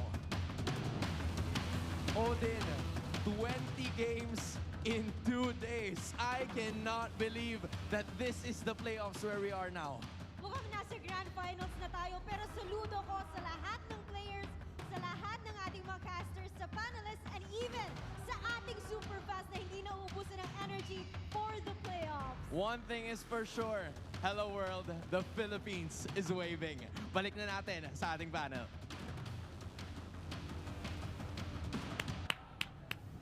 We are waving. We are. 20 games in 2 days. I didn't think it would happen coming into the playoffs, but after what we saw yesterday, I thought that maybe we would see this in Red Mar. We have. Yeah, that was a fantastic end to what is in recent memory one of the best series I've watched. Yes. Full 5. That last game was just, it felt like two heavyweights on round 10 just tossing haymakers, barely able to see. But in the end, it was Sanji who became the difference maker. Those diversions that really changed the game, and Oheb remind the world his name, why he's the Filipino sniper, safely from a distance, raining bullets down on Falcons, 9-2-4 in this game. Just a massive win here all around, and like I said, they took the Granger from Super Marco. Super Marco was playing the Granger for so long. Yeah. Oheb's like, you know what? We'll take it. The Harith was banned anyway, but that's the thing, man. I love it when we have these 5-game series or the full series, and like the 5th or last game is like this, because it's kind of like anticlimactic sometimes when we have a full series and then that last game's a 10-minute game. You know what I mean? This was a back and forth. The whole series really was, and we're gonna take a look at the highlights here for the MVP Oheb, but also just as a whole for the team here. And I don't know if it was just too much to handle because both teams had a lot of utility. Ogwin, I feel like, just wasn't able to get the positioning that maybe he was looking for the majority of the game. There might have been some moments, but what really stood out, like you mentioned, was Sanji. Sanji's diversions, especially when it counted, was crazy. And this is, I mean, OHEB. Yeah. The double right there is awesome, but there's also a great response from Falcons through this fight. And that's why I was saying it was such a pendulum swinging game in Game 5. Yeah, it was the diversion of the low Yi versus the shortcut of the chip. Who gets to make the most out of that and who gets to respond to those moments better. And again, it was just a pendulum, a lot of back and forth up until it wasn't. Up until the diversion started catching Falcons off guard. Up until the diversion started forcing out some errors from Falcons, and Falcons mispositioning themselves. They had no right to be sitting all that close beside each other up against a Terizla who has a flicker with him, against a low Yi as well. They should not have positions like that in that Lord, and that just started the slow downfall of Falcons, getting spotted out by Team Liquid Philippines at the right time in the map, making the most out of their mispositionings, and just getting punished over and over again for what felt like 10 straight minutes of Team Liquid Philippines reading Falcons like a book, but it was just like around 6 to 8 of that happening. Just so good, man. Again, really showcasing in those precious moments how to make it work. And a lot of those fights that we saw too, I just felt like, again, and it wasn't Ogwen's fault, but like he was just a little too late in a lot of those crucial team fights, you know. And I don't know. I know you guys mentioned the Jushin going into the XP lane. If this was something else, would it have been better, or was this the right choice for Flap to put in the XP? It was an interesting choice, and honestly, I'm not knocking it. Before he started racking up deaths, he was a huge thorn in the side of Team Liquid Philippines, and why there were some engagements that once they took it, it was just one Juice in Crimson Beacon away, and FlapTZ being able to lift up the members of Team Liquid Philippines for Falcons to completely change the narrative of that team fight that Team Liquid Philippines would initiate. So, in theory, to see it in practice now here in the Philippines, this isn't the first time we've seen it. We've seen it in different tournaments all across the globe. But to see it here in this level, it's really cool. However, Team Liquid Philippines, again, just on-the-fly adjustments that they made. The things that you were mentioning with Ogwin coming in late, it was that plus me thinking, why would Ogwin continue to go there as if he was trying to help when you've already lost that one advantage? There were 2 or 3 times where he was like, all right, guys, I'm here. Wait, what happened? How come Ogwin still ended up going there and he was left alone for Team Liquid Philippines to just take down? Yeah, so, you know, we don't have the answers to that, but I was also thinking the same thing, and I'm sure our viewers that were watching internationally were also thinking that. And maybe that's just one of the crutches of playing the chip sometimes, but then even if you try to back off or get away, you're just going to get chased down ultimately, right? But again, these are our top 4 stats here for this game. OHEB sitting at the bridge guy.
Yo, ladies and gents, boys and girls, I'm back. What is going on? Bro, I need to get myself a new headset.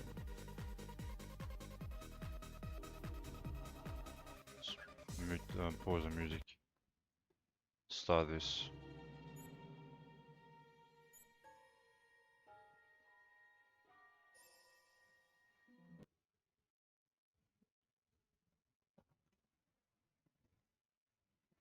S4D.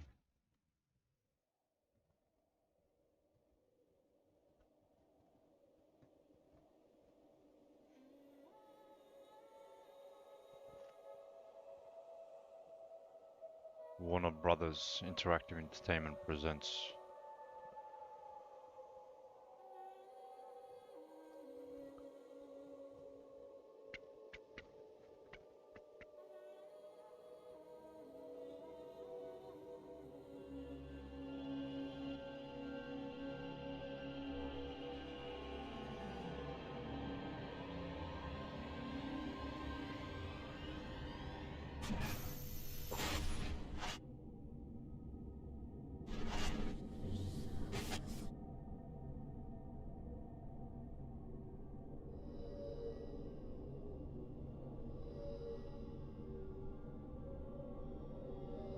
It's pretty nice, bro.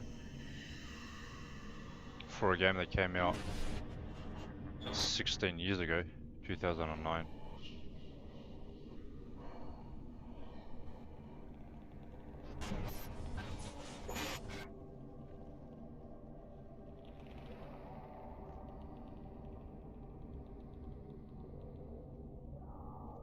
Bro.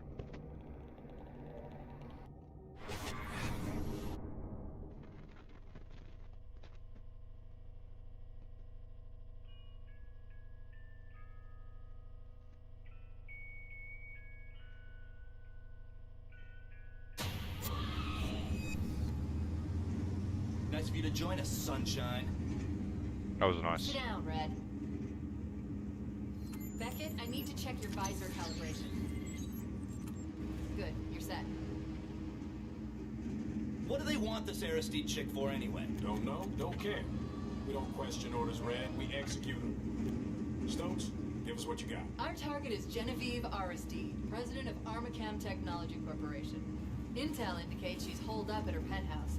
Our job is to secure the site and take her into custody. Protective custody. I don't want any breakage, even if she resists. And there's every reason to believe she might. We believe she's directly linked to the bloodbath at Armacam headquarters. Like I said, don't know, don't care. She's a high-value target and we've been tasked to bring her in, so that's what we're gonna do. I want this by the book and fuck up free. Lighten up, Top. She's a suit. What's she gonna do? Send a nasty text message? She's not the problem. CENTCOM thinks Armacam's board of directors may be trying to cover their tracks, which could include making sure Aristide keeps her mouth shut. Fox, you're with Stokes. Keegan, you're with me. Beckett, Red, Manny will drop you off in front of the building. We'll link up in the lobby. Shit. Why do I gotta get stuck with Bucket? Because I don't like crybabies. Now, let's move. Remember, people, trigger discipline. Our mission is to find Aristide, not cap her ass. This op is bullshit, man. What's so important about this chick that the cops can't pick her up? You'd just be glad they didn't divert us to Armacam HQ. The recon team they sent in got ripped to shreds. That situation is getting out of control. This is your stop, guys. Alrighty. PDA up there with some machine gun.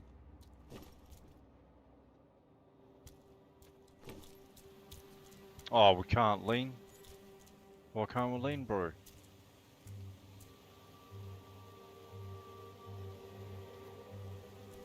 Oh, you gotta be shitting me, man. Red, Beckett, what's your status? Looks quiet, Top. Alright, we're heading inside. And you can't sprint in this game.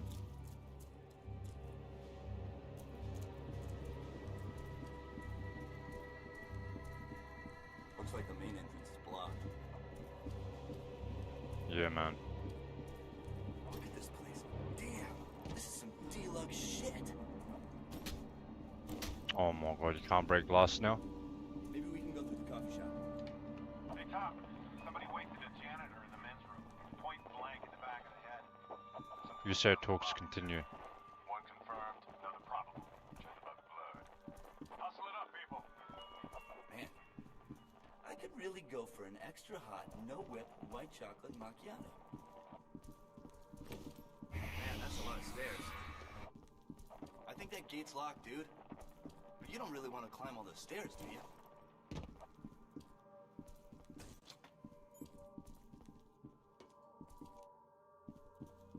Are there any boosters in this game? Like the first one? We've got trouble. Let's go. Under the gate, Beckett.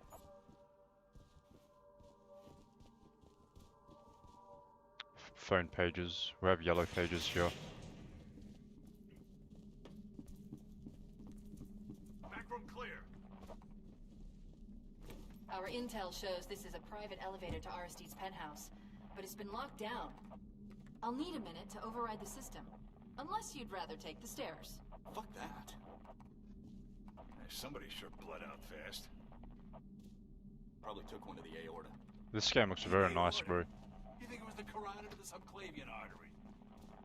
Dude, making fun of a man for his knowledge is a sign of insecurity. We need to Dude. find Aristide now. Agreed. Fox, secure the lobby. Red, take the stairwell. Rest of you, you're with me. The stairs? What the fuck, Top? It's like 1,000 fucking stories. Oh, you can vault. Wait. Come on, Beckett, move your ass.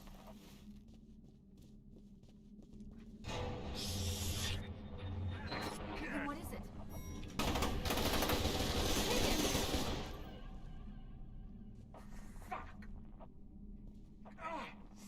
Son of a bitch! He's bleeding. Damn. I'll stabilize him. Stokes, Beckett, get moving. Body armor stopped most of the rounds, Top, but one got through. Not bad. Not good, but he'll live.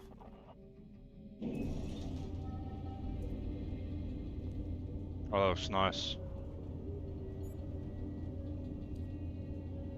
You alright, Keith? I think they hit my aorta. Man, give it a rest.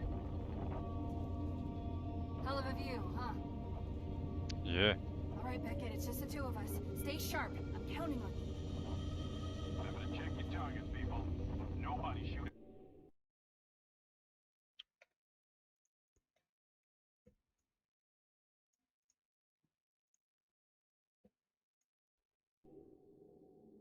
Aristide. Remember, we need her alive. Contact. Or we don't get our bonus. Waste them! We need backup. Beckett, come on!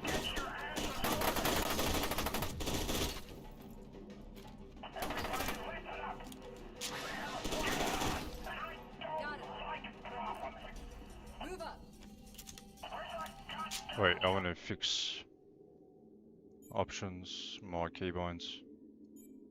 These are horrible.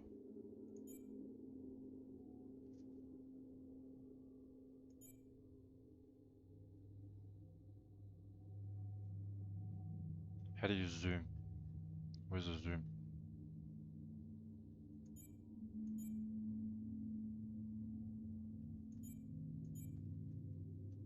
What the?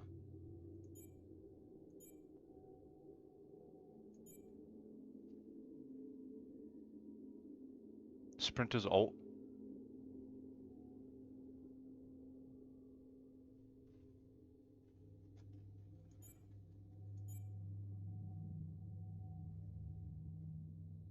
Where does a right, left shift?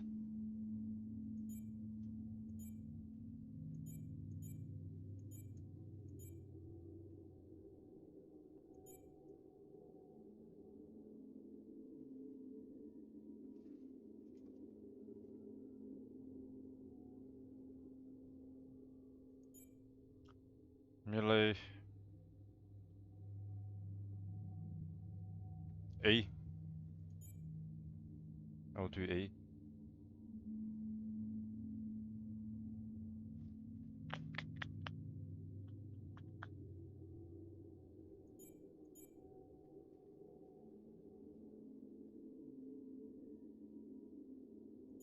Q.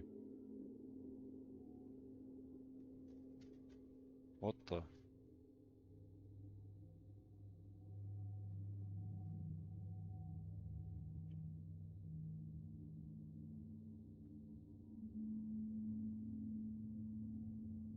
One minute.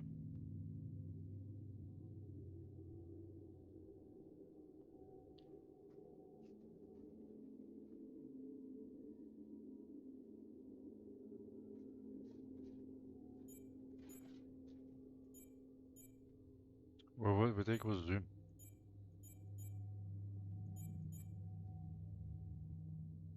Shift.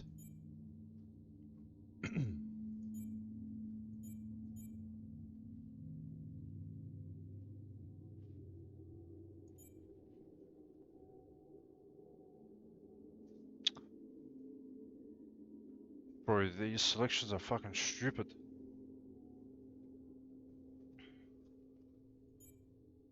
There we go.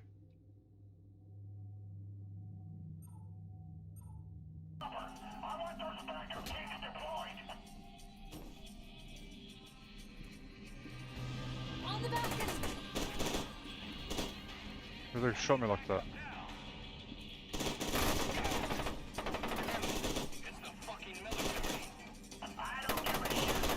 Behind the table! Looks clear. Nice job, Beckett. Nah. I need to remove this shift for fucking zoom.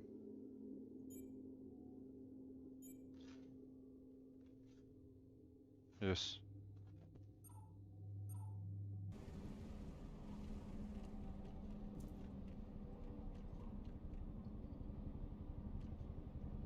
Hey, Beckett, over here.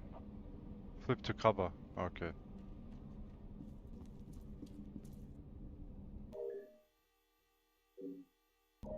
You head through here, I'll find another way in.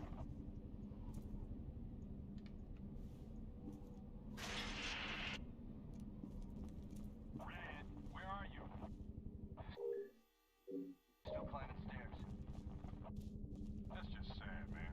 No other way to put it. Slowly. It's so weird how you can't lean in this game.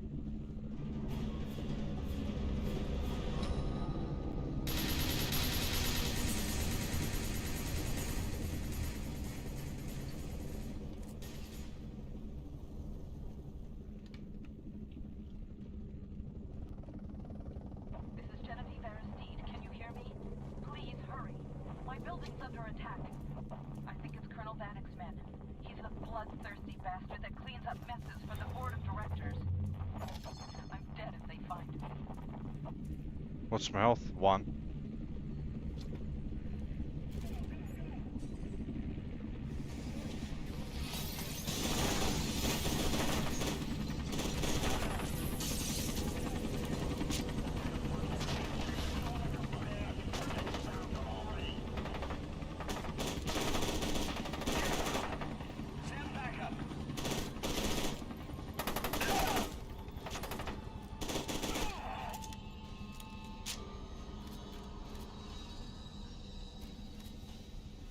Give me all that ammo.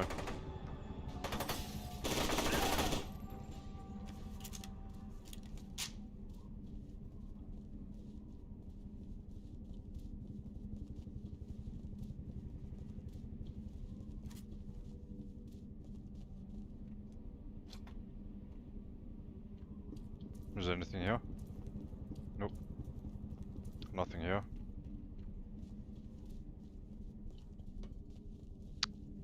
Man, why do they have to remove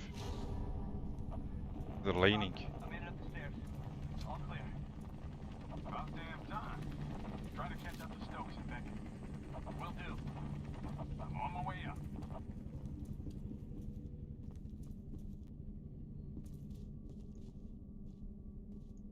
What the fuck? I just went around? Serious?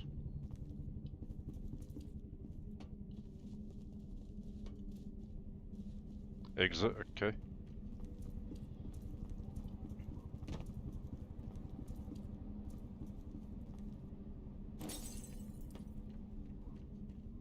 Where do we go, man?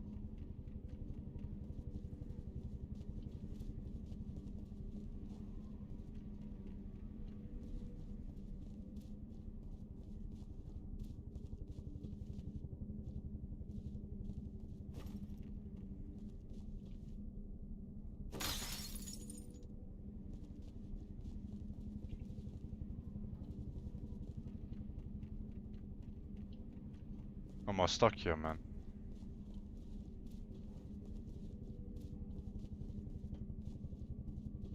It made me go around.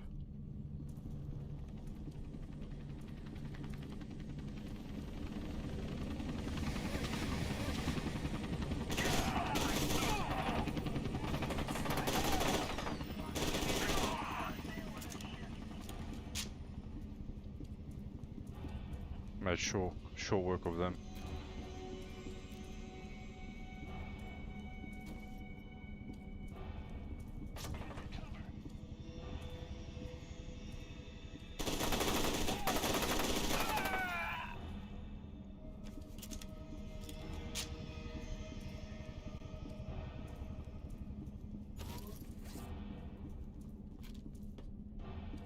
That was cool.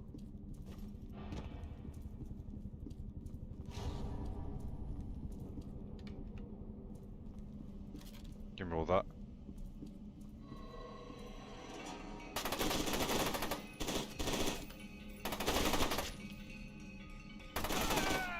How come they can fucking lean? Did you see him lean?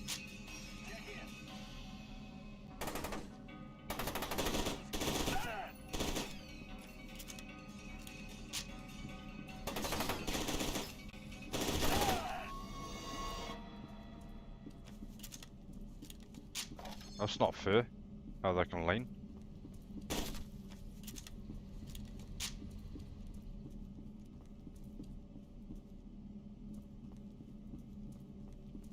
I'm not running into much resistance.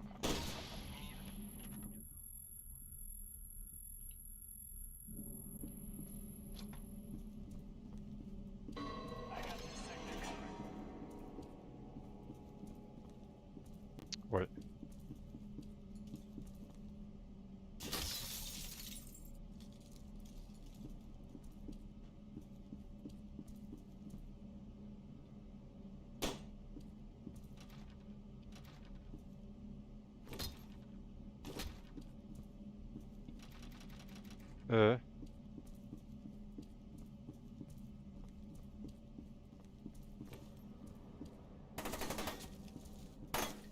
What the?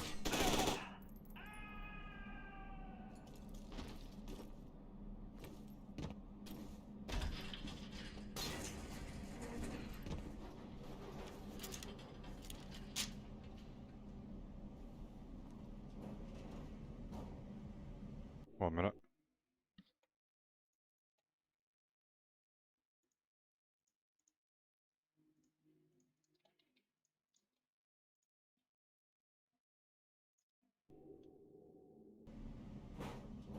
I wish they left it leaning in this game, bro. In part 2.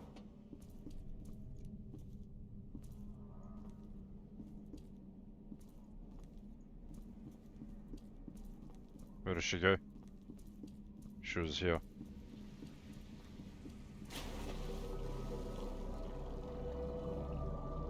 She's been in there for 12 years, floating in darkness.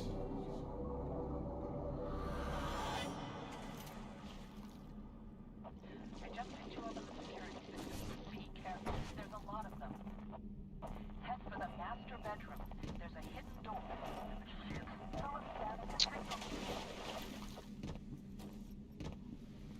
Really? I can't jump that high?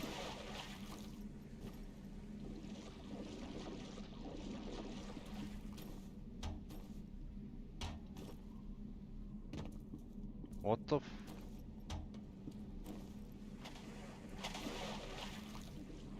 Oh my god, I did the fucking movement a bit weird, bro.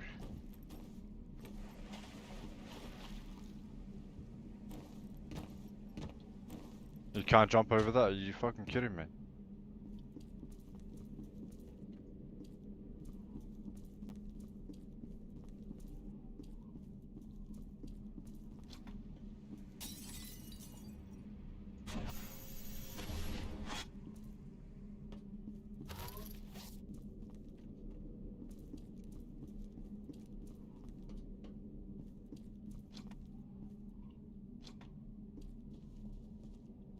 anyone here?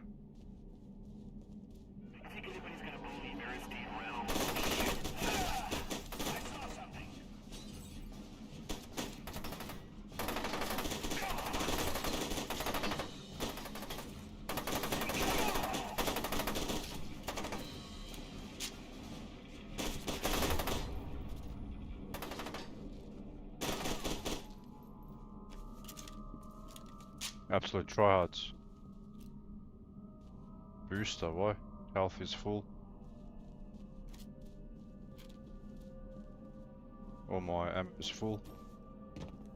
Very nice.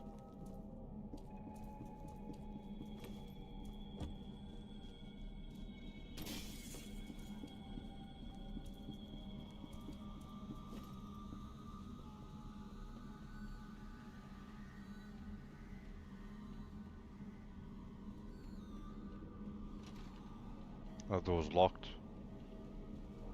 Let's go up the stairs.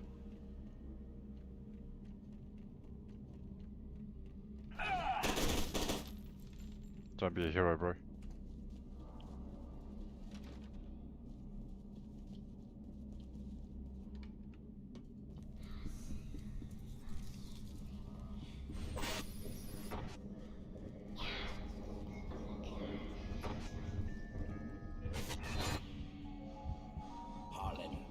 Can't go on.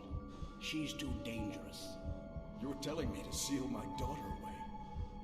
You knew it would come to this. We both knew.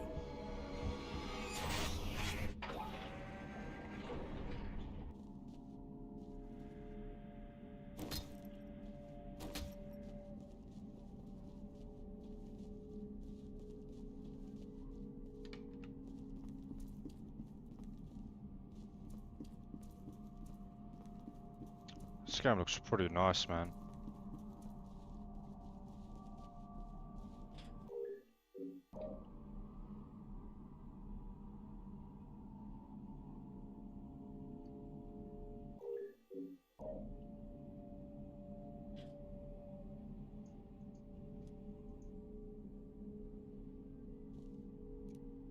Looks like that's me.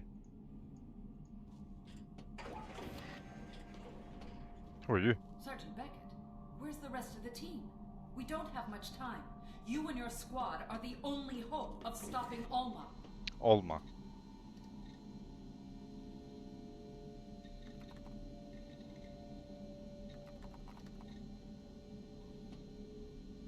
My God. It's her. That stubborn son of a bitch probably just killed us all.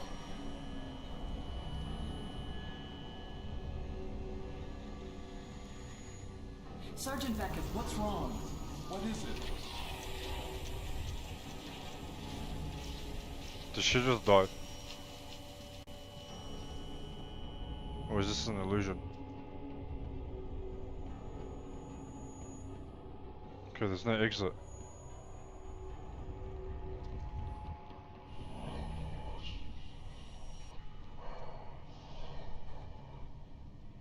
Let's follow her.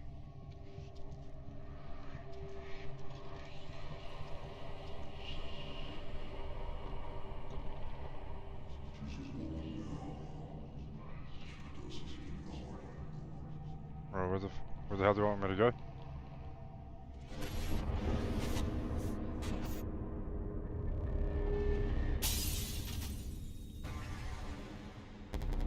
What the hell was that? What the fuck is that? Is that a nuke?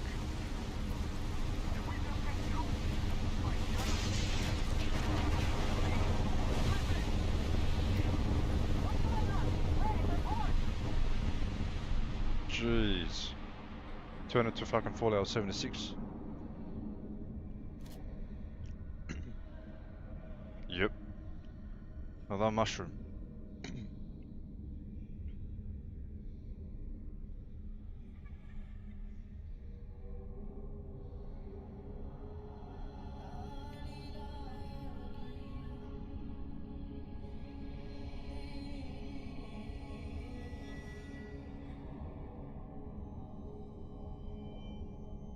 Get them aboard. We don't have much time.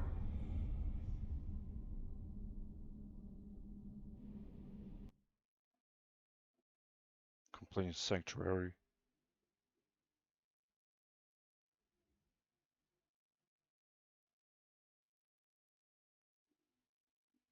The fate of your team is a mystery. Okay, buddy. Eyes are still dilating. He's reacting to the meds. Check the dosage. This shouldn't be happening. If that doesn't work? What's going on, Dr. York? One moment. Hold the lidocaine and check his pressure. Damn it. Grab the crash target.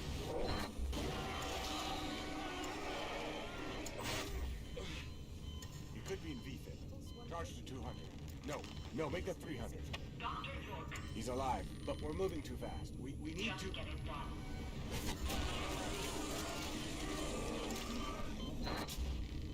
That did it.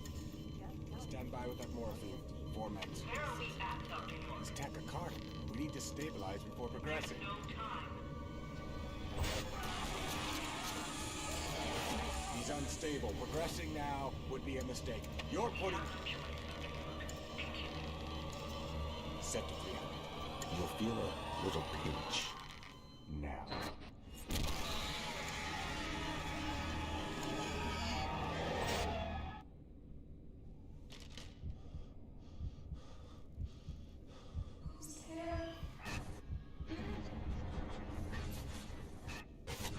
Yeah, it's a psychological horror.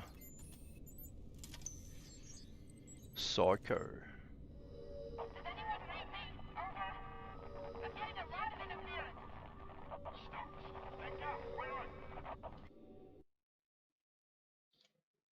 I'm in your closet.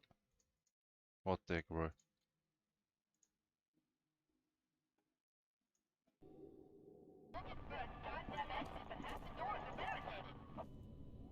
What was E?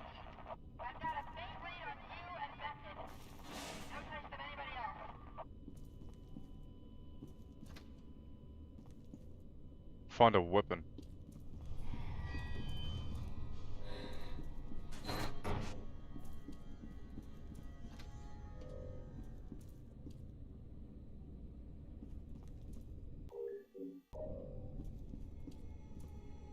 I ain't rated all that, bro.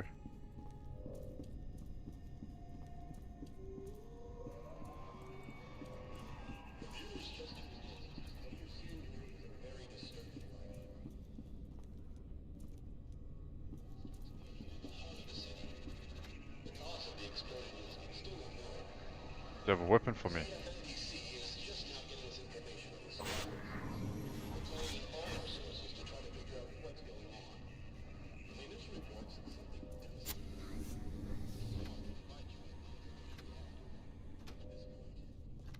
Bro, why can't I go to the toilet? It's a men's.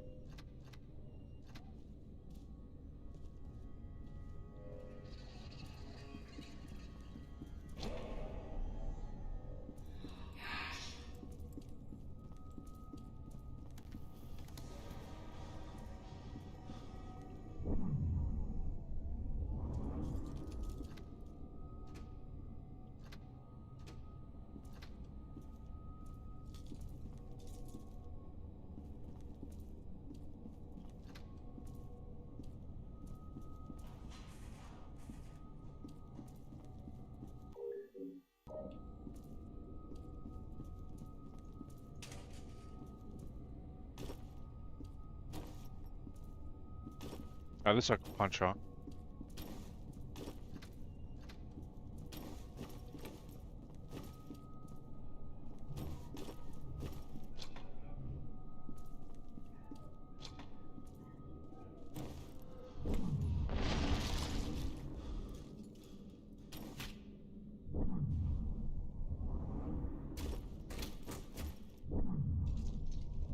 Settle down, bro.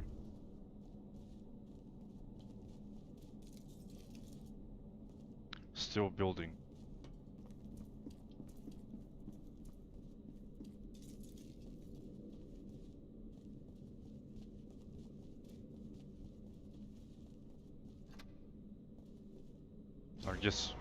I was gonna say I'm guessing all the toilets are locked.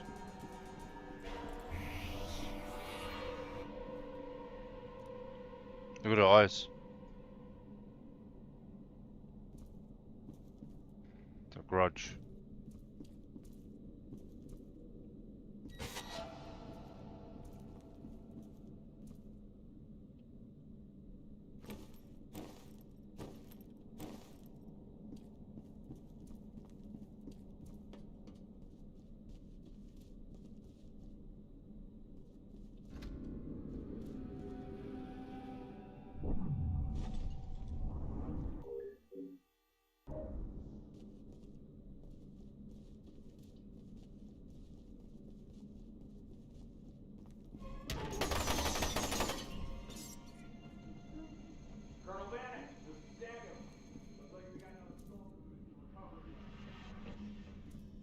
I gotta go around.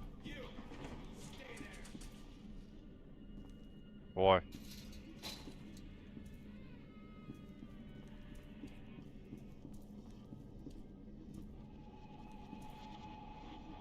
There's a lot of dead people, man. I'm not sure what the heck's going on.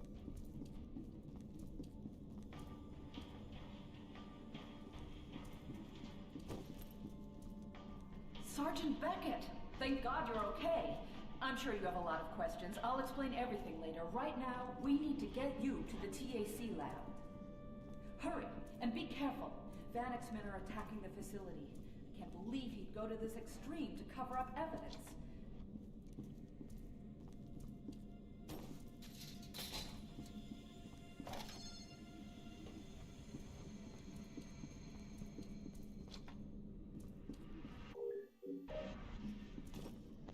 Careful, Sergeant Beck. You're about to stumble into an ambush. This is a secure channel. Identify yourself. He must be monitoring us on the security cameras. How much of this junk we gonna burn? Hold on. And we know we discovered archive. They ain't taking any chances.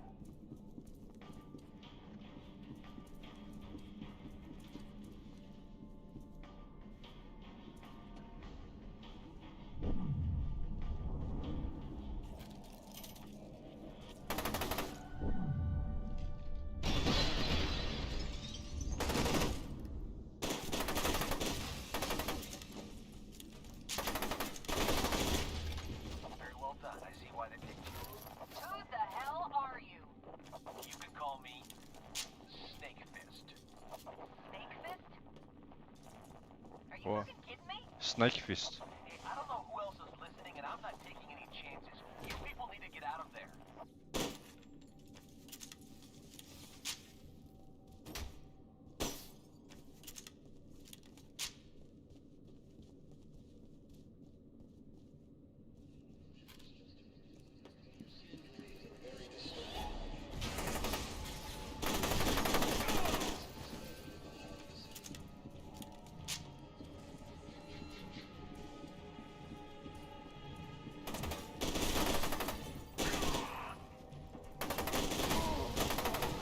What the fuck?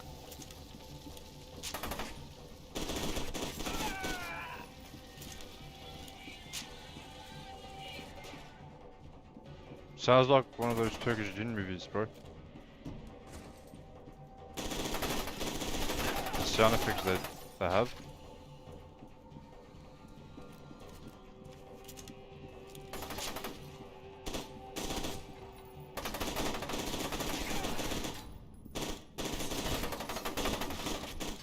Jeez, look at my health.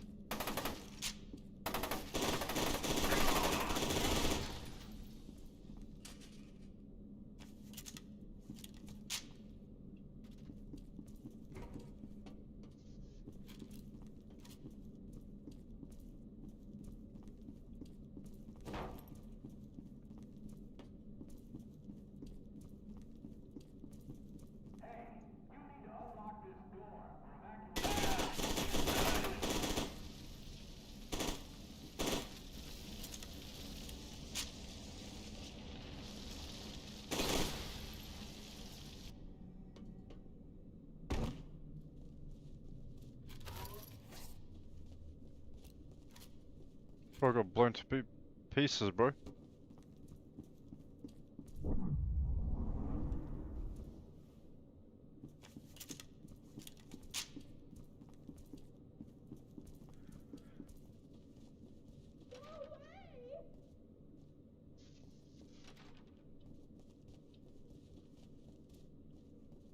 Where do I go?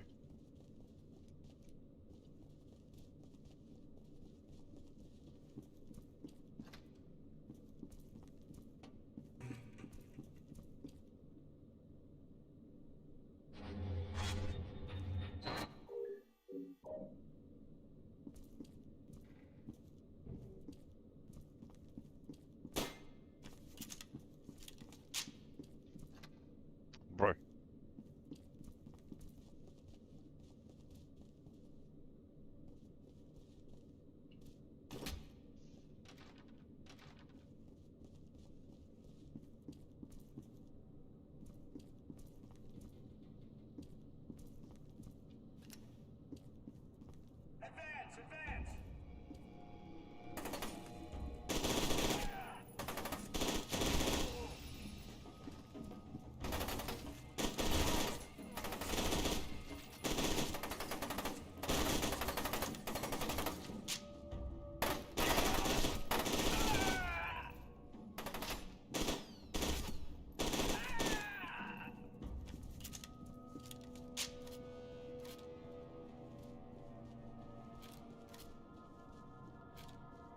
Give me all the ammo.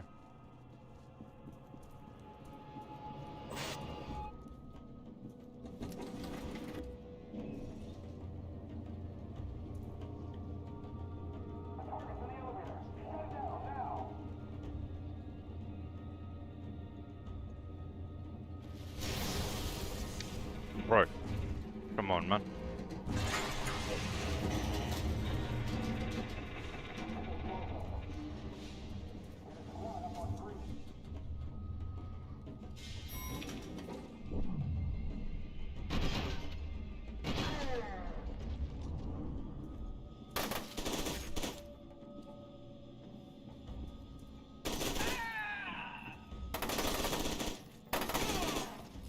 I saw a guy right here.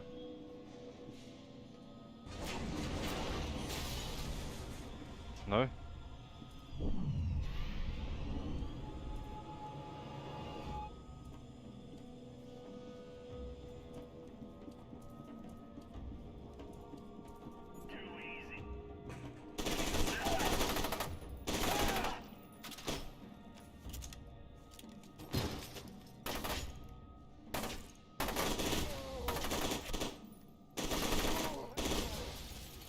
How are they fucking blowing up?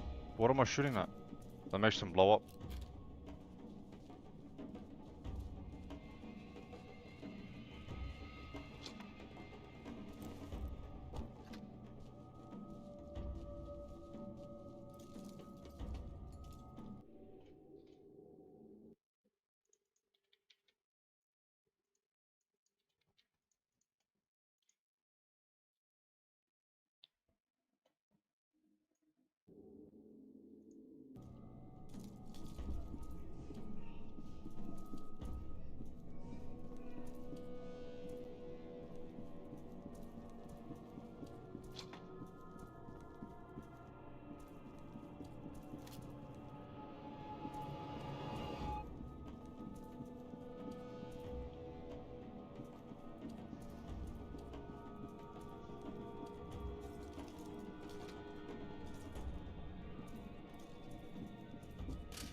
Key card.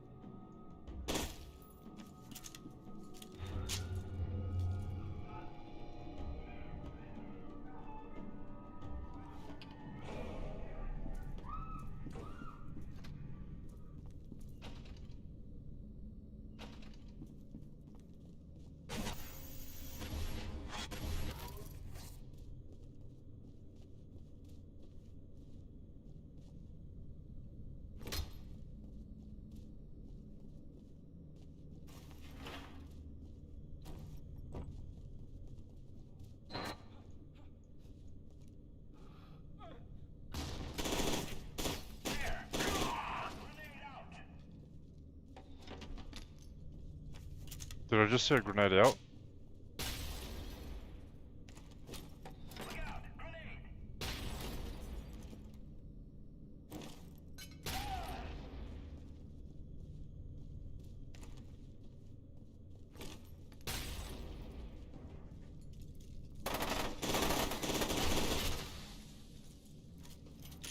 How the fuck are they blowing up, bro?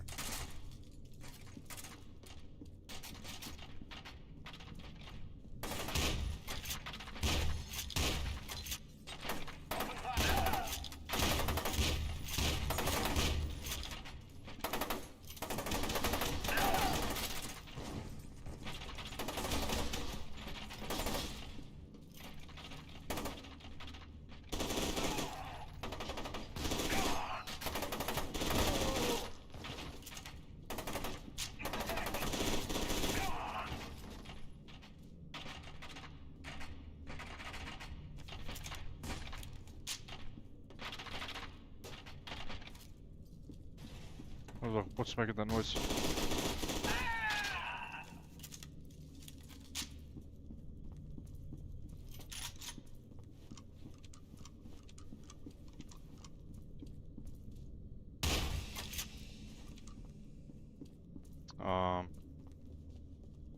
This way.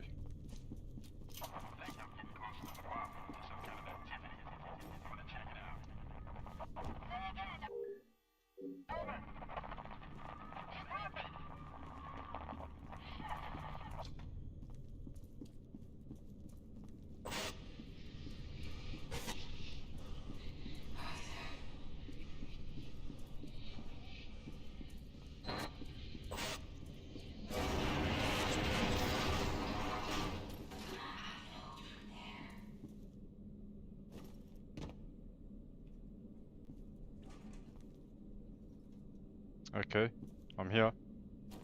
What do you want me to do?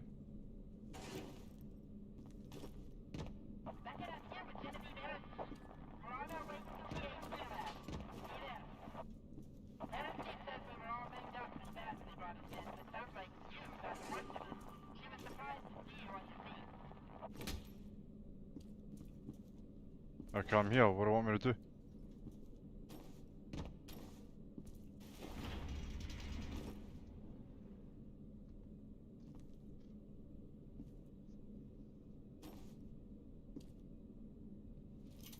Press and hold.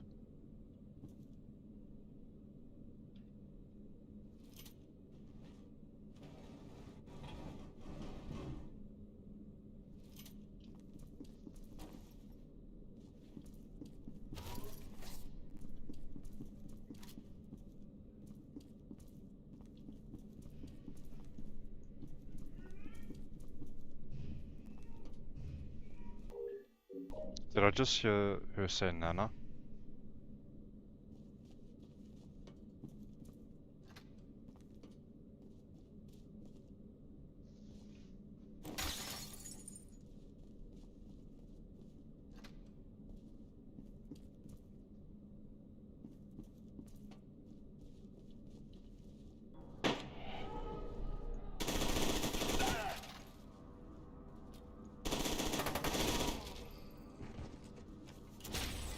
That was close.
How the hell can they lean?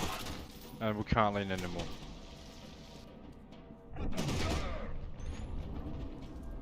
That's not fair, bro.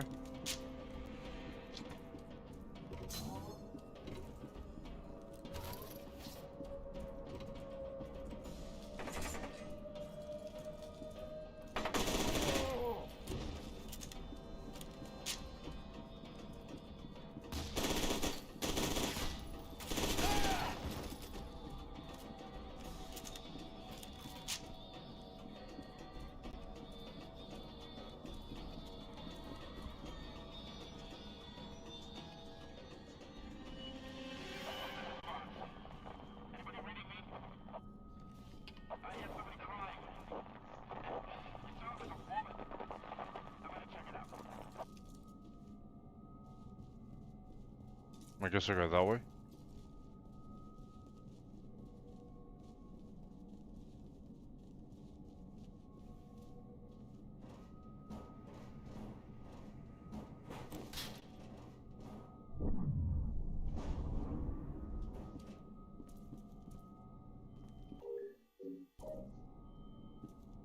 Nope.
morning, chickpea. You must be part of Project Harbinger. Only way to explain why Aristide would have brought you here. Commander, we spotted him heading for the main entrance. Roger that. On my way. Don't let them escape. Samuels, finish up here. This sucker's not going anywhere.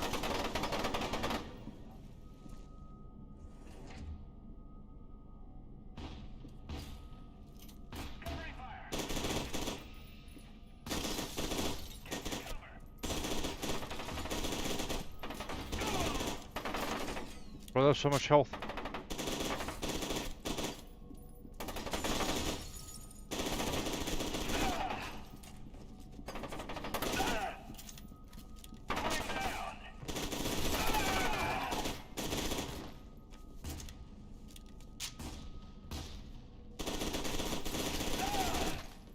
Got a shotgun hole.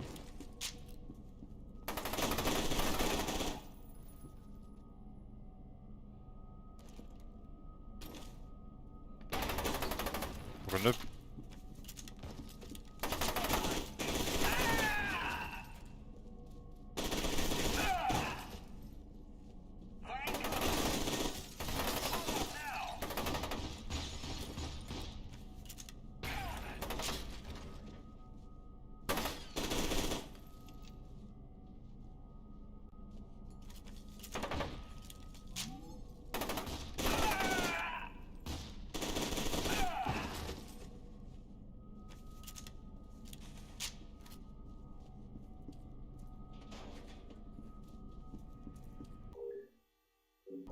Beckett, I can't find Aristide. She must have panicked and run off.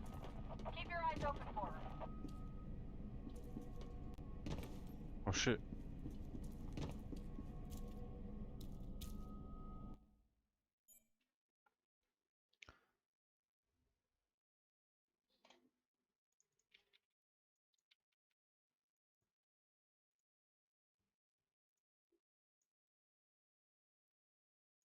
Black Ops. Set those charges on the supports. Jeez.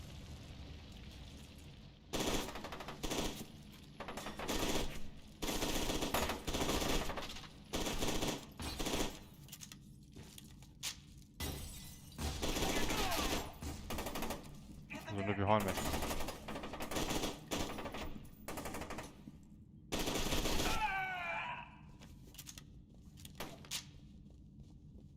Give me that. What the fuck are you doing?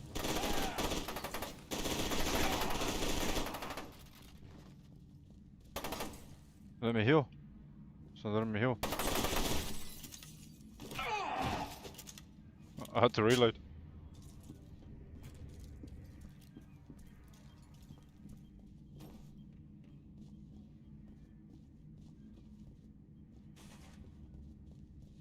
Okay, we gotta go upstairs. We need to go upstairs. Oh, those ones explode. Bro, what are you doing? Why'd you fall down? Bro, put on fire.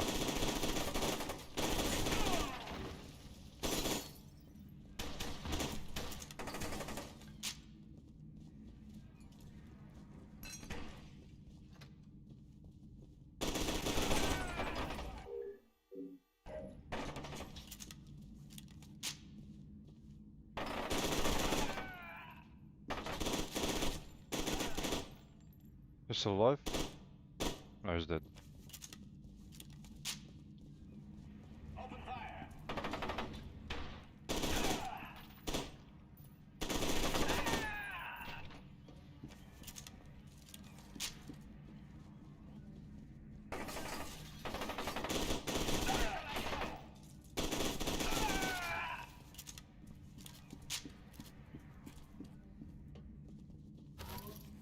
Give me that.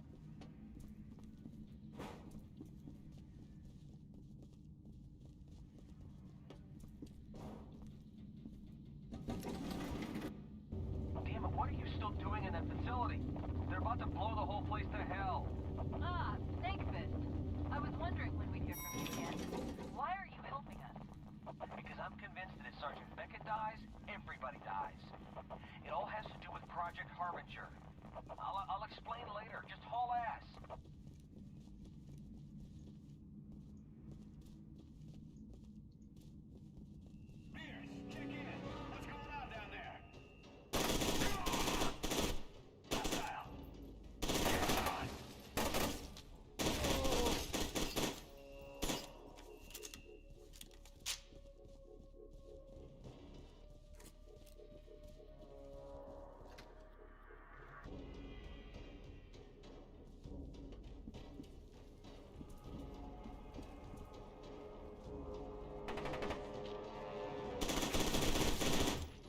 Relax, bro.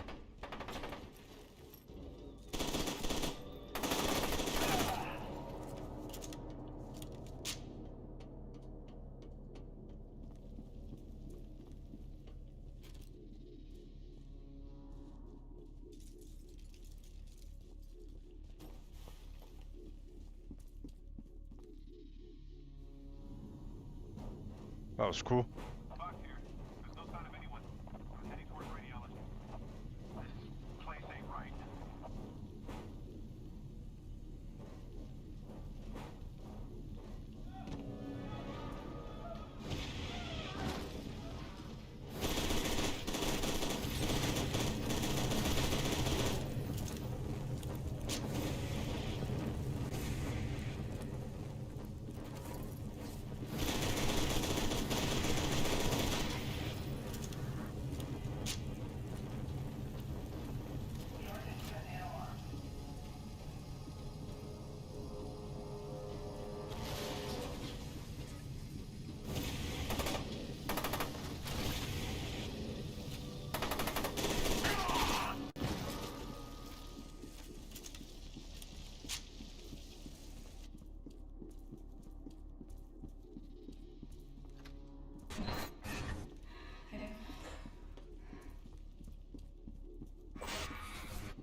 Take that, noob. And take that.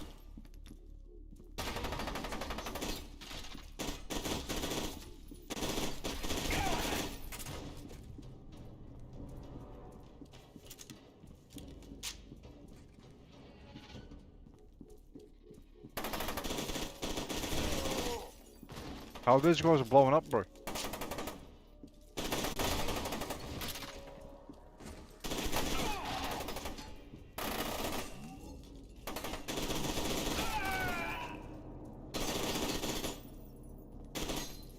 Okay.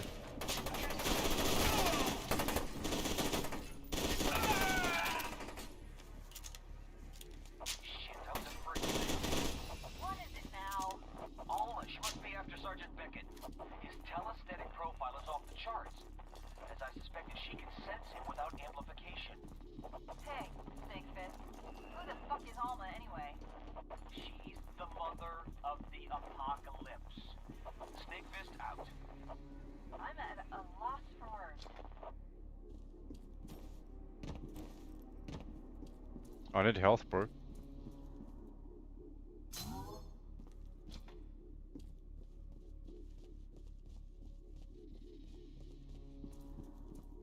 This is how we found him. One of those soldiers must have got him.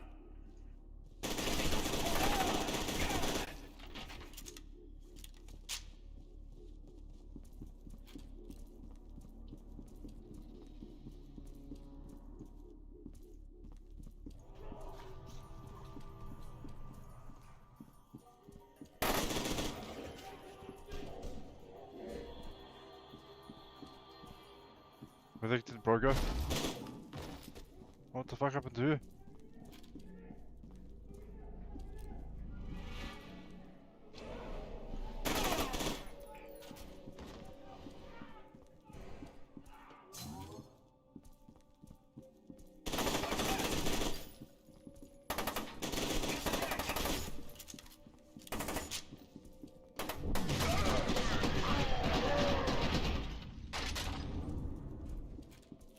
can use slow-mo. That's pretty cool. Use an ability.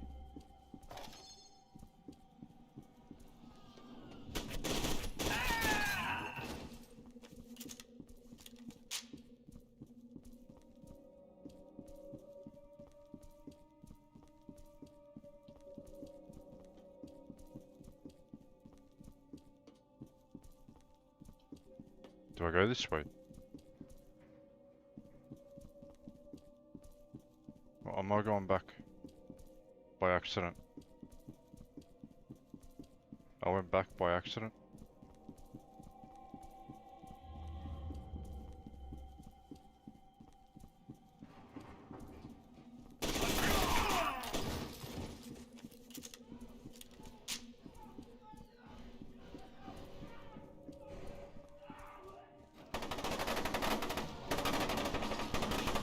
Look at that guy.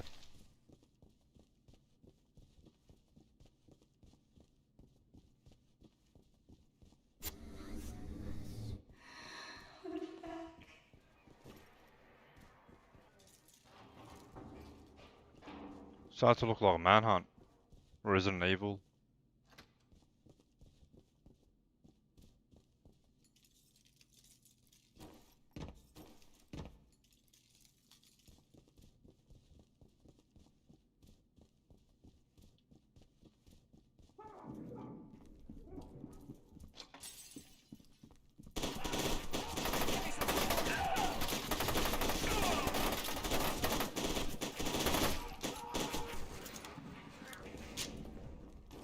What the fuck happened to that guy?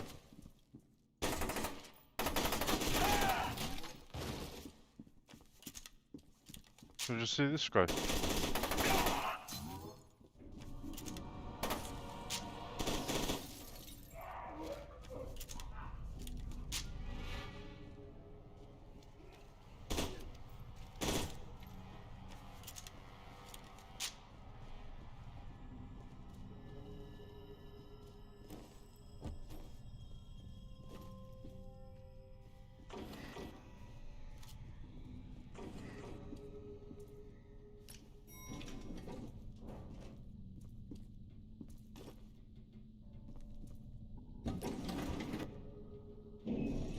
Beckett, I just saw Aristide get into an elevator. I'm gonna try to catch up to her. Just focus on getting out of here. We can link up outside.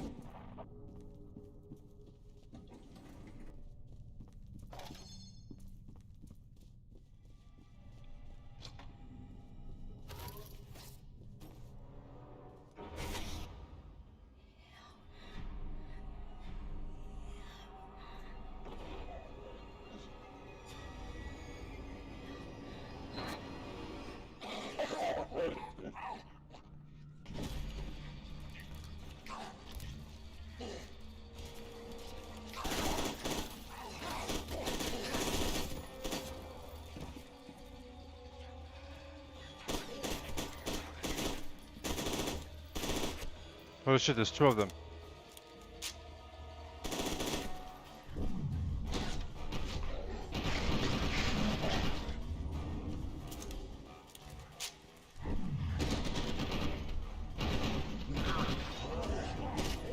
Is there another one?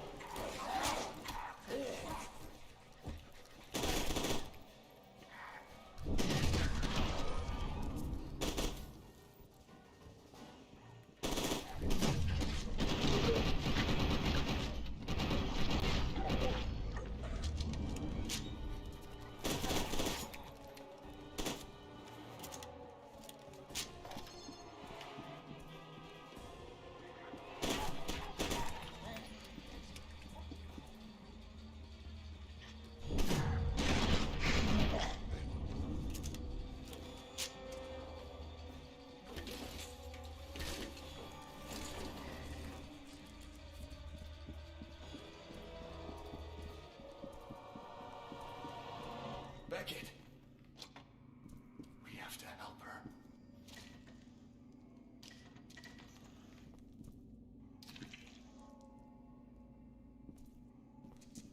What were they doing to him?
Stay away from her. She's mine.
Listen! Just listen to me! It's some kind of mistake. We're secure. No, please, listen to me.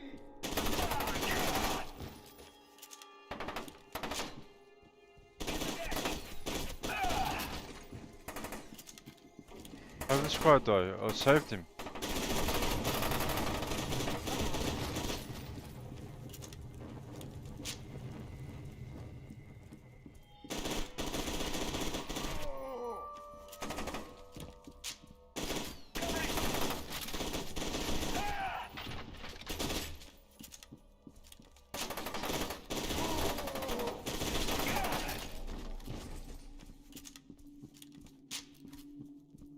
It's not fair how they can bloody lean, and I can't.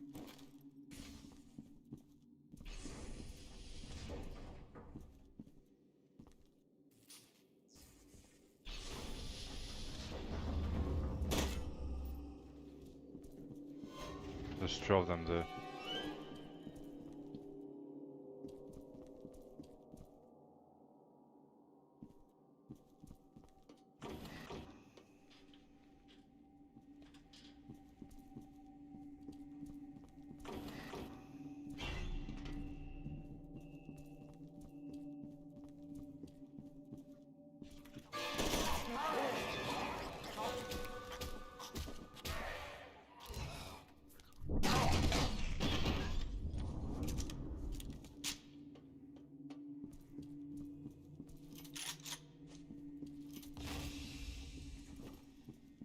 What the hell was that?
What the fuck?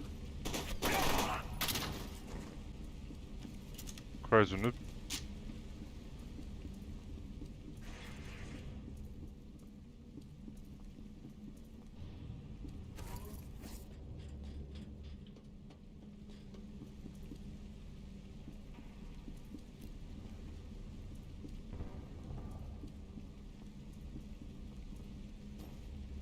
Okay, now what?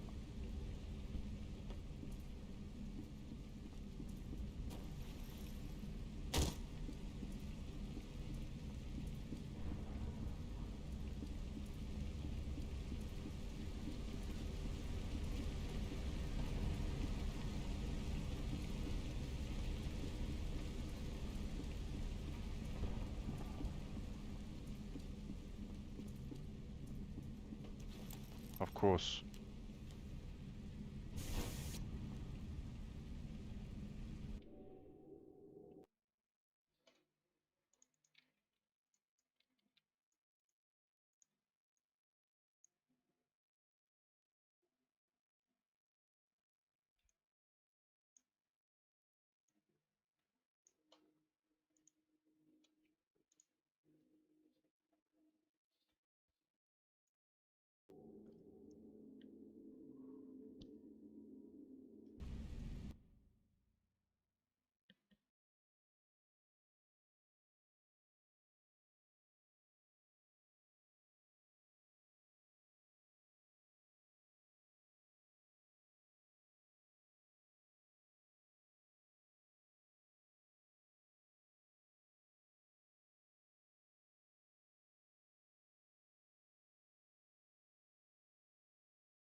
Yo, ladies and gents, boys and girls, I am back. What is going on? Sorry for the wait.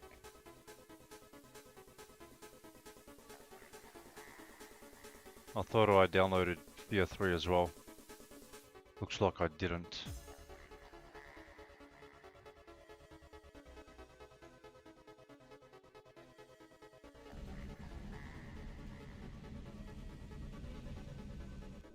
Let's pause the music.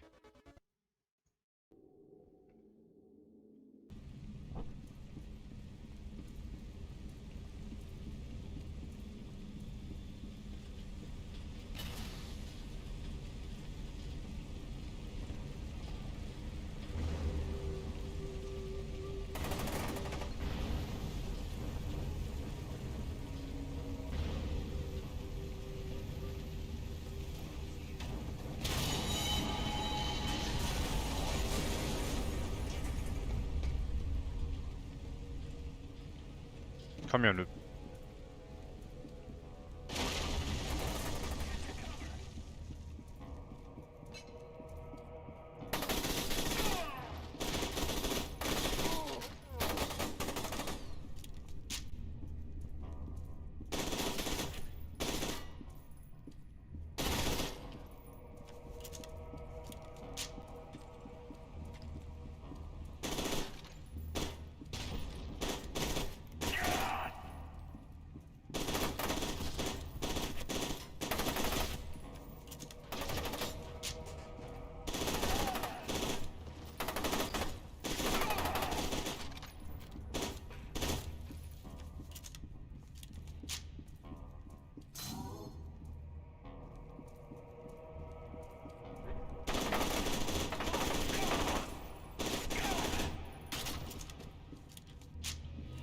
What a tryhard.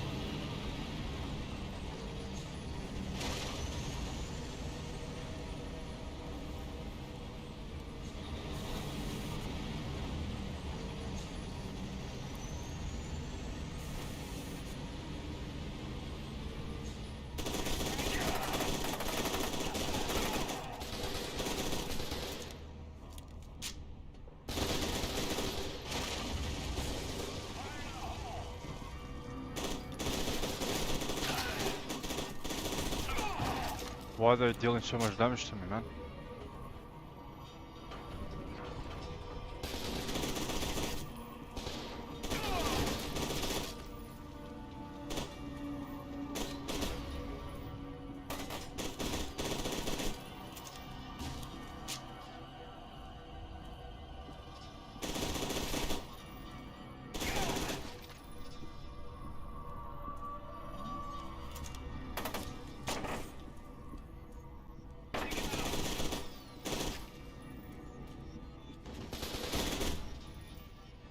I think he's dead.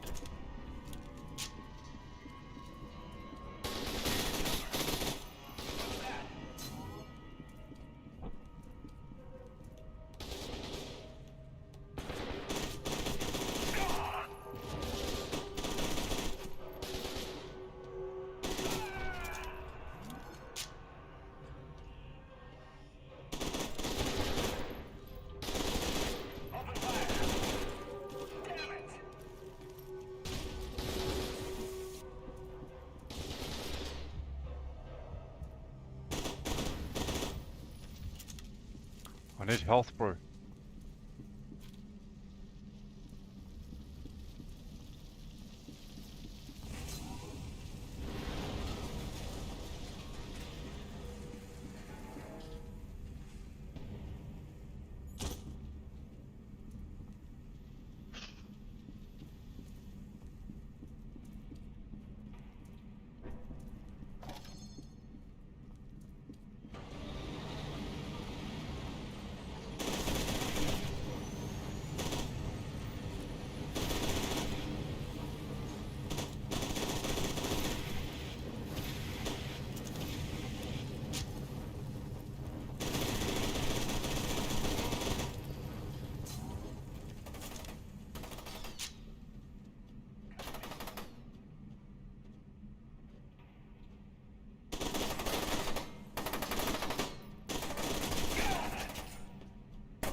Holy shit, there's too many.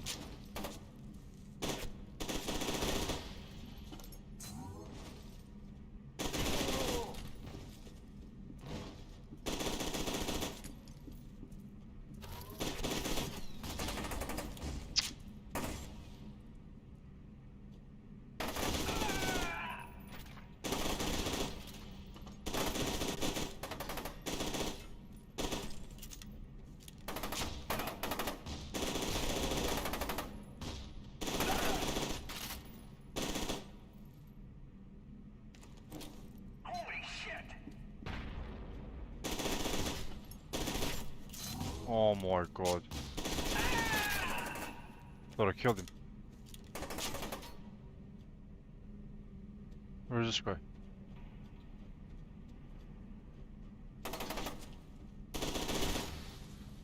I don't know how the fuck they're blowing up like that, man. Jeez.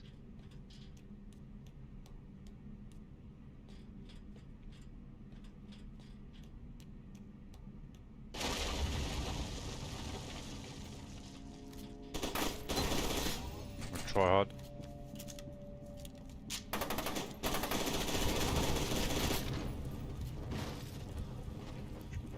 Don't die, man.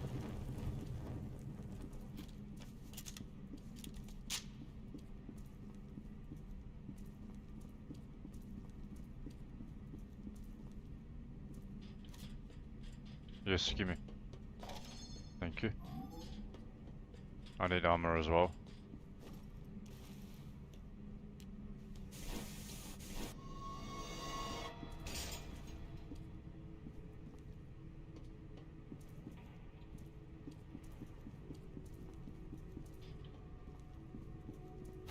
Thank you.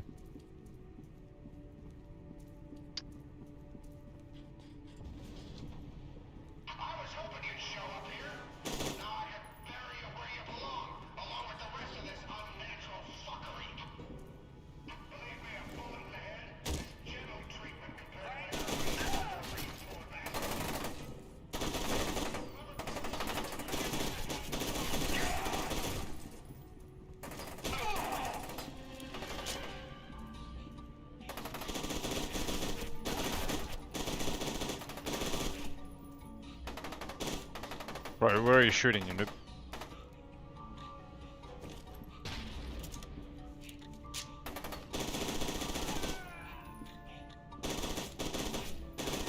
We're stuck in the matrix.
Press and hold. Get off the fire. There we go.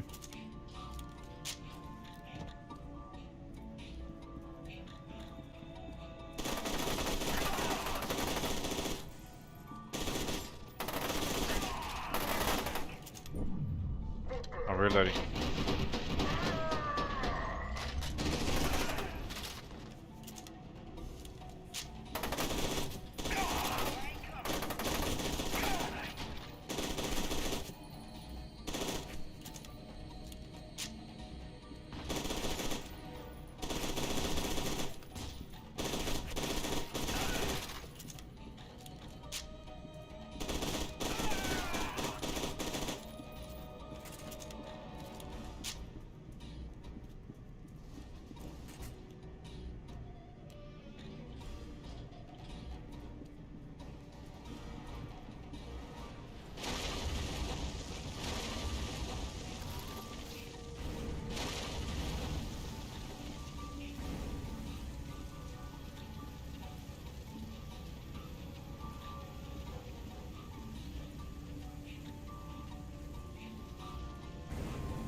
Settle down, bro.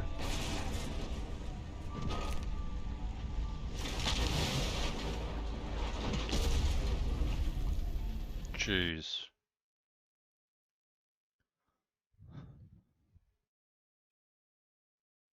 Tech lab.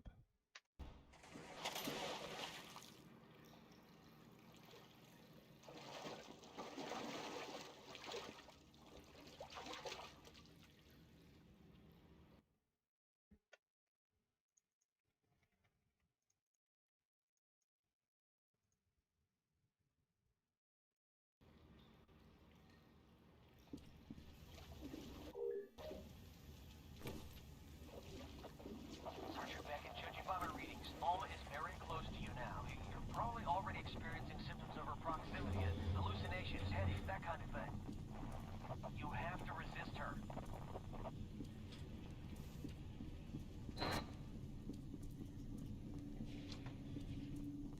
I need health. I need medkits.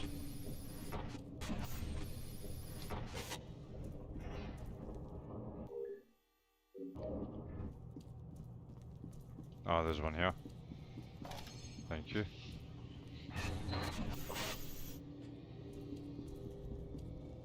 I'm following you, baby.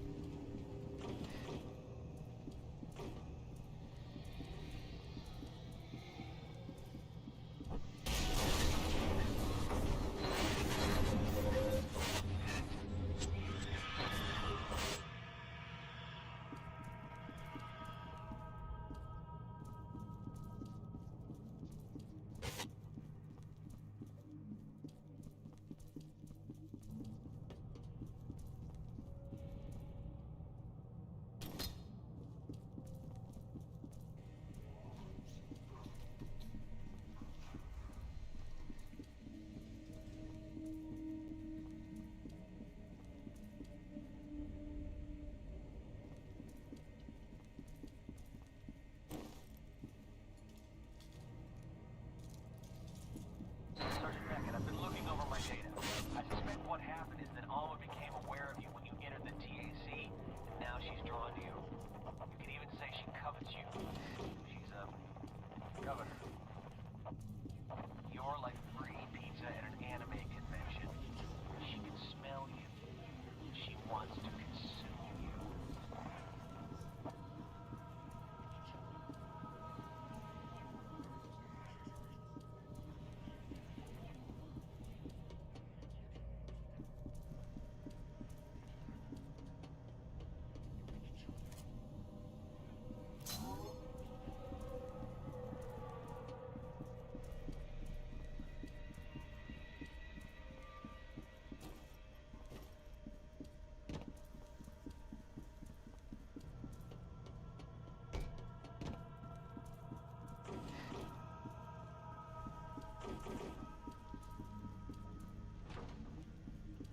Door's locked.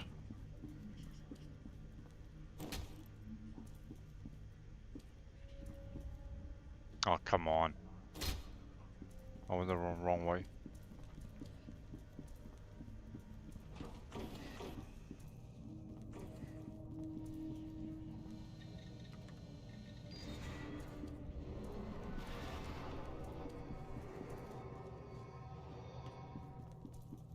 What?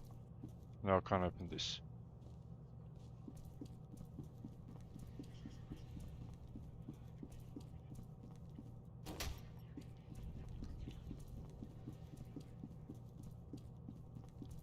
Do I have to go up now?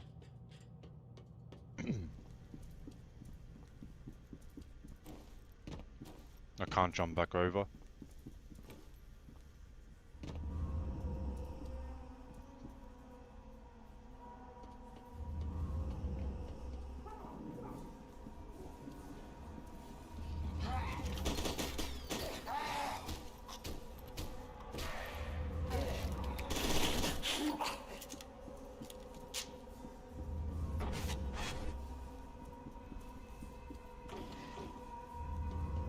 Absolute try hard.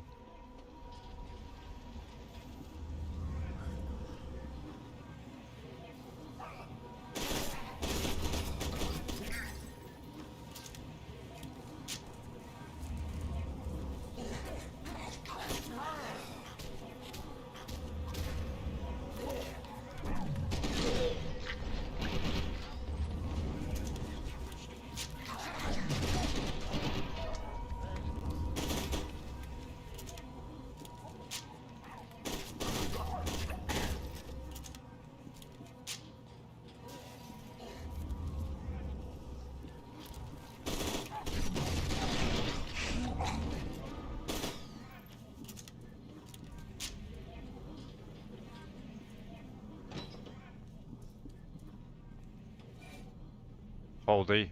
Hold.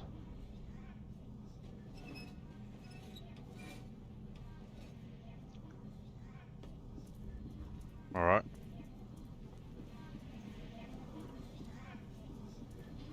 Do we go up here now?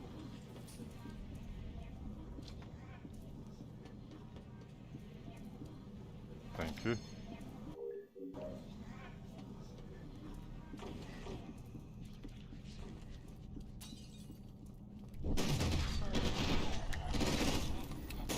Come here, noob.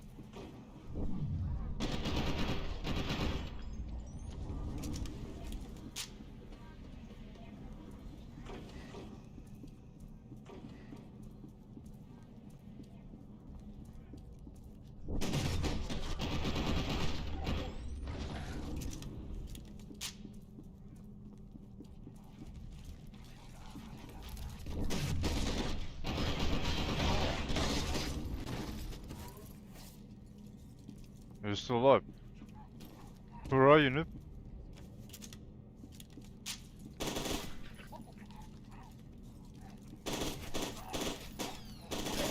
What are you doing, mate? Forgot noob. What's wrong with you, man?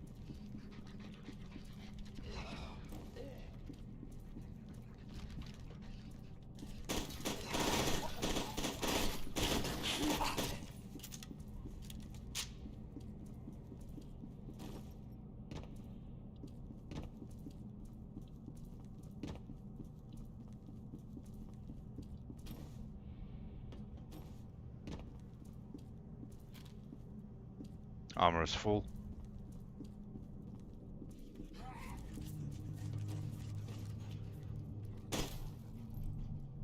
Okay, buddy.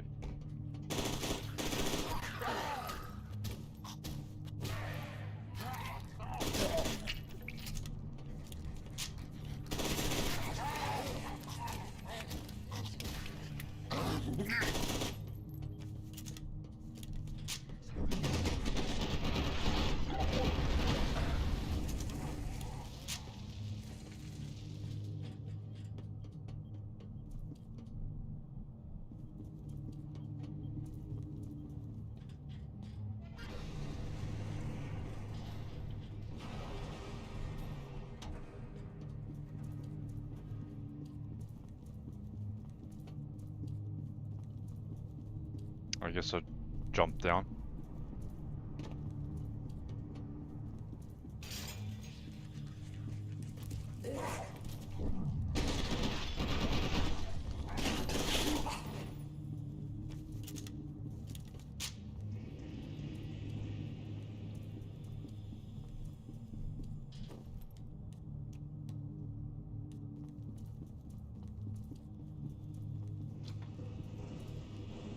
I need a med kit.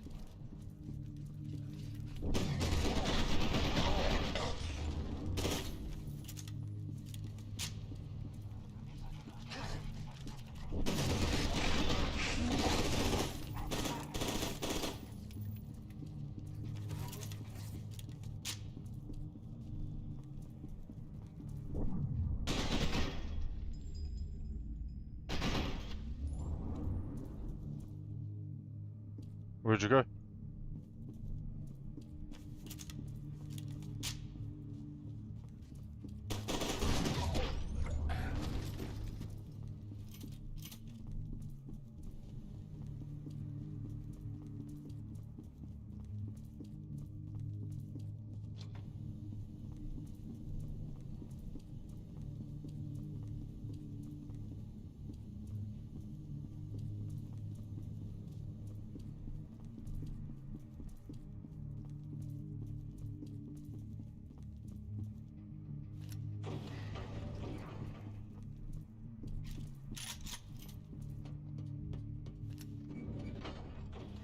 Got 90 ammo left.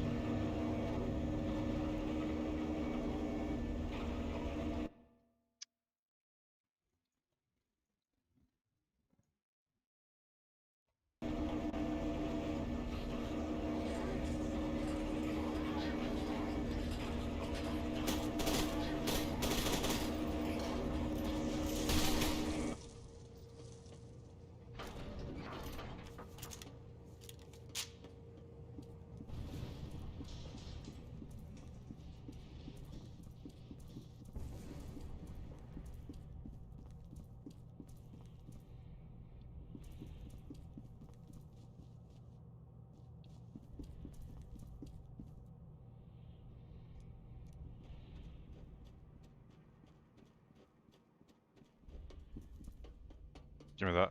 Thank you.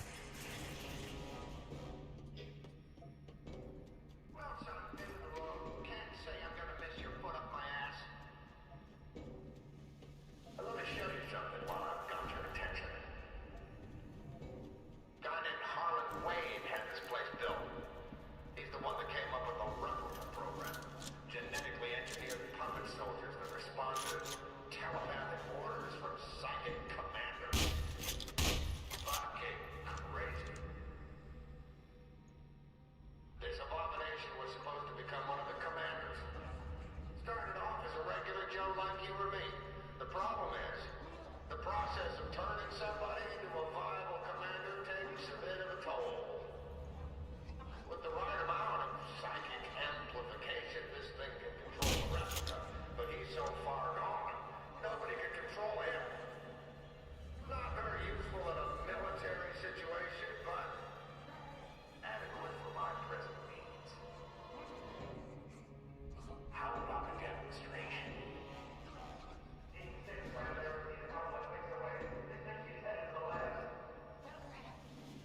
Let's go pay our respects. Mendez, finish up here. I don't want anybody digging anything out of this hole that links us to Project Origin or Alma or any of this insanity. You read me?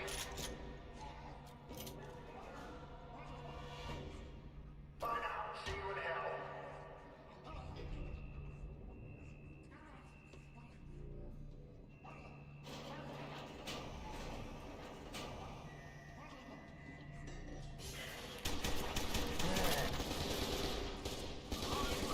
Holy shit. Wrong gun.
What happened here?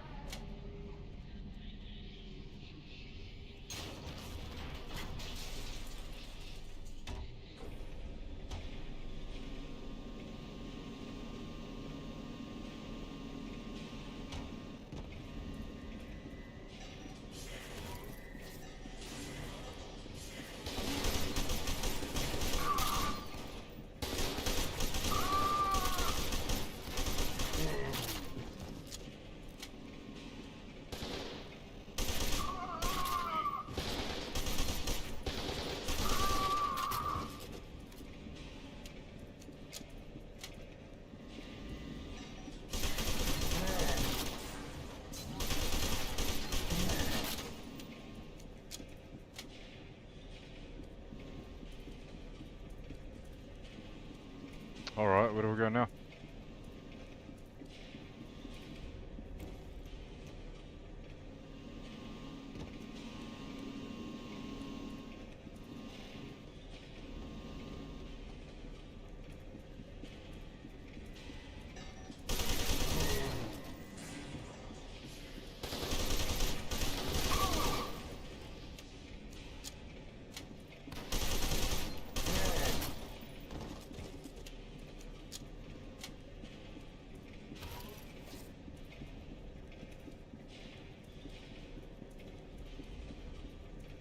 It's not fair how they can lean like that, bro. I don't know why they removed that feature in part 2.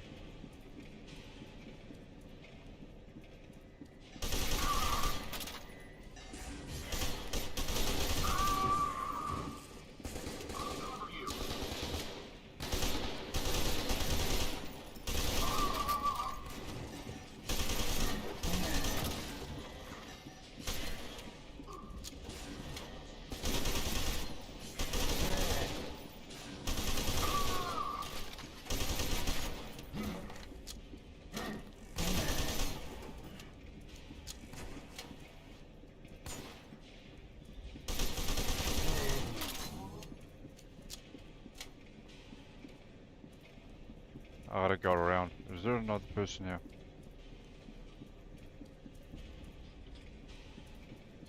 I thought he went around. Oh, give me that.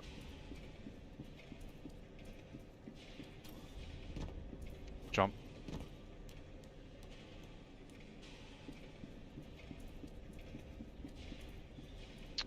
How do I go here?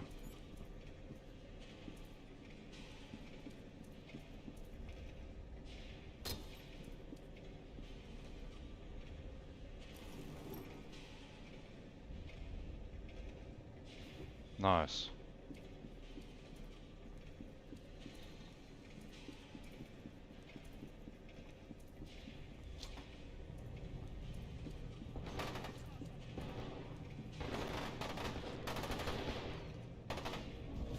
Pardon me.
Press control, bro, it was too fast.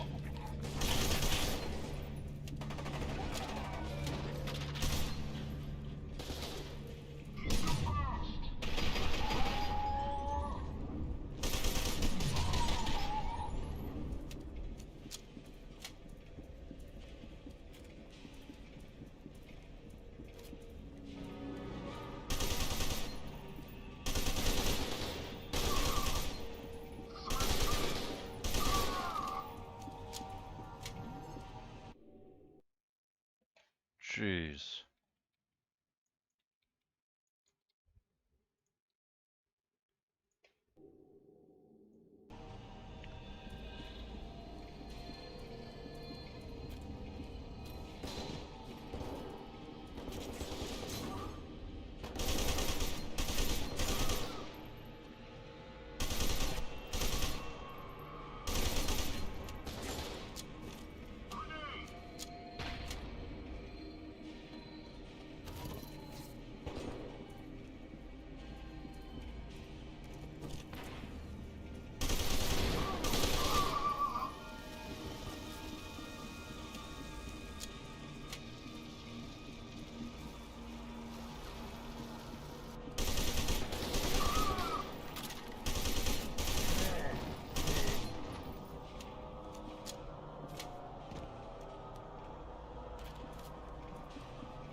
Got some health back.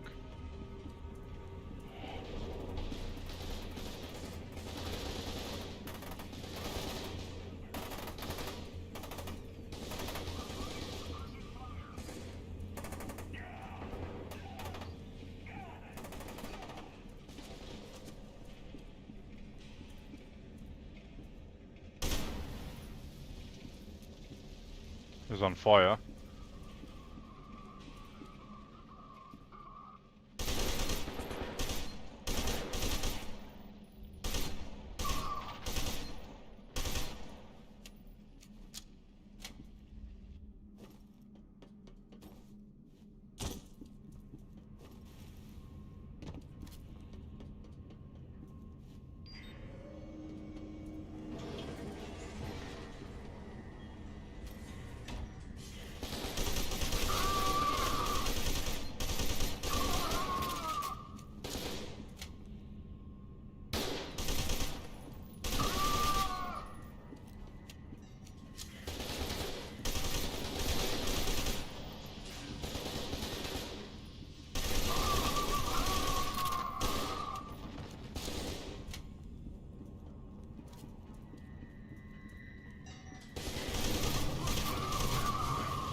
Where do we go?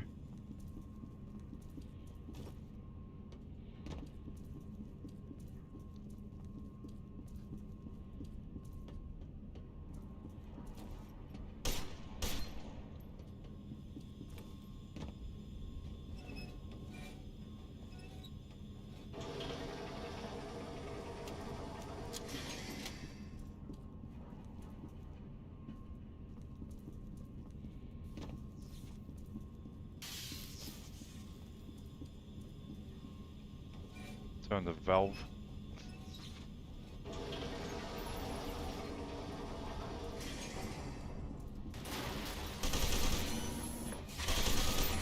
Holy shit.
How am I gonna fucking damage him?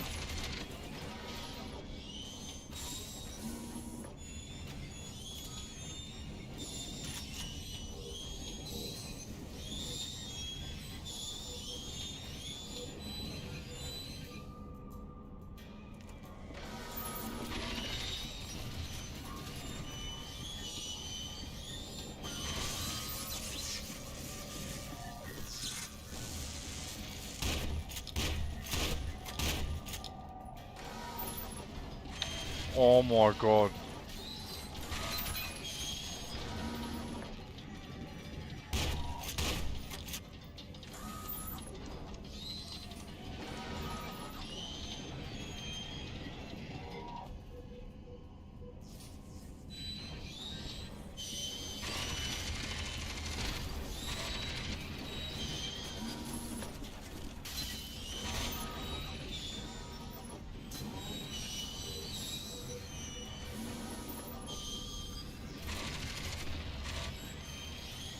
Okay, it's burning.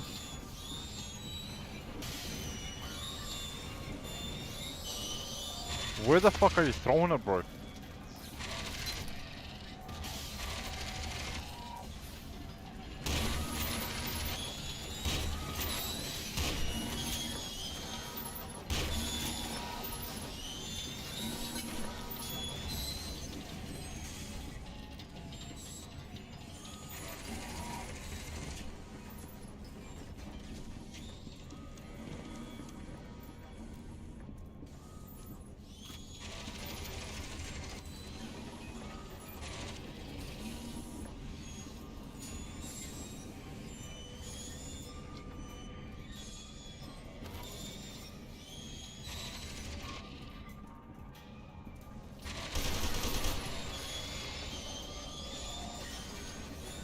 How am I meant to kill this noob?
Hell, bro.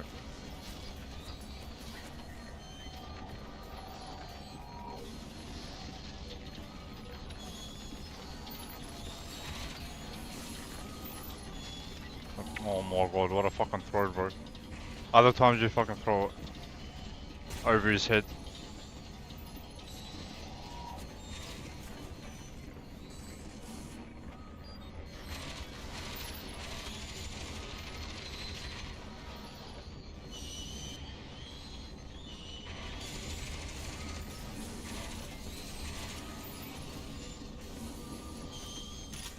Find a way to defeat.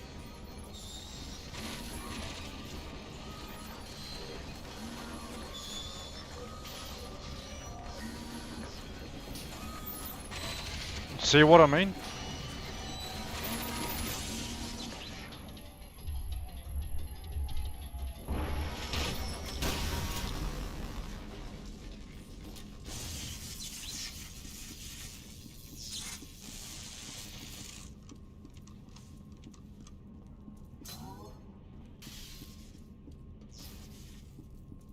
Now what? I killed him finally.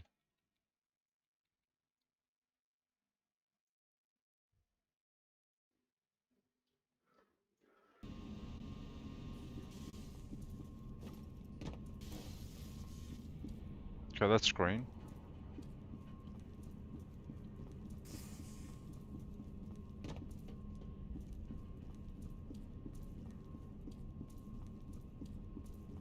Are there now the valves that I need to turn?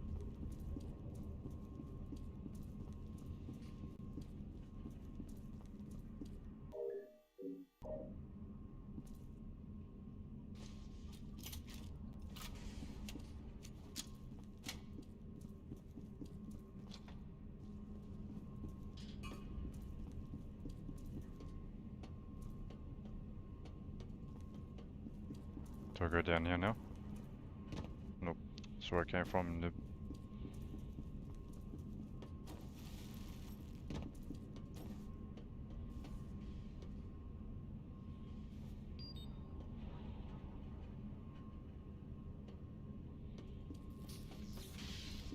That's green.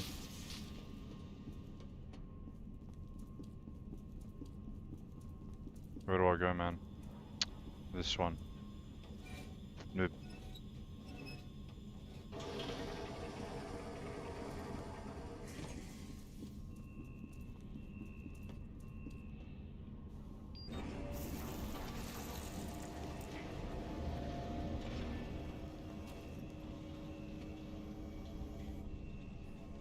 Top, I got something on the data net.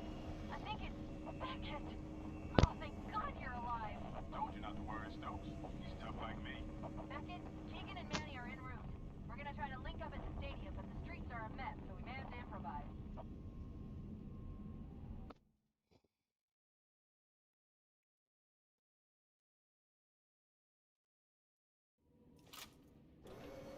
What the hell was that place anyway?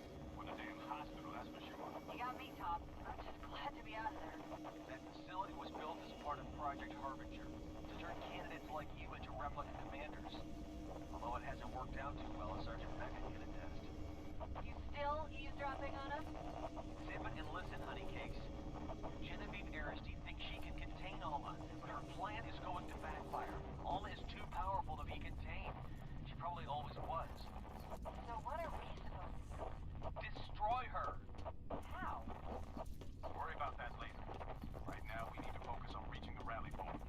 Get to the stadium, then we'll talk about what to do next.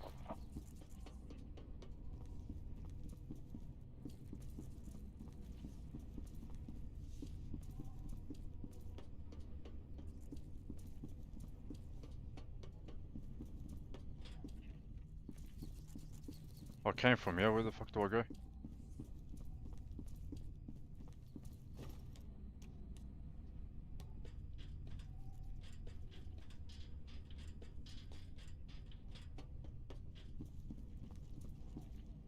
It's a workbench.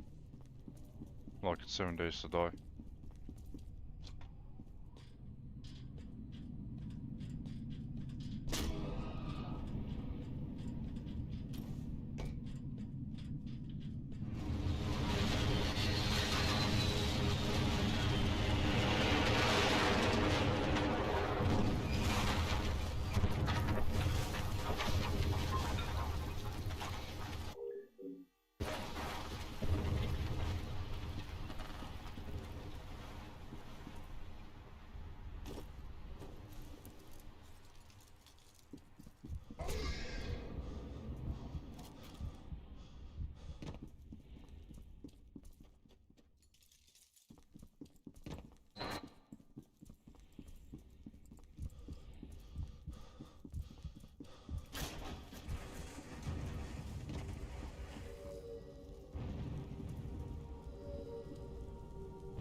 They got cooked.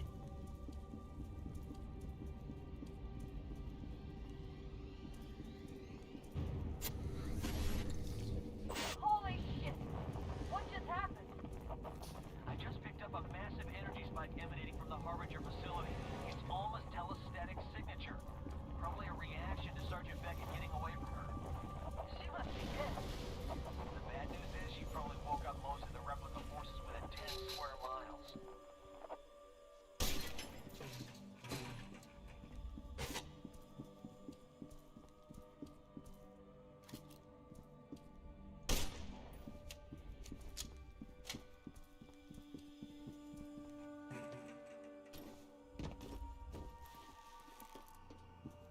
Maybe you couldn't do that the first time.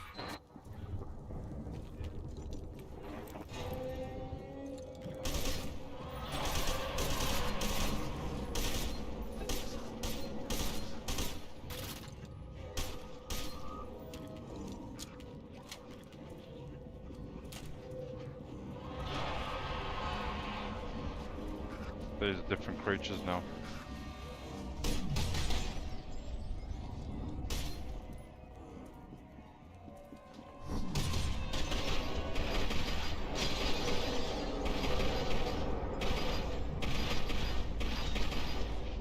As if you can't die, bro.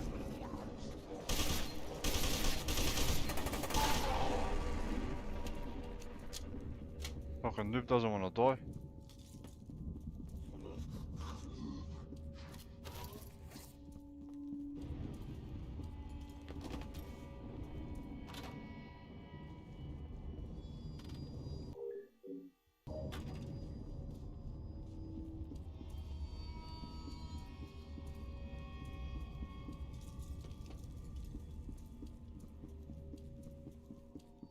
Okay, where do you want me to go now?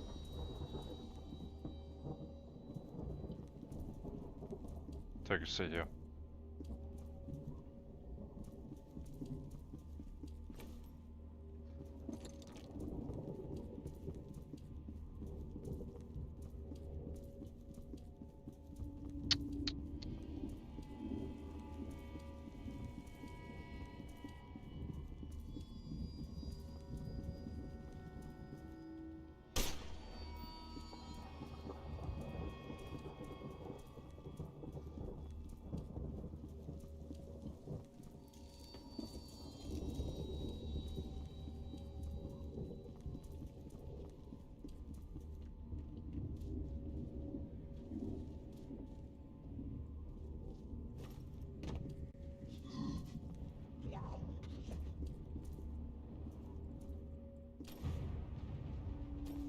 Okay, where the fuck do you want me to go, bro?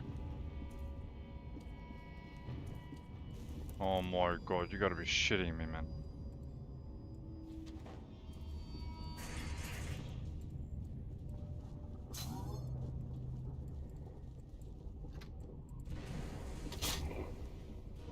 Or just hit me.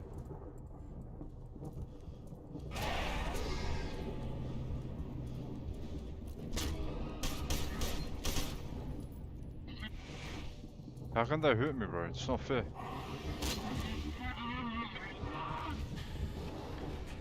Without me.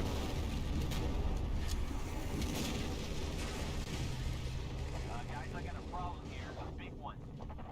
Genevieve just showed up with a massive armor cam hit squad on her tail. I'm sure she wants my help with something, but we're both dead if she leads them in here. Shit, what's your location?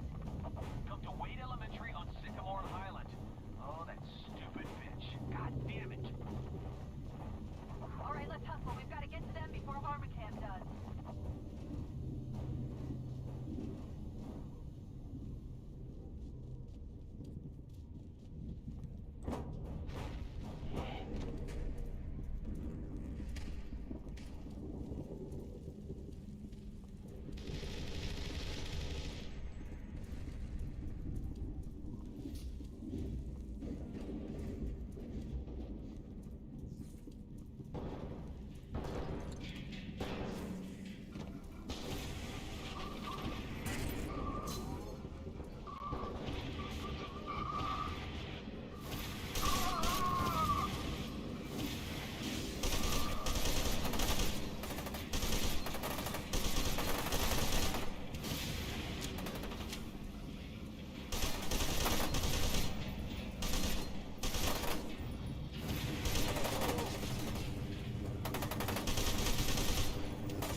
We're gonna go across.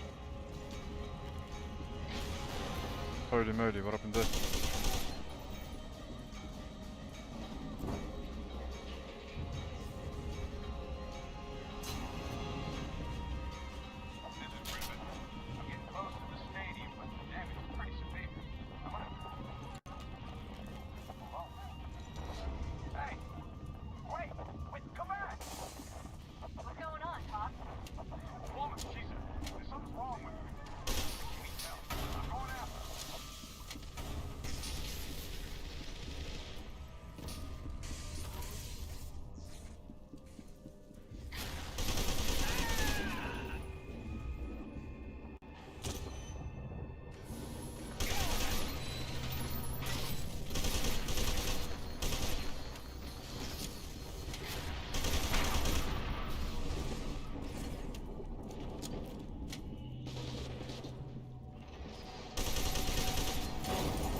Oh shit, run away.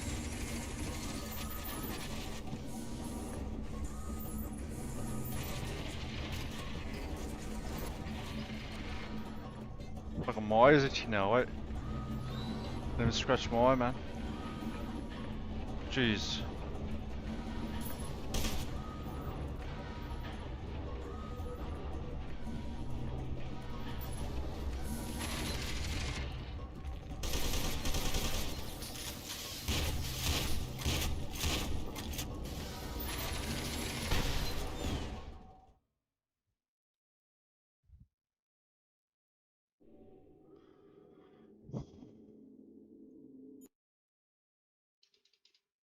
What's going on, Hawk? Woman, there's something wrong with her. And she needs help. I'm going after her.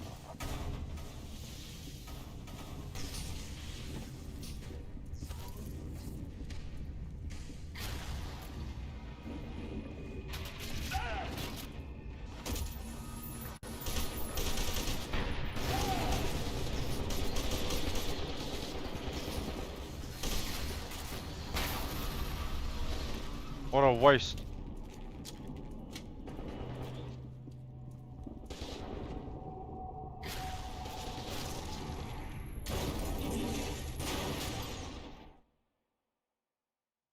What the fuck happened there? That didn't happen last time. What was a massive guy? The massive robot.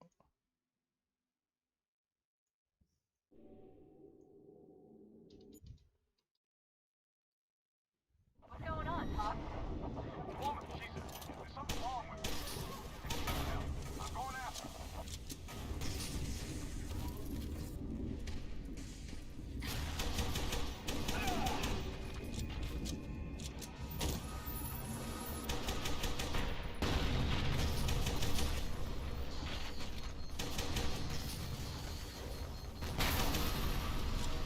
There's a guy with the rocket launcher.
Bro, what the fuck are you doing?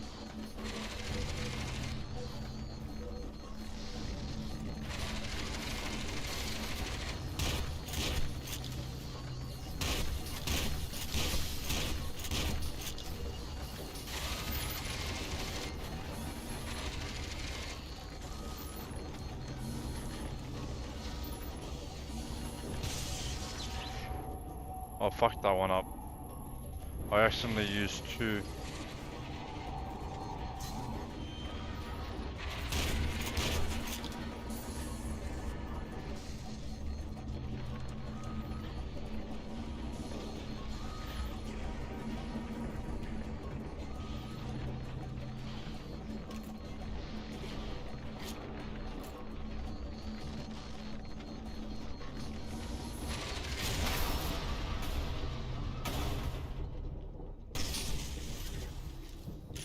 Top, the stadium is a no-go. The streets are completely blocked. Okay, stay where you are and we'll come to you. Will do. We're on 4th Avenue. Cross Street is... Copy that.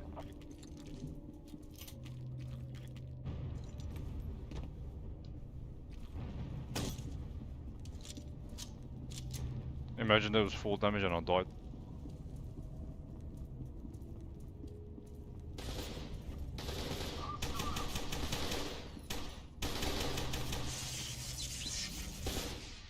Oh my god, bro.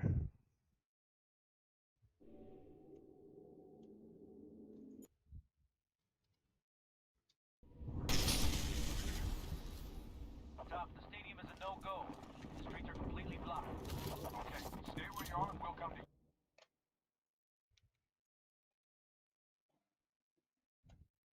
you. Will do. We're on 4th Avenue. Cross Street is Town Street. Copy that.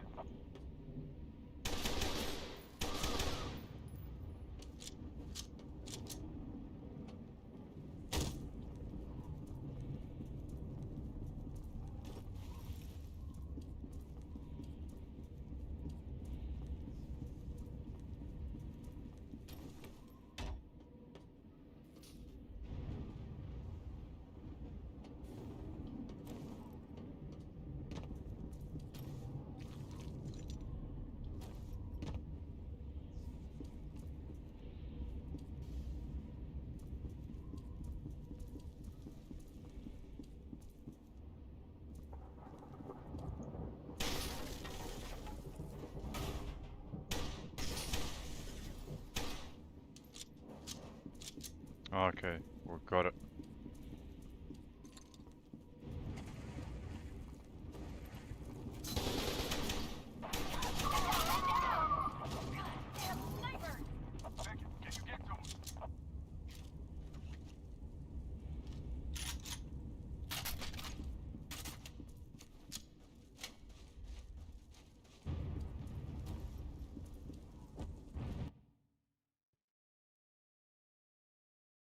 Sniper.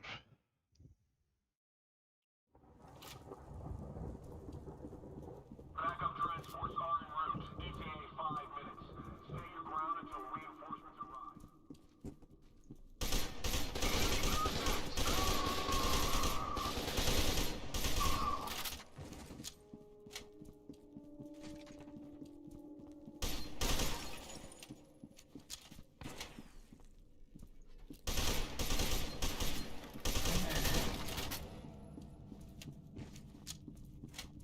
What a tryhard, man.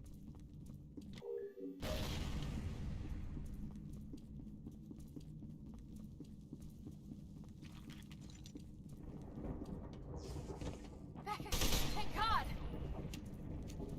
This place is swarming with snipers. See if you can find a way to flank them. If I move, I'm dead. Sure thing, honey.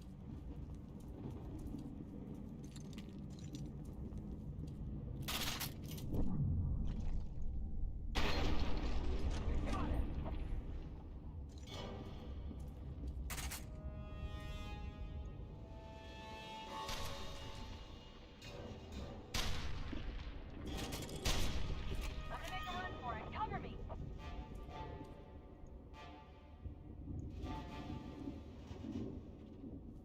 I got another one. You see him? Shit, that was close. Just a few more, Beckett. Stay tight.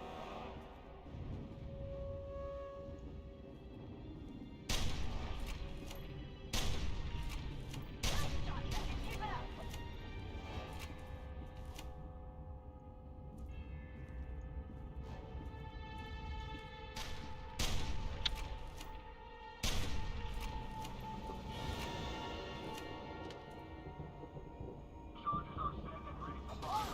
They're trying to flank me.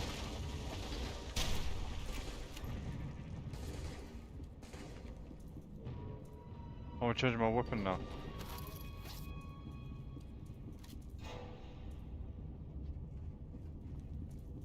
But I dropped my weapon, bro.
Just what I needed.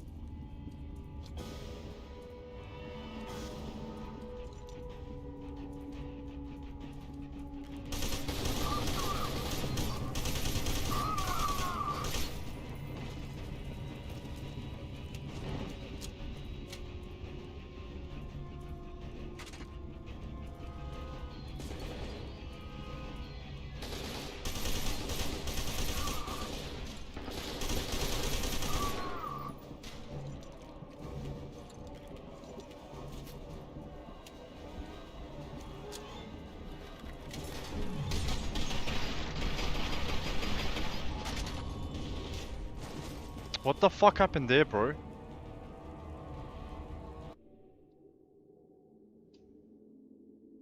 It just froze. And then I died.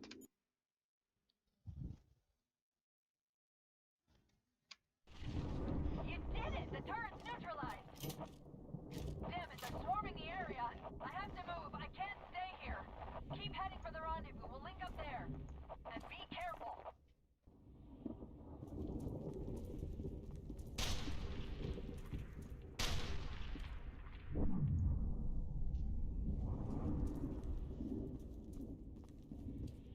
Where are you?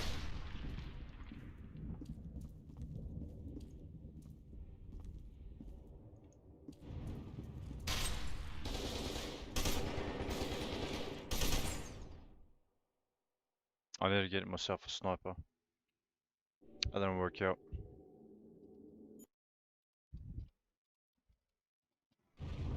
You did it! The turret's neutralized! Damn it, they're swarming the area.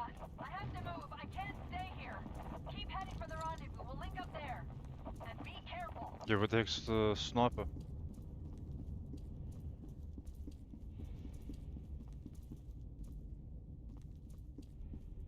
Where's the sniper gun?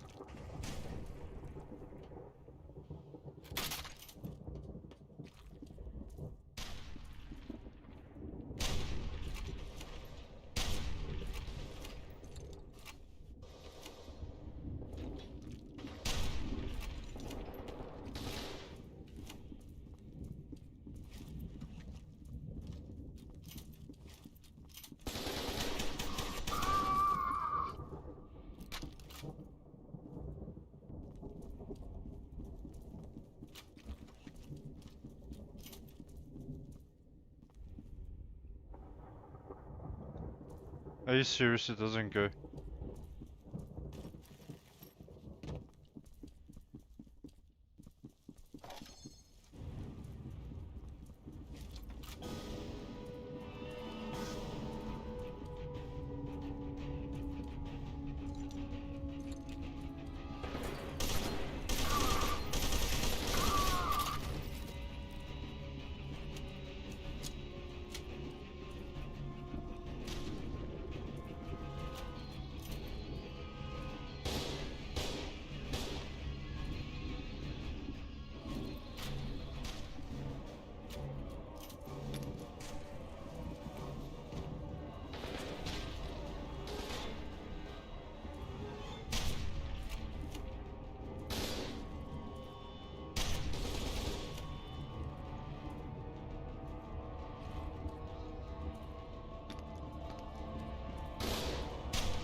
Okay, where the fuck do I go?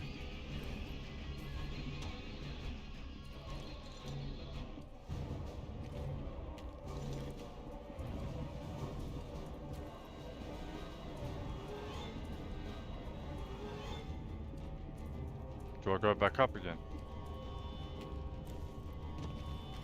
Okay.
fleet.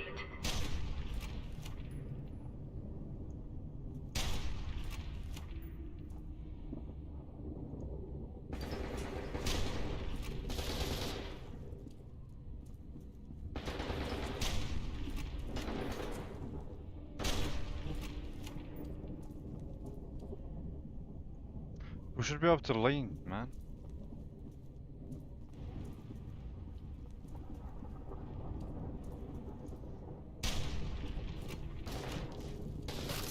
I'm reloading, man.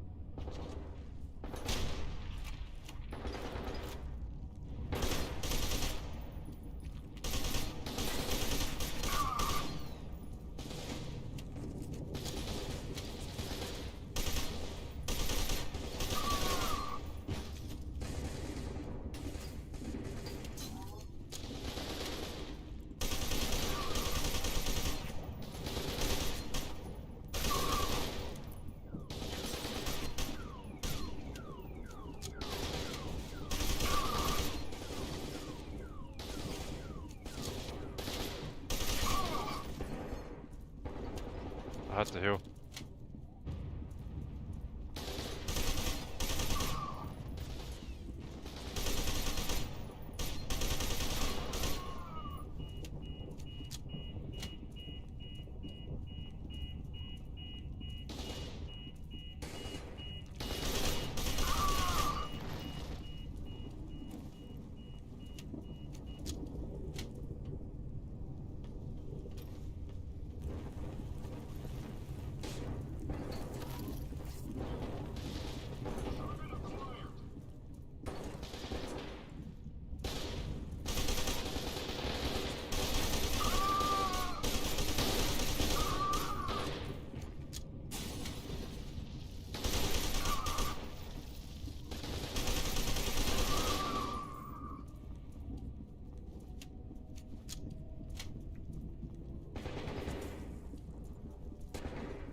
Bro is fighting like a noob.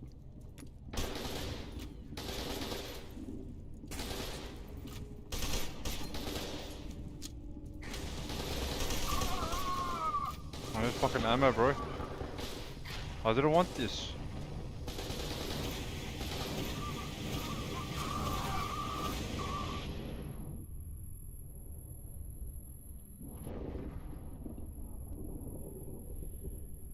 I want to change weapons, bro.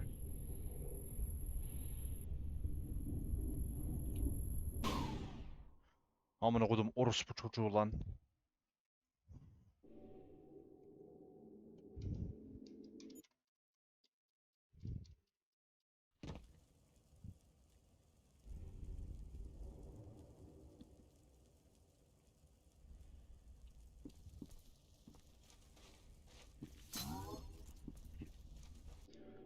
Alright, GG, my Roblox client's disconnected. Now I gotta spend 15 hours just fucking close the client, bro. Get the fuck out of here.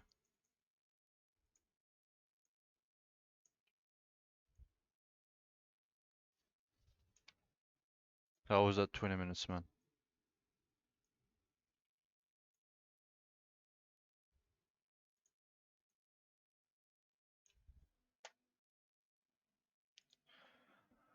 Oh, it's like GG, man.